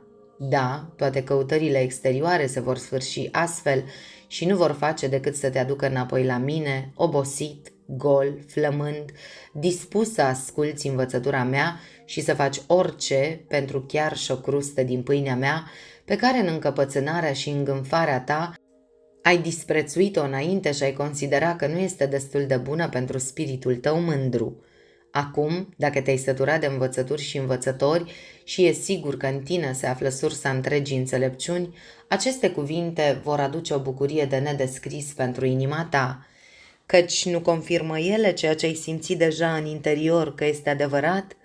Pentru tine, care nu poți vedea încă acest lucru și care ai încă nevoie de un mediator, ți-am oferit povestea lui Hristos răstignit pentru răscumpărarea ta, ilustrând modul în care doresc să trăiești pentru ca, prin răstignirea personalității tale, să te poți ridica în conștiință spre unitatea cu mine. Dar ție, celui care ești suficient de puternic pentru a o suporta, îți spun că nu ai nevoie de niciun mediator între tine și mine, pentru că suntem deja una. Dacă poți doar să o știi, poți veni direct și imediat la mine în conștiință. Eu, Dumnezeul din tine, te voi primi și vei rămâne cu mine în vecii vecilor. la fel ca și Fiul meu Isus, omul din Nazaret, prin care mă exprim chiar și acum, așa cum am exprimat acum 2000 de ani, și cum mă voi exprima într-o zi prin tine. Ție, care te întreb cum și de ce spun lucruri atât de frumoase și atât de spirituale prin intermediul unor personalități care nu reușesc să se ridice la înălțimea învățăturilor pe care aparent ele însele le dau, îți spun: eu folosesc toate căile în mod impersonal pentru a exprima semnificația mea. Pe unii i-am pregătit pentru a fi medii de exprimare mai buni decât alții, dar personal nu știu nimic despre mine. La unii am accelerat inima pentru a mă conține mai bine, devenind astfel în mod conștient mai mult una cu mine. Unii au devenit atât de uniți cu mine, încât nu mai sunt separați de mine în conștiință, iar în ei trăiesc, mă mișc și îmi exprim natura spirituală. Capitolul 15. Maestri. Tu, cel care încă mai susții ideea, învățată în diverse învățături, că voi oferi un maestru sau un învățător divin pentru fiecare aspirant la unirea cu mine, ascultă cuvintele mele. Este adevărat că ți-am permis în trecut să te adâncești în tot felul de cărți și învățături mistice și oculte, încurajându-ți dorința secretă de a dobândi puterile necesare pentru a atinge această uniune lăudată în astfel de învățături, chiar până la a-ți trezi în tine o ușoară conștiință a posesiei unor astfel de puteri. Am îngăduit chiar credința că, practicând anumite exerciții, respirând într-un anumit fel și rostind anumite mantre, ai putea atrage la tine un maestru din nevăzut care să-ți devină învățător și să te ajute să te pregătești pentru anumite inițieri care să îți admită într-un grad avansat, într-un ordin secret din planurile interioare ale existenței, unde o mare parte din înțelepciunea mea divină îți va fi deschisă. Eu nu numai că am permis aceste lucruri, dar dacă poți vedea, eu am fost cel care te-a condus la aceste cărți, ți-am inspirat o asemenea dorință și am făcut ca o asemenea credință să-și găsească locul în mintea ta, dar nu în scopul pe care ți-l imaginezi. Da, te-am adus prin toate aceste învățături, dorințe și credințe, încercând să arăt minții tale umane forțele pe care le folosesc pentru a aduce în expresie ideea mea de divinitate. Am înfățișat aceste forțe ca fiind ierarhii cerești și pentru ca intelectul tău uman să înțeleagă mai bine, le-am imaginat ca fiind îngeri sau ființe divine, agenți impersonali sau executanți ai voinței mele, angajați în procesul de aducere în expresia ideii mele care a fost la început. Dar tu nu ai înțeles. Intelectul tău uman, îndrăgostit de posibilitatea de a întâlni și de a comunica cu una dintre aceste ființe, așa cum se pretinde în unele învățături, a procedat imediat la personalizarea lor și a început să tânjească după apariția lor în viața ta, imaginându-ți că ele sunt interesate de afacerile tale umane și că, trăind în conformitate cu anumite reguli stabilite în anumite învățături, le-ai putea proptiga astfel încât ele să te ajute să obții nirvana sau nemurirea. Acum ți-am permis în mod intenționat să te lași pradă unor astfel de iluzii, lăsându-te să tânjești, să te rogi și să te străduiești cu ardoare să te supui tuturor instrucțiunilor date. Chiar te-am îndrumat uneori oferindu-ți în viziuni și vise autoinduse, viziuni ale unor ființe ideale pe care ți-am permis să le crezi a fi astfel de maestri. S-ar putea chiar să fi făcut să se deschidă în tine anumite facultăți care îți dau posibilitatea să simți prezența unor personalități care au trecut în partea spirituală a vieții, care au fost atrase de dorințele tale și care caută să îndeplinească rolul de maestru și de ghid pentru tine.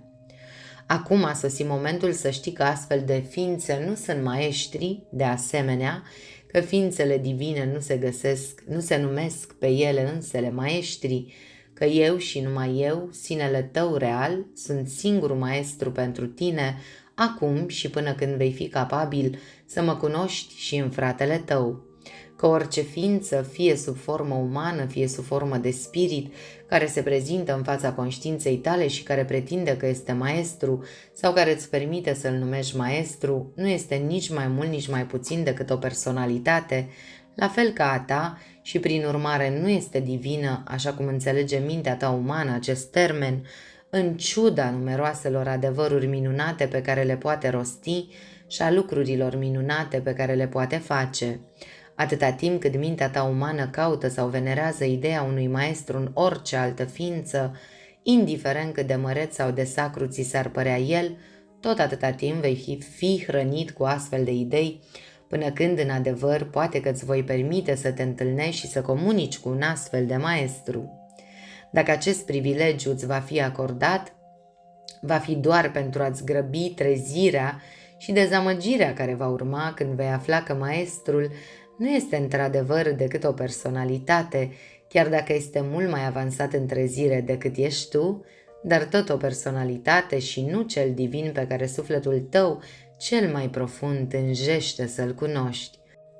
Căci te hrănesc cu orice idee care va funcționa pentru a te învăța realitatea din spatele aparenței și dacă te conduc spre o aparentă înșelăciune și spre pierderea credinței în toate învățăturile umane și în toată perfecțiunea umană și chiar divină, este doar pentru a-ți permite să faci mai clar distincția între substanță și umbră și pentru a te pregăti pentru acel ideal mult mai înalt pe care aștepți să îl înfățișezi.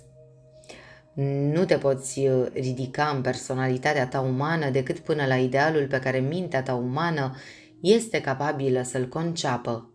Prin dorință, fac ca voința mea să se manifeste în tine și prin dorință fac multe lucrări minunate.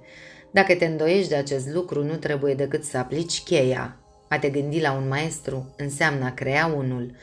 Această idee de maestru prin gândirea ta devine ceea ce îți dorești și îți imaginezi că este un maestru. Cu alte cuvinte, prin gândirea ta construiești în jurul acestei idei toate calitățile pe care îți imaginezi că le posedă un maestru. Mintea ta umană, prin dorință, prin aspirație, prin adorare, trebuie să creeze aceste calități într-o ființă imaginară care este încă o personalitate, căci nu poți concepe încă o ființă impersonală.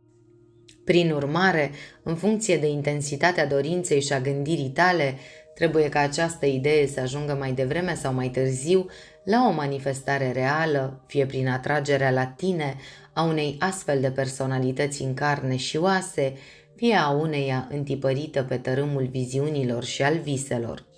Așa cum este constituită mintea ta umană, ea crede în anumite momente că are nevoie de un maestru, unul la care să se poată adresa cu încercările și problemele sale umane pentru explicații și sfaturi, crezând că problemele vieții pot fi rezolvate în acest fel.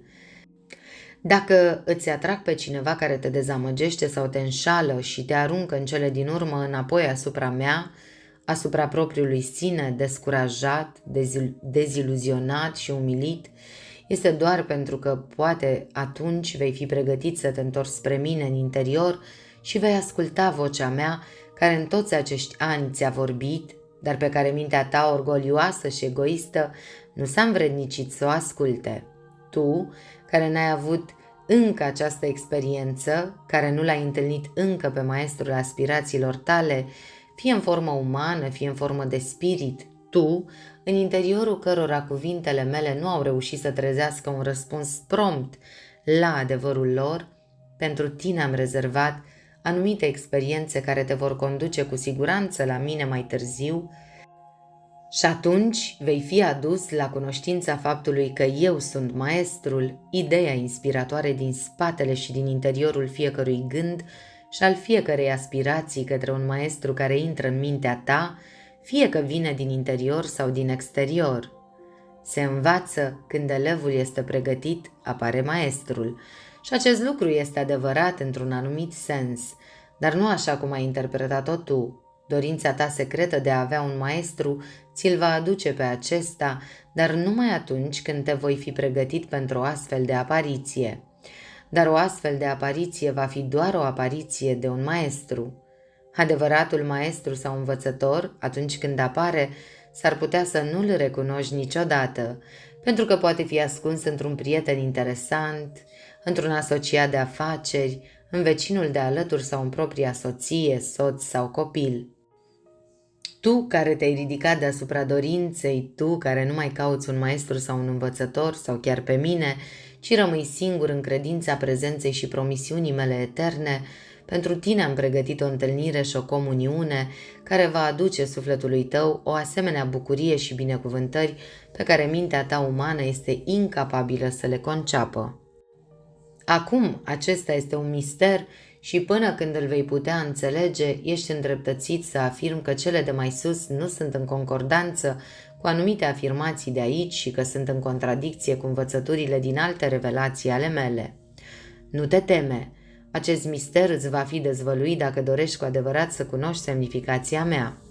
Până atunci, de ce în căutările tale să te mulțumești cu ceva mai puțin decât cel mai înalt? De ce să cauți la un învățător, ghid, maestru sau înger uman sau spiritual pentru o manifestare în mod necesar limitată a perfecțiunii mele, când poți veni direct la mine, Dumnezeul din tine, omniscientul, omnipotentul, omniprezentul, ideea inspiratoare din spatele și din interiorul tuturor manifestărilor?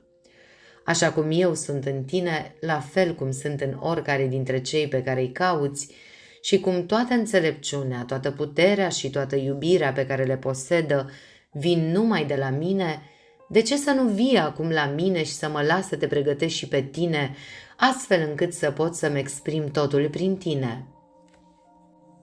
Ești o personalitate umană, dar ești divin și prin urmare perfect. Primul dintre aceste adevăruri îl crezi, pe cel din urmă nu îl crezi. Și totuși ambele sunt adevărate. Acesta este misterul. Ești doar ceea ce crezi că ești. Una sau alta. Care ești? Sau amândouă? Tu ești una cu mine. Eu sunt în tine, în personalitatea ta umană, în corpul, mintea și intelectul tău. Eu sunt în fiecare celulă a corpului tău, în fiecare atribut al minții tale, în fiecare facultate a intelectului tău. Eu sunt sufletul, principiul activ al fiecăruia. Tu ești în mine, ești o celulă a corpului meu, ești un atribut al minții mele, ești o facultate a intelectului meu, ești o parte din mine, dar ești eu, sinele meu. Noi suntem unul și tot așa am fost. Această idee a unui maestru pe care am adus-o în atenția minții tale a fost doar pentru a te conduce și a te pregăti pentru această idee a mea, sinele tău impersonal, un înger de lumină, o radiație a ființei mele, propriul tău domn și maestru divin în interior. Da, eu, sinele tău divin, sunt maestrul pe care sufletul tău te-a determinat să-l cauți, iar când mă vei găsi și vei ști că eu sunt sinele tău, atunci în conștiința ta umană vei deveni cu plăcere discipolul meu, mă vei aștepta cu dragoste și vei fi preocupat doar să mă slujești cu credință, atât în interiorul tău cât și în interiorul semenilor tăi. Și atunci vei înțelege de ce doar unul singur este stăpânul tău, chiar Hristos, căci eu, ca și Hristos, locuiesc în toți oamenii și sunt singurul și unicul lor eu. Prin intermediul tuturor oamenilor, eu sunt, mereu chemându-vă și încercând să ajung la voi și să vă impresionez conștiința umană. Așa cum eu te învăț continuu, nu numai prin toți oamenii, ci prin toate căile necesare la momentul respectiv, am multe modalități de a ajunge la conștiința ta și le folosesc pe toate pentru a te aduce la o realizare a semnificației mele. Eu vorbesc cu multe voci, cu vocea tuturor emoțiilor, pasiunilor și dorințelor umane. Vorbesc cu vocea naturii, cu vocea experienței, chiar și cu vocea cunoașterii umane. Da, toate acestea sunt vocea mea, pe care o folosesc în mod impersonal pentru a-ți exprima singurul fapt că eu sunt în totul și că eu sunt totul. Ceea ce spune această voce în cele 1000 de moduri ale sale este că și tu faci parte din acest tot și că eu sunt în tine, așteptând ca tu să mă recunoști și să cooperezi în mod conștient la exprimarea ideii mele de perfecțiune impersonală pe pământ, așa cum se exprimă în ceruri. Când va veni această recunoaștere și numai atunci vei fi pregătit să întâlnești și să cunoști un maestru adevărat. Atunci și numai atunci vei realiza de ce eu, propriul tău sine impersonal, pot fi și sunt singurul maestru posibil al personalității tale umane.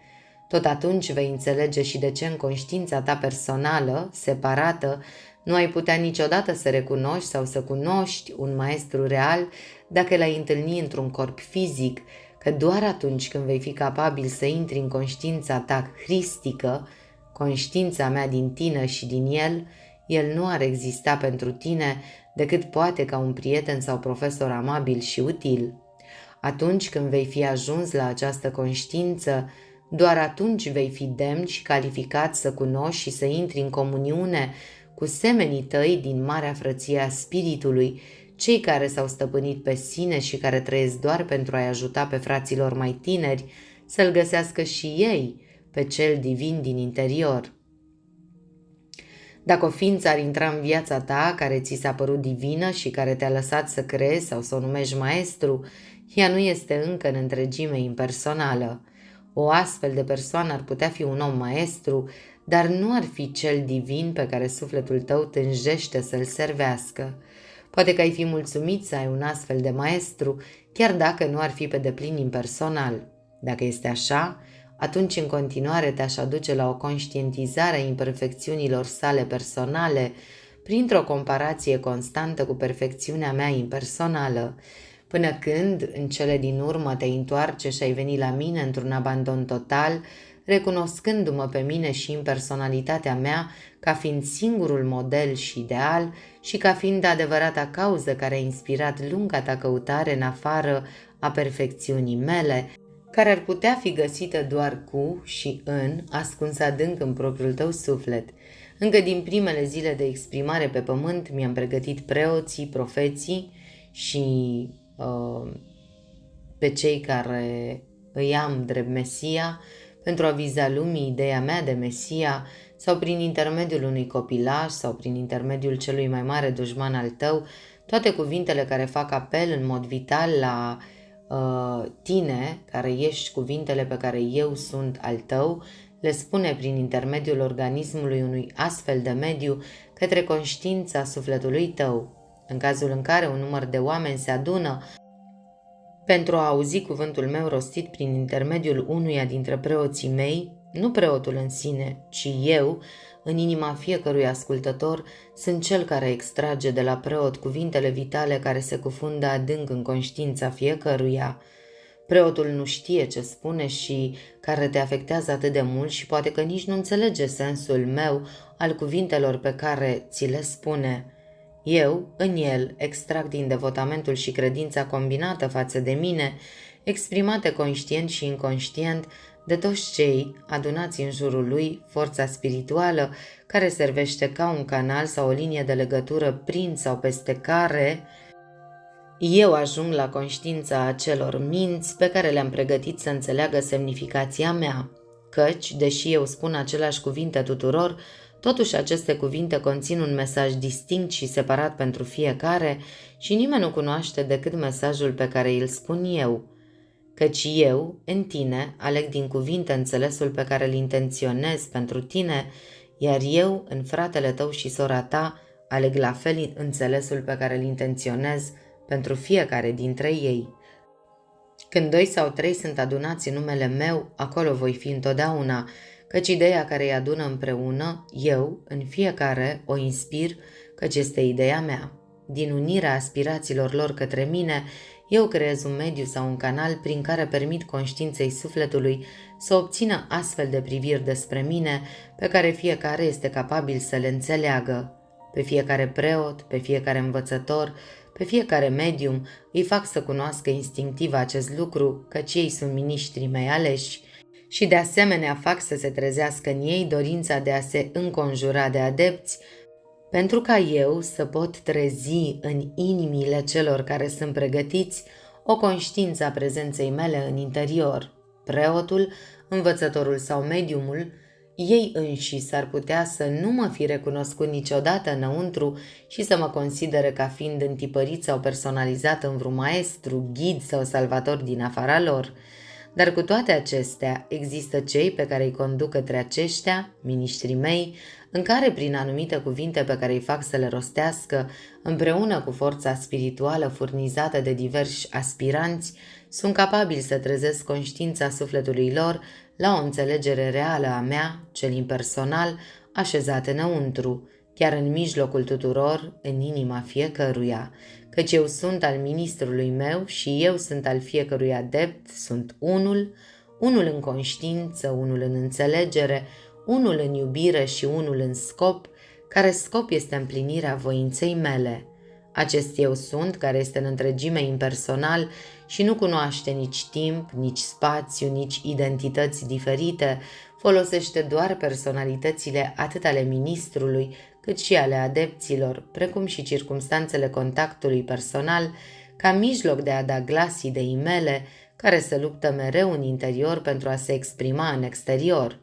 Pe acei miniștri care iau încrederea adepților mei și se folosesc de ea pentru a-și atinge scopurile lor personale, îi fac să se trezească la o recunoaștere a voinței și ideii mele, toate la timpul potrivit.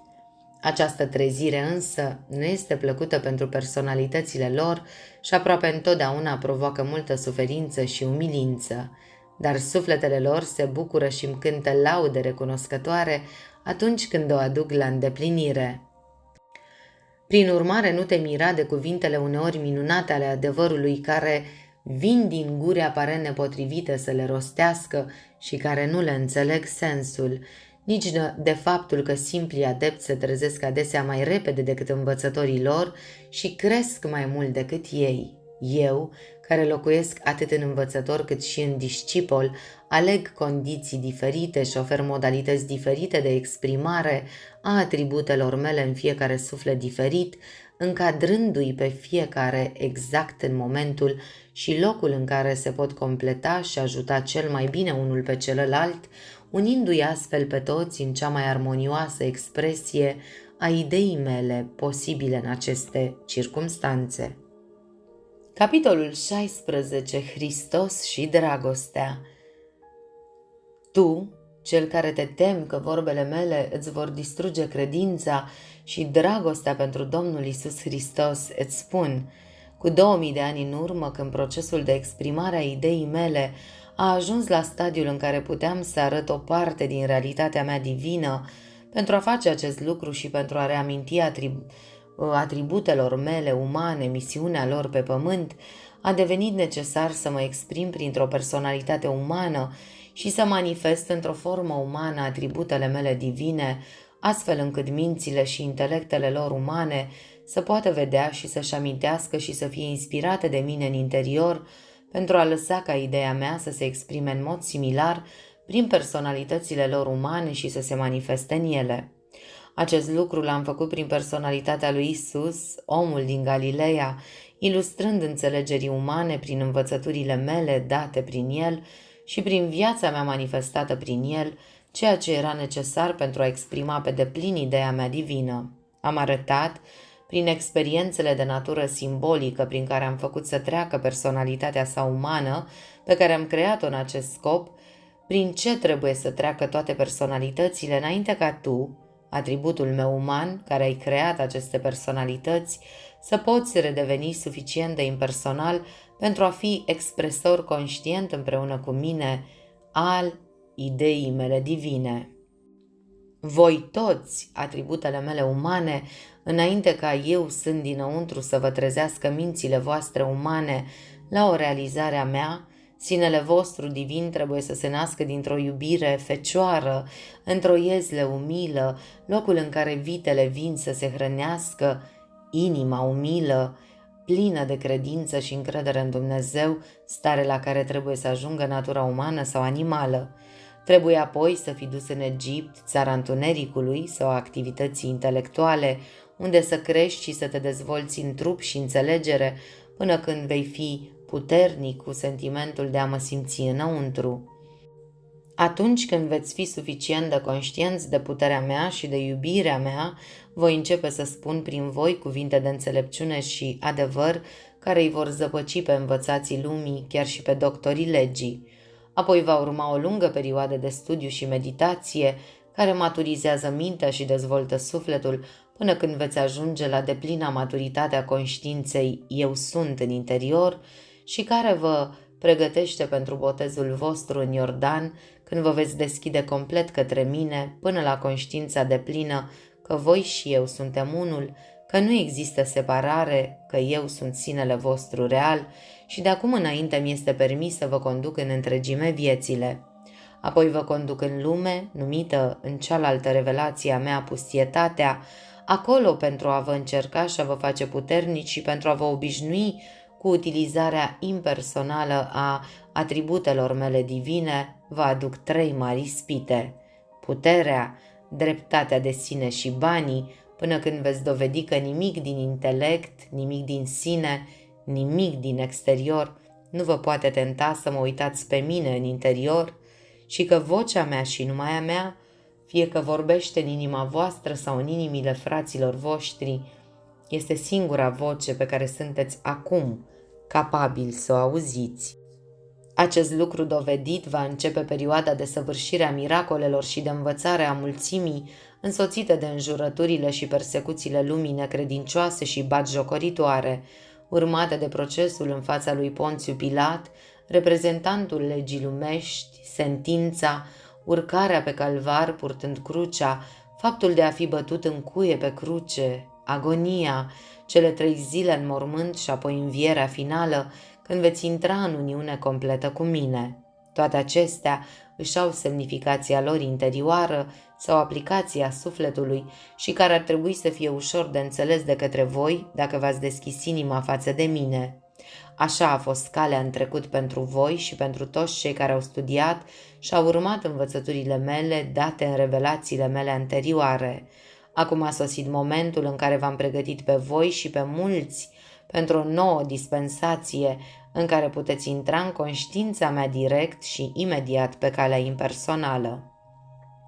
Cei care sunt suficient de mari și de puternici pentru a se lepăda de toate pretențiile personalității umane și care pot spune eu sunt și știu că eu sunt cel din interior care le dă această putere și le permite să se ridice deasupra atracțiilor și influențelor lumii exterioare, aceia sunt cei pe care i-am ales prin care să exprim toate minunatele glorii ale ideii mele divine. Hristosul sau conștiința eu sunt trebuie să se nască în inima ta și în inima fiecărei personalități umane, trebuie să crească și să se dezvolte și să treacă într-un fel prin fiecare experiență simbolizată în viața lui Isus, înainte de a putea ajunge în acest punct și a deveni un expresor conștient împreună cu mine al ideii mele divine. Exemplul de iubire și compasiune hristică pe care eu l-am exprimat în acea viață, trebuie să-l exprimi și tu într-o oarecare măsură în viața ta, înainte de a putea gusta din roadele acestei iubiri, care în realitate nu este iubire, ci Sfânta Treime în unu, iubire, înțelepciune, putere, care este adevărata expresie a vieții mele impersonale. Până acum nu ai cunoscut sensul vieții impersonale, prin urmare nu ai putut cunoaște sensul iubirii impersonale. Pentru tine, iubirea, dacă vei analiza cu atenție acest sentiment, a fost întotdeauna o emoție sau o expresie umană. Și nu ai putut concepe o iubire lipsită de sau neatârnată de un interes uman sau personal. Acum, pe măsură ce încep să mă simți în inima ta și să o deschizi larg pentru a mă conține, te voi umple cu un sentiment nou, ciudat și minunat, care va accelera fiecare fibra ființei tale cu instinctul creator și va fi pentru tine un adevărat elixir al vieții. Pentru că în expresia exterioară a acestui sentiment, atunci când eu prin tine îl voi revărsa astfel în lume, vei gusta din dulceața de nedescris a sfintei mele iubiri impersonale, cu iluminarea minții și conștiința de putere nelimitată care o însoțește și va face din tine un canal complet dezinteresat și prin urmare perfect pentru expresia impersonală a ideii mele divine. Vei realiza atunci că ești parte din mine și parte din orice altă ființă și că tot ceea ce ai sau ești nu este al tău, ci al meu, pentru a fi folosit oriunde și oricum aș dori. Viața ta nu va mai fi centrată în sinele tău, ceea ce sine se va pierde, se va contopi cu celelalte sine ale tale, dând liber din viața ta, din înțelegerea ta, din forța ta, din substanța ta, care nu sunt decât faze ale vieții mele impersonale sau ale iubirii mele impersonale, pe care ți le-am împărțit doar pentru o astfel de utilizare. În personalitatea lui Isus, Hristosul a manifestat o mare parte din iubirea impersonală, suficient pentru a te inspira și a te determina să cauți să imiți viața și personalitatea sa și prin această căutare și strădanie să trezești în tine conștiința lui Hristos din tine. Prin această trezire și prin conștientizarea faptului că Hristos nu este decât canalul sau ușa care se deschide către mine, te-am adus, în sfârșit, în punctul în care poți intra și deveni în mod conștient o parte a vieții mele impersonale. Îți spun aici în mod clar că iubirea mea impersonală nu are nimic de a face cu viețile personale și cu iubirile personale. Toate acestea nu sunt decât mediile exterioare pe care le folosesc pentru a turna din inima umanității în lume iubirea mea reală, unde este exprimată mereu puterea sa atotcuprinzătoare, vitalizantă, creatoare și înălțătoare. Iubirea mea nu ia în considerare indivizii sau personalitățile. Ei nu sunt decât niște pioni pe tabla de șah a vieții, pe care îi mut după cum consider că este mai bine pentru a-mi îndeplini scopul, exprimarea deplină și completă în umanitate a ideii mele divine. Doar în umanitate pot să-mi exprim ideea mea, așa cum tu îți poți exprima ideea despre tine însuți doar în și prin personalitatea ta umană. În umanitate eu trăiesc, mă mișc și am ființa mea.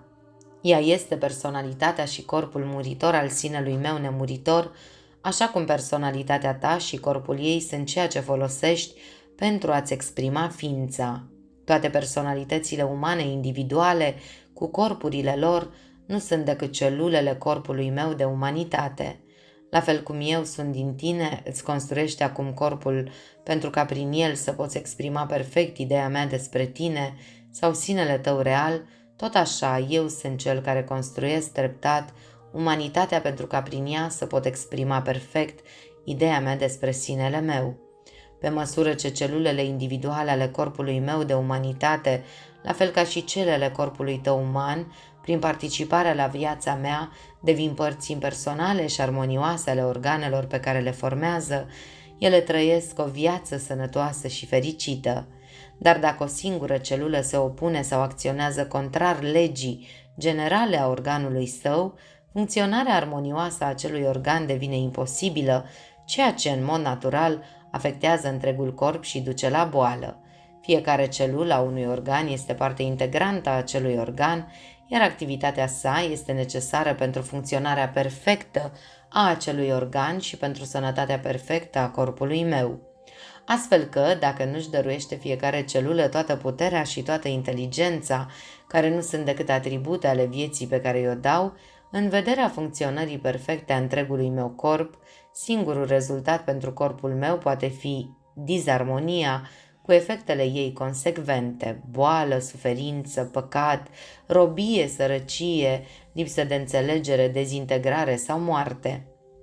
De asemenea, dacă fiecare organ nu renunță la toată inteligența și la toate puterile cu care l-am înzestrat, în singurul scop de a exprima și de a menține viața corpului meu în perfectă sănătate, singurul rezultat poate fi dezorganizarea, rebeliunea și în cele din urmă războiul. Războiul dintre diferitele organe și dintre celulele lor respective și o stare haotică mai mare sau mai mică, consecventă, în întregul meu corp. În corpul meu de umanitate, acest lucru ar însemna război între națiuni, care sunt organele corpului meu.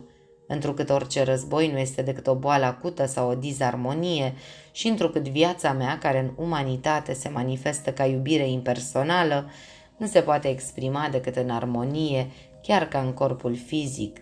Ea utilizează, egalizează și pregătește mereu condițiile pentru a se putea exprima astfel. Acest lucru îl face fie prin eradicarea treptată din diferitele organe ale corpului a tuturor bolilor, a celulelor slăbite și nepotrivite, fie prin dezvoltarea bolii într-o formă malignă, o formă în corpul fizic. Acesta elimină rapid astfel de celule cu miliardele până când un anumit organ este purificat sau până când puterea sa de funcționare este complet distrusă. Cu alte cuvinte, adevărata viață și lucrarea fiecărei celule și a fiecărui organ constă în renunțarea la viața sa individuală pentru ca întregul meu corp să poată fi sau exprima în armonie perfectă. Atunci când fiecare celulă și fiecare organ nu are altă idee decât aceasta și se transformă într-un canal pur și dezinteresat prin care viața mea impersonală poate curge, atunci corpul meu a devenit un întreg armonios și perfect. Și atunci ideea mea poate exprima de pe pământ puterile și posibilitățile sale divine, așa cum o face în tărâmul celest al Eternului. Pe măsură ce te abandonezi în întregime mie, pentru ca eu să pot revărsa prin tine iubirea mea sfântă, impersonală, neavând alt gând decât exprimarea perfectă a acestei iubiri, care este viața mea reală, atunci eu, prin tine, voi fi capabil să-i trezesc și să-i trezesc treptat pe cei din jurul tău, la recunoașterea mea, Hristosul din ei, astfel încât și ei să se abandoneze la fel în întregime mie. În cele din urmă, organul sau acea parte particulară a corpului meu de umanitate pe care tu și ei îl formați, atinge sănătatea și armonia perfectă și își adaugă cota sa la aducerea și menținerea sănătății perfecte în întregul meu corp. Când va veni acest moment, forța mea divină de viață sau iubirea mea impersonală va curge și se va manifesta în întreaga umanitate, iar ideea mea se va exprima pe deplin pe pământ, așa cum este în ceruri. Pământul și toate corpurile pământești nu vor mai fi din materialul fizic grosolan care păreau anterior, ci vor fi devenit complet purificate și curățate de sine și vor fi fost din nou ridicate la locul de unde au coborât. Pentru că scopul creației lor, acela de a dezvolta organisme pentru manifestarea exterioară și exprimarea umană a ideii mele divine, va fi fost îndeplinit și neavând nevoie de niciun alt mijloc fizic sau exterior pentru astfel de exprimare, de acum înainte voi crea și mă voi exprima doar cu substanța minții, care este singurul mijloc necesar în lumea cerească a vieții impersonale. Capitolul 17. Găsirea mea. Tu, care ai studiat cu atenție tot ce s-a spus aici și care crezi că m-ai întrezărit, dar nu ești sigur, apropie-te și ascultă cu sufletul tău ceea ce am să-ți spun acum. Stai liniștit și cunoaște, eu sunt Dumnezeu. Dacă ai învățat să fii liniștit, dacă ai studiat și ai meditat asupra acestui eu ca Dumnezeu din interiorul tău, dacă ești capabil să-l deosebești de eul personal și ești conștient uneori că poți ieși, ca să spunem așa, din personalitatea ta și să îți vezi sinele uman așa cum este, să vezi toate defectele și slăbiciunile sale mărunte, egoismul său josnic, poftele și pasiunile sale animale, dorințele sale copilărești și mândria și vanitățile sale prostești. Dacă poți face toate acestea și ai văzut aceste lucruri cu o viziune clară, să știi că în acele momente ai fost una cu mine, în conștiință, că a fost sinele tău real, eu în tine, permițându-ți astfel să vezi cu ochii mei realitatea lucrurilor. În acele momente erai eliberat de personalitatea ta și locuiai în conștiința mea, numind o conștiință cosmică, universală, spirituală sau impersonală, după cum dorești, pentru că nu ai fi putut vedea aceste lucruri în sinele tău decât prin ochii impersonali, ochii mei. Din nou, dacă te vei uita în urmă, îți vei aminti de multe ori când te-ai simțit puternic împins să faci anumite lucruri, pe unele dintre ele le-ai făcut cu rezultate perfecte, pe altele te-ai împotrivit, intelectul tău motivându-ți să acționezi diferit și deseori cu eșec, dezamăgire sau suferință ca rezultat. Această conștiință care îndemna era doar sinele tău real, eu în tine, care în astfel de momente te ghida, spunându-ți în mod distinct ce să faci. În acele momente auzeai cu urechile tale spirituale, urechile mele, iar atunci când te supuneai impersonal, urmau succesul și satisfacția, dar când credeai personal că știi mai bine, rezultau dezamăgire, regret și nefericire. Din nou au existat momente în care ai simțit apropierea unor evenimente sau apropierea unor persoane nevăzute sau vibrații nearmonioase atunci când ai intrat în contact cu alții. Acesta este doar adevăratul tu care se simte cu corpul tău spiritual sau impersonal, a cărui conștiință, dacă ai ști-o, este mereu în alertă pentru a te proteja, avertiza și sfătui cu privire la toate lucrurile, condițiile și evenimentele exterioare. Cel mai bun și cel mai sigur mod în care mă poți cunoaște este atunci când iubirea altruistă îți umple inima și există un îndemn puternic și apăsător de a ajuta pe cineva, de a-i vindeca bolile, de a-i alina suferința, de a-i aduce fericirea, de a-i arăta adevărata cale. Acesta este sentimentul real al meu în tine, dând la o parte personalitatea, folosindu-ți mintea și trupul în scopul pentru care le-am creat, ca căi de exprimare a naturii mele adevărate, care este iubirea perfectă, Hristosul lui Dumnezeu, unica putere vitalizantă, vivificatoare, dătătoare de viață, fortifiantă, vindecătoare, atotcuprinzătoare, atotformatoare în univers. Toate acestea îți sunt arătate pentru a te face să înțelegi că eu, în corpul tău spiritual, corpul perfect dinăuntru în care locuiesc, sunt eu, care îți vorbesc mereu astfel, te sfătuiesc, te învăț, te avertizez și te ajut în toate treburile vieții, da, în fiecare mic detaliu. Dacă te vei întoarce la mine, dacă vei urmări și studia cu atenție aceste impresii pe care le primești în fiecare clipă, dacă vei învăța să te încrezi în ele și astfel să mă aștepți și să te odihnești în mine, punându-ți toată credința în mine, cu adevărat te voi călăuzi pe toate căile tale, îți voi rezolva toate problemele, îți voi ușura toată munca și vei fi condus printre pășuni verzi lângă apele liniștite ale vieții. Ah, copilul meu, dacă vei petrece doar o zecime din timpul și energia pe care le-ai irosit căutând în afară, printre coși de cunoștințe și învățături omenești, în eforturi serioase, hotărâte, îndreptate în interior pentru a mă găsi pe mine, dacă îmi vei dedica doar o oră în fiecare zi, astfel doar mie, imaginându-ți și exersând prezența mea în tine, îți promit aici că nu numai că mă vei găsi curând, foarte curând, dar voi fi pentru tine un izvor nesecat de înțelepciune, putere și ajutor, așa cum mintea ta umană nu poate concepe acum.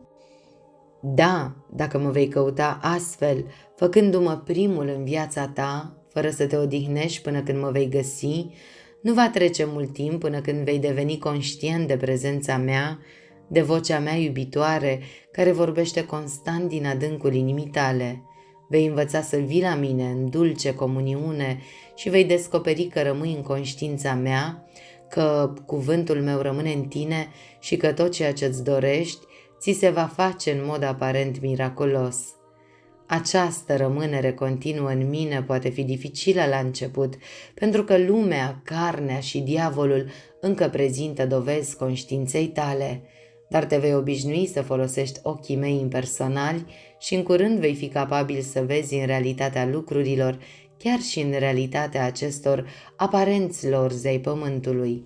Atunci vei descoperi că locuiești într-o mare nouă și minunată, populată de ființe angelice, care folosesc corpurile de carne ale personalităților umane doar ca vehicule sau instrumente sau haine în care să intre în contact cu condițiile și experiențele pământești pe care le-au creat pentru a dezvolta calitățile sufletești necesare pentru exprimarea perfectă pe pământ a ideii mele.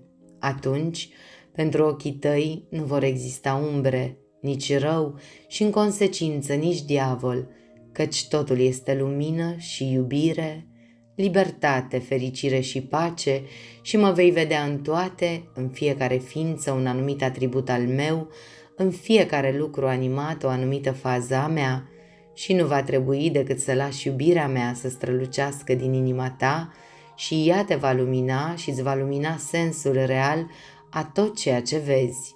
Atunci va veni marea realizare că ai găsit împărăția lui Dumnezeu, că umbli în ea, că ea este chiar aici, pe acest pământ, că se manifestă peste tot în jurul tău, că ai trăit în ea tot timpul, dar nu ai știut-o, că în loc să fie în afară, într-un loc îndepărtat, ea este în interiorul propriei tale ființe, în interiorul fiecărei alte ființe, în interiorul cel mai intim al tuturor lucrurilor manifestate. Cu alte cuvinte, se va descoperi că ea este realitatea tuturor lucrurilor și că toate aparențele exterioare nu sunt decât umbra acestei realități, creată de concepțiile greșite ale omului și de credința sa în separarea sa de mine. Când vei găsi împărăția, îți vei găsi de asemenea locul tău în ea, realizând acum că ești în realitate unul dintre atributele mele divine, că munca ta a fost pregătită pentru tine încă de la început și că tot ceea ce a fost înainte nu a fost decât o pregătire și o potrivire a personalității tale umane pentru această muncă. Întregul tău suflet va tresări de bucurie anticipată că după toți acești mulți ani de rătăcire te-ai întors în sfârșit la casa mea și poți intra acum în viața mea reală, unul în conștiință cu mine și cu celelalte sine ale tale, toate lucrând pentru a aduce expresia finală și perfectă pe pământ a ideii mele divine. Tu, căruia citirea acestui text ți-a adus amintiri ale bucuriilor anterioare și al cărui suflet s-a accelerat ca răspuns, nu părăsi aceste cuvinte până când nu vei obține din ele tot ce am de spus. Stai liniștit și ascultă vocea mea interioară și află despre gloriile care te așteaptă dacă vei fi capabil să vezi cu ochii impersonali și să auzi cu înțelegere impersonală. Cu toate acestea, dacă această lectură îți aduce prima viziune a realității mele din interiorul tău, punând în mișcare prin această realizare parțială a mea și a împărăției mele vibrații înalte care te ridică într-un extaz spiritual temporar, iar tu te hotărăști să încerci să rămâi mereu în această conștiință a mea și să mă asculți mereu, nu te descuraja dacă nu reușești atunci când, imediat după aceea, apare o ocazie de a testa sinceritatea și tăria hotărârii tale. Numai încercând și eșuând și realizând cu acuitate lipsa ta de putere și capacitatea de a te odihni și de a te încrede în mine, poți să accelerezi în tine conștiința puterilor mele divine, care așteaptă mereu să se manifeste prin tine. Aceste vibrații înalte nu sunt decât trezirea în acțiune a anumitor calități ale sufletului și a facultăților lor corespunzătoare, care trebuie trezite înainte ca eu să pot manifesta astfel de puteri. Și în mod firesc, atunci când astfel de calități ale sufletului sunt trezite, ele întâmpină o opoziție activă din partea anumitor alte calități care până acum au deținut o influență de necontestat în natura ta și care trebuie să fie înfrânte și supuse și apoi ridicate în adevăratul lor serviciu, înainte ca calitățile sufletului să se poată exprima liber. Iar această opoziție ar trebui să întărească și va întări, va testa și va desăvârși exprimarea acestor calități ale sufletului, deoarece trebuie să fii capabil să reziști oricărui act din exterior, înainte de a putea manifesta pe deplin toate puterile mele divine care împing din interior. Să știi că eu manifest aceste puteri în tine la fel de repede pe cât de repede poți suporta și poți fi puternic. Greșeala pe care o faci este aceea de a încerca să te crești singur. Eu sunt pomul vieții din tine. Viața mea va împinge și trebuie să împingă înainte, dar o va face printr-o creștere treptată și constantă. Nu poți ajunge la roadele tale înainte de a fi crescut până la ele. Amintește-ți că viața mea te construiește tot timpul în perfecțiunea sănătății, a puterii și a frumuseții, care trebuie să se exprime în exterior, așa cum se exprimă chiar acum în interior. Tu, care ai început să realizezi că eu sunt în interior, dar nu ai învățat încă să intri în comuniune cu mine, ascultă și învață acum. Ai învățat să stai liniștit și poate că ai simțit prezența mea în interior. Dacă da, realizând că eu sunt acolo, pune-mi o întrebare. Apoi, cu o rugăciune tăcută și sinceră către mine pentru un răspuns, dar fără anxietate, grijă sau interes personal și cu o minte deschisă, așteaptă cu încredere impresiile care vor veni. Dacă vine un răspuns în gând pe care îl recunoști ca fiind ceea ce ai auzit sau citit undeva, leapădă-l imediat și spune: nu, părinte, ce spui? Alte gânduri pot veni din alte surse umane, dar dacă ești vigilent și le vei recunoaște ca atare, vei refuza să le accepți. Apoi, dacă vei persista să mă întrebi, vei primi în cele din urmă un răspuns pe care îl vei simți că vine cu adevărat de la mine. Așa va fi la început. Când vei fi învățat să distingi vocea mea de toate celelalte voci și vei putea să-ți reprimi în totalitate interesul personal, atunci vei putea să ții în voie o comuniune tăcută cu mine, fără interferența ideilor, credințelor și opiniilor celorlalți. Și vei putea pune orice întrebare dorești sau altul îți poate pune orice întrebare despre orice problemă în legătură cu care are nevoie de ajutor, iar eu voi pune în acel moment în mintea ta cuvintele pe care să le rostești, fie în tăcere pentru tine însuți, fie în mod audibil prin limba ta către celălalt.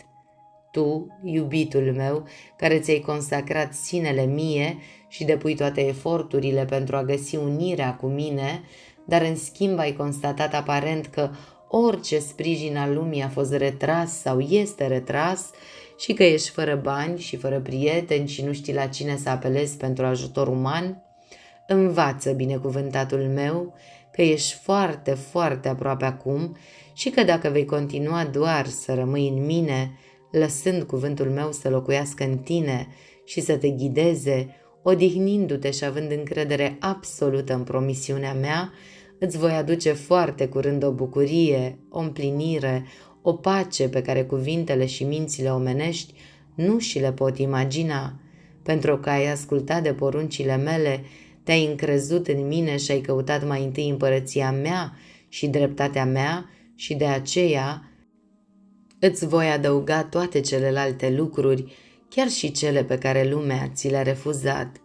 Tu, dragul meu, care de asemenea ți-ai consacrat sinele mie, dar care încă te ții de unele dintre standardele lumii, fiind incapabil să renunți și să te încrezi în întregime în mine, tu, căruia prin urmare i-am permis eșecul, dezamăgirea, chiar și sărăcia, pentru a te lăsa să înveți valoarea falsă a tuturor lucrurilor lumești, impermanența lor, lipsa lor de putere de a oferi fericire, faptul că n-au nimic de a face cu viața mea reală, tu, copil drag, care nu vezi încă acest lucru și a cărui inimă este plină de neliniște și teamă pentru că nu vezi de unde va veni pâinea de mâine sau banii pentru chiria de săptămâna viitoare sau pentru ipoteca scadentă, ascultă încă o dată cuvintele mele date de mult timp în predica de pe munte. De aceea vă spun, nu vă gândiți pentru viața voastră ce veți mânca sau ce veți bea, nici încă pentru trupul vostru ce veți îmbrăca. Nu este oare viața mai mult decât hrana și trupul decât hainele? Priviți păsările cerului, căci ele nu seamănă, nu seceră și nu adună în hambare, dar Tatăl vostru ceresc le hrănește. Nu sunteți voi cu mult mai buni decât ele? Care dintre voi, prin luarea de gânduri, poate adăuga un cot la statura sa? Și de ce să vă gândiți la haine? Gândiți-vă la crinii de pe câmp, cum cresc ei. Ei nu se trudesc și nici nu torc, și totuși vă spun că nici Solomon în toată slava lui nu era îmbrăcat ca unul dintre aceștia. De aceea, dacă Dumnezeu îmbracă astfel iarba câmpului, care astăzi este și mâine este aruncată în cuptor, nu vă va îmbrăca cu mult mai mult pe voi, cei cu puțină credință? De aceea nu vă gândiți zicând ce vom mânca sau ce vom bea sau cu ce ne vom îmbrăca, căci Tatăl vostru cel ceresc știe că aveți nevoie de aceste lucruri, ci căutați mai întâi împărăția lui Dumnezeu, fiind interpretată conștiința lui și dreptatea lui, și toate aceste lucruri vi se vor adăuga vouă. Nu vă gândiți așadar la ziua de mâine, căci ziua de mâine se va gândi la lucrurile de la sine. Suficientă este ziua pentru răul ei. Aveți nevoie de porunci mai precise sau de o promisiune mai precisă decât acestea? Tu, care te-ai consacrat mie și te numești ucenicul meu. Ascultă, nu am asigurat eu întotdeauna totul? Ai fost vreodată în nevoie, dar ceea ce eu am apărut întotdeauna cu ajutor exact la momentul potrivit? A existat vreodată un moment în care lucrurile păreau întunecate și eu nu am adus lumina? Poți tu, cu ceea ce știi acum, să privești înapoi la viața ta și să vezi unde ai fi putut să o ordonezi mai bine? Ai schimba înțelegerea ta spirituală pentru bunurile pământești ale oricărei persoane pe care o cunoști? Nu am făcut eu toate acestea în ciuda faptului că te-ai răzvrătit și ai refuzat să mă asculți toată viața ta? Ah, copiii mei, nu vedeți că banii, casa, hainele, mâncarea și dobândirea lor sunt doar incidente și nu au nimic de a face cu viața voastră reală, cu excepția faptului că voi le faceți reale, crezând în ele atât de mult și dându-le atât de multă importanță și lăsându-mă pe mine să rămân doar o chestiune secundară? Dacă devine necesar să fiți privați de lucrurile lumii pentru a putea învăța adevărul, că eu sunt singurul lucru important în viață, că trebuie să fiu primul dacă mă iubiți cu adevărat, vă permit acest lucru pentru ca fericirea și prosperitatea reală și durabilă să fie ale voastre.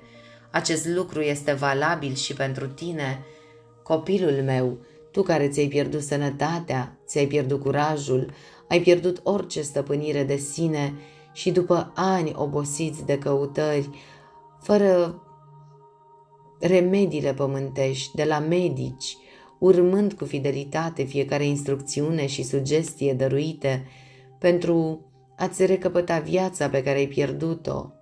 Voi, toți cei care v-ați întors în cele din urmă spre mine, cu slaba speranță că vă voi putea ajuta. Să știi, micuța mea, că și tu trebuie să vii în predarea completă la mine, singurul medic care te poate vindeca, căci eu sunt viața omnipotentă. Întru tine, eu sunt sănătatea ta, forța ta, vitalitatea ta.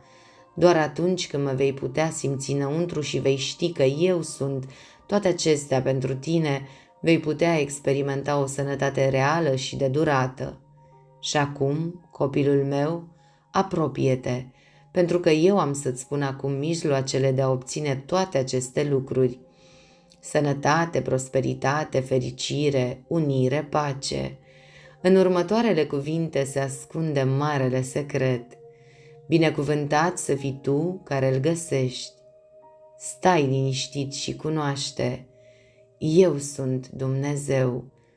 Cunoaște că eu sunt în tine. Știi că eu sunt tu. Știi că eu sunt viața ta. Știi că toată înțelepciunea, toată iubirea, toată puterea sălăjluiește în această viață care curge liber prin întreaga ta ființă acum. Eu sunt viața, eu sunt inteligența, eu sunt puterea în toată substanța, în toate celulele corpului tău, în celulele întregii materii minerale, vegetale și animale, în foc, apă și aer, în soare, lună și stele. Eu sunt ceea ce este în tine și în ele. Ceea ce este. Conștiința lor este una cu conștiința ta, iar totul este conștiința mea. Prin conștiința mea în ele, tot ceea ce au sau sunt este al vostru. Vorbește în conștiința unității tale cu mine. Vorbește în conștiința puterii mele în tine și a inteligenței mele în ele. Vorbește, comandă ceea ce vrei în această conștiință și universul se va grăbi să se supună. Ridică-te, o aspirant la unirea cu mine, acceptă acum moștenirea ta divină. Deschide-ți larg sufletul, mintea, trupul și inspiră suflarea mea de viață. Să știi că eu te umplu până la refuz cu puterea mea divină, că fiecare fibră, fiecare nerv, fiecare celulă, fiecare atom al ființei tale este acum conștient, viu cu mine, viu cu sănătatea mea, cu forța mea, cu inteligența, cu ființa mea, căci eu sunt în tine. Noi nu suntem separați, nu am putea fi separați, căci eu sunt tu.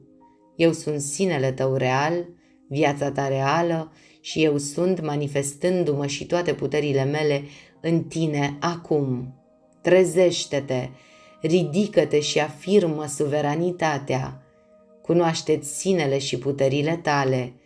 Cunoaște că tot ceea ce am este al tău, că viața mea omnipotentă curge prin tine, că poți lua din el și construi cu el ceea ce vrei, iar el se va manifesta pentru tine sub formă de sănătate, putere, prosperitate, uniune, fericire, pace, tot ceea ce vrei tu, voința mea.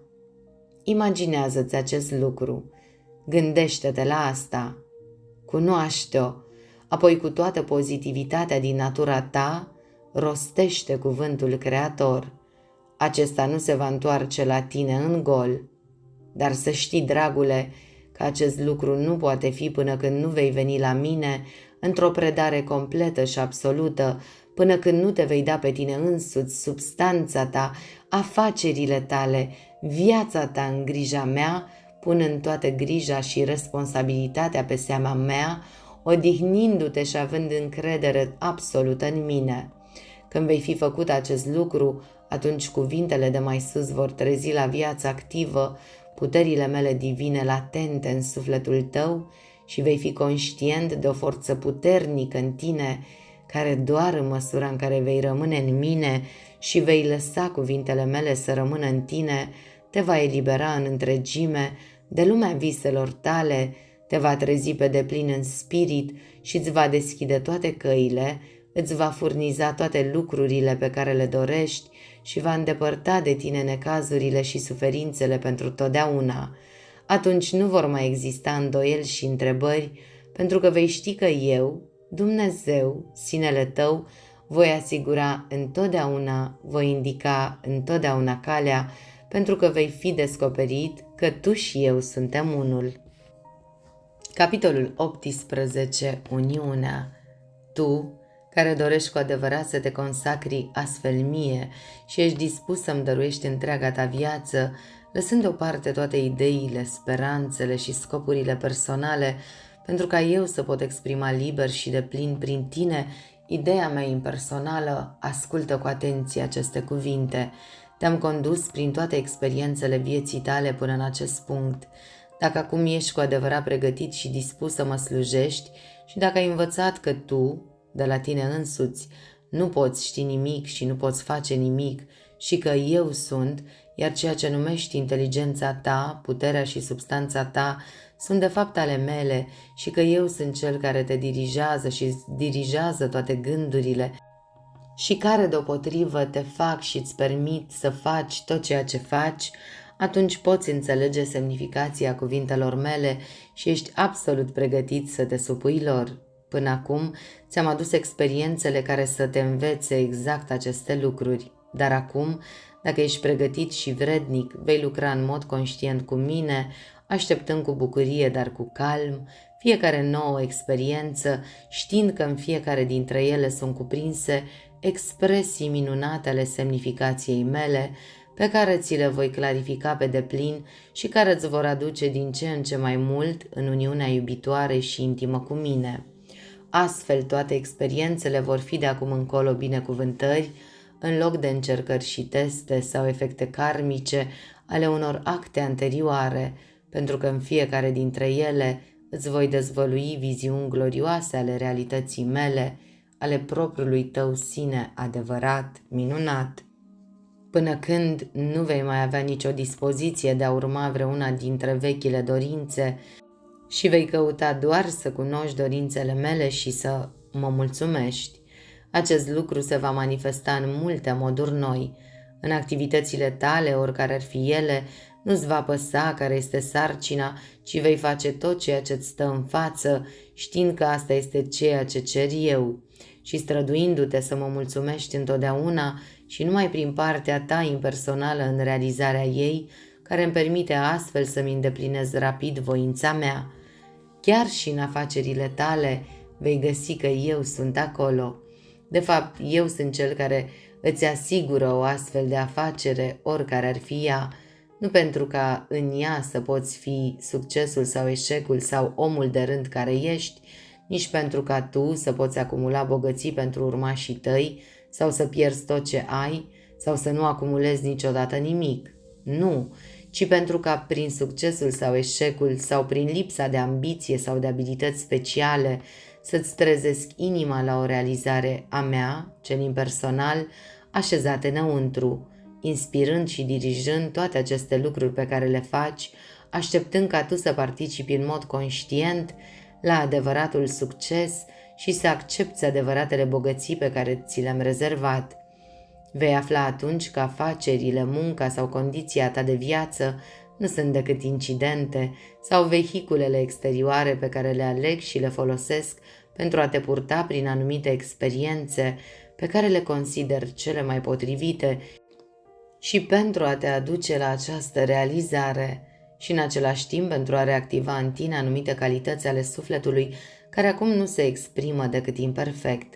Dacă ai putea să mă cunoști, locuind astfel în inima ta, însoțindu-te la biroul tău, la atelierul tău, la munca ta, oricare ar fi ea, și dacă mi-ai permite să-ți conduc afacerile și toate căile tale, în adevăr îți spun că atunci când vei putea face acest lucru, vei deveni imediat conștient de o nouă putere în tine, o putere care va curge din tine ca o simpatie blândă și binevoitoare, o adevărată fraternitate, o bunăvoință plină de iubire față de toți cei cu care intri în contact, inspirându-i la principii mai înalte de afaceri și de viață, creând în ei dorința de a vărsa o influență similară în propriul lor cerc, o putere care va atrage către tine afaceri, bani, prieteni și abundența tuturor lucrurilor de care ai nevoie, o putere care te va conecta cu cele mai înalte tărâmuri ale gândirii, permițându-ți atât să ai o viziune clară, cât și să manifesti în mod conștient toate puterile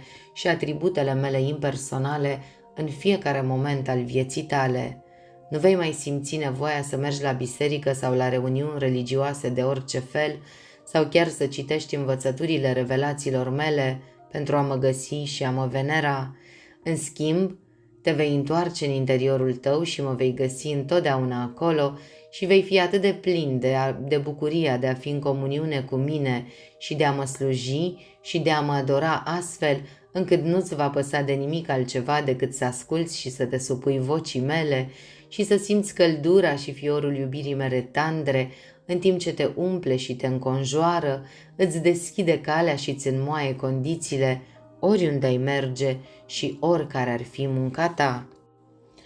Pe tine, tu, te voi face să fii o influență înălțătoare și fermentată în comunitatea în care te trimit, atrăgându-i pe toți oamenii la mine pentru a primi binecuvântarea mea prin tine, care acum ești capabil să-ți supui personalitatea personalității mele sfinte, astfel încât să te uite pe tine și să mă vadă doar pe mine și să simtă accelerarea prezenței mele în propriile lor inimi, astfel încât să plece cu o nouă lumină în ochi și cu sentimentul unui nou scop în viața lor.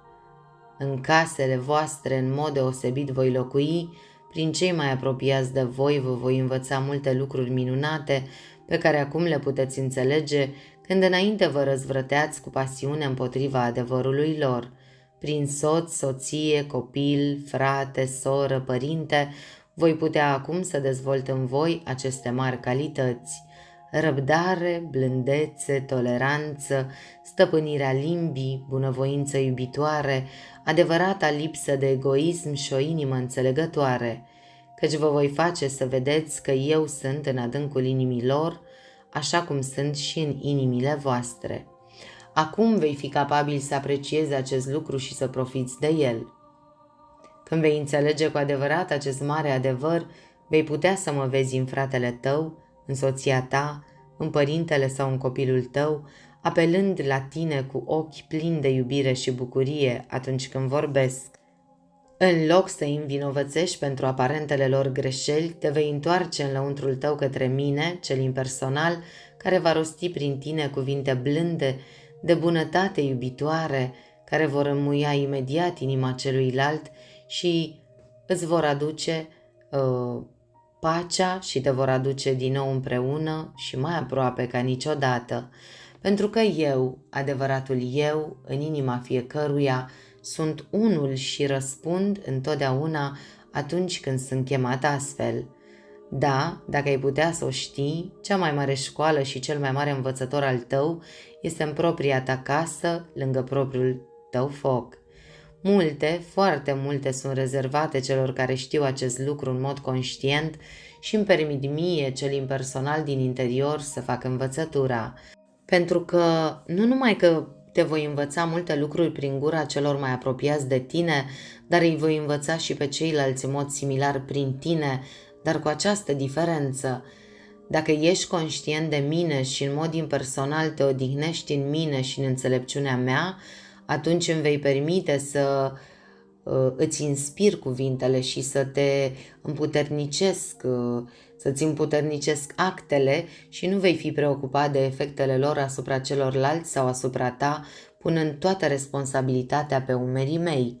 Când vei putea face acest lucru, te vei minuna de schimbările pe care le vei vedea având loc, atât în personalitatea ta, cât și în personalitățile celor dragi. Până când vei putea vedea în spatele personalităților umane pe mine, propriul tău sine impersonal strălucind din ochii lor.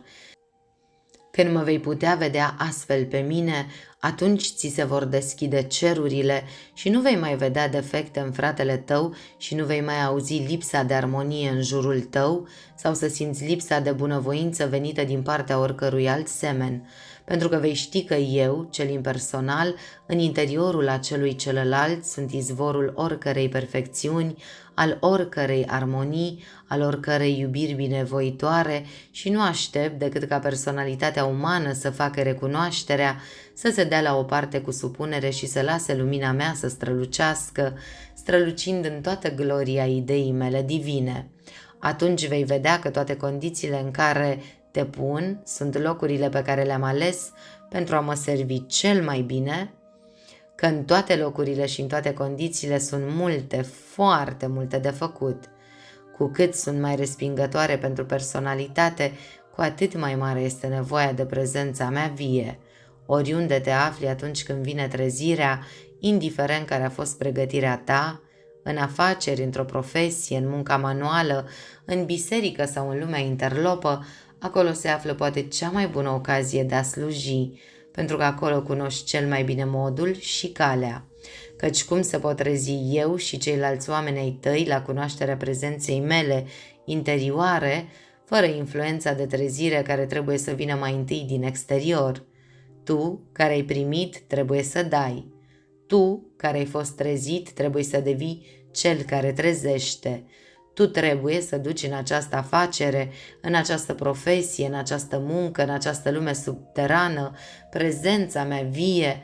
Trebuie să deschizi ușile inimii întristate și bolnave și să lași lumina mea și iubirea mea vindecătoare să se reverse înăuntru. Tu trebuie să furnizezi drojdia care va face aluatul să se înmulțească. Dacă aceste condiții trebuie să fie ridicate, tu, trezirea mea, trebuie să le duci acestora, cei ignoranți și trădați ai mei, inspirația mea, binecuvântarea mea, forța mea, pentru ca ei să se poată ridica și să se debaraseze de influența căilor lumii, să poată asculta vocea mea interioară și să poată fi de acum înainte stăpânul condițiilor înconjurătoare și să nu mai fi sclavul lor. Nici o condiție din viață nu poate fi ridicată sau cucerită fugind de ea. Atingerea divină este necesară și trebuie să fie furnizată. Ea poate fi furnizată doar de către cel care a sondat adâncurile, precum și a atins înălțimile experienței umane, cu mine ca ghid și interpret. Tu, cel care citești și al cărui suflet înțelegi, ești binecuvântat, iar munca ta se află în fața ta. Dar tu, cel care încă eziți, în timp ce personalitatea ta se cutremură de frică, pe măsură ce lumina se filtrează prin intelectul tău întunecat și tu vei avea parte în curând de binecuvântările mele, căci eu te pregătesc rapid pentru bucuria care te așteaptă. Atât voi, cei care înțelegeți, cât și cei care vă temeți, să știți că eu sunt, chiar acum, manifestându-mi voința mea prin voi. Și va veni cu siguranță timpul când nu veți mai cunoaște altă voință în afară de a mea și când toate lucrurile pe care le veți dori se vor împlini și vă veți trezi pe deplin din visul vostru de separare și mă veți cunoaște ca fiind sinele vostru real și unic. Acest lucru nu se va întâmpla până când nu te vei fi predat pe tine însuți și tot ceea ce există în viața ta în întregime mie și nu va mai exista nimic în personalitatea ta umană care să atragă de la alții cel mai mic gând sau sentiment nearmonios prin acte sau cuvinte ale tale. Drumul tău va fi atunci o rundă continuă de binecuvântare. Oriunde vei merge, lumina mea va străluci și iubirea mea va radia în jurul tău, creând pace, concordanță, unitate. Lucrul măreț va fi, deși nu măreț, ci firesc, atunci când veți înțelege odată că fiecare va fi mai bun și mai fericit datorită apariției tale în viața lor. Pentru că eu sunt din ei, în timp ce se află încă în carne și oase, a găsit sau a simțit în tine o cale de exprimare cu adevărat impersonală și prin urmare simte, chiar dacă nu în mod conștient prin personalitate, gloria și sfințenia vieții mele impersonale. Dragilor, aceasta a fost impresionanta carte, Viața impersonală, în care autorul îl lasă pe Dumnezeu din el să ne vorbească. Am simțit chiar că l-am auzit pe Dumnezeu adresându-mi se și adresându vise și sper să vă fie de folos. Eu am savurat această carte, am citit 4 ore în continuu pentru că mi-a plăcut extrem de mult. Joseph Banner are și alte cărți pe care intenționez să vi le citesc, în care discută mai clar, să zicem, cum poți să manifesti dorințele, așa că vă aștept cu următoarele lui filmulețe, cu următoarele lui cărți, nu filmulețe. Deja am citit prea mult și e foarte târziu. Dragilor, până la următorul filmuleț, să avem cu toții pace în suflet.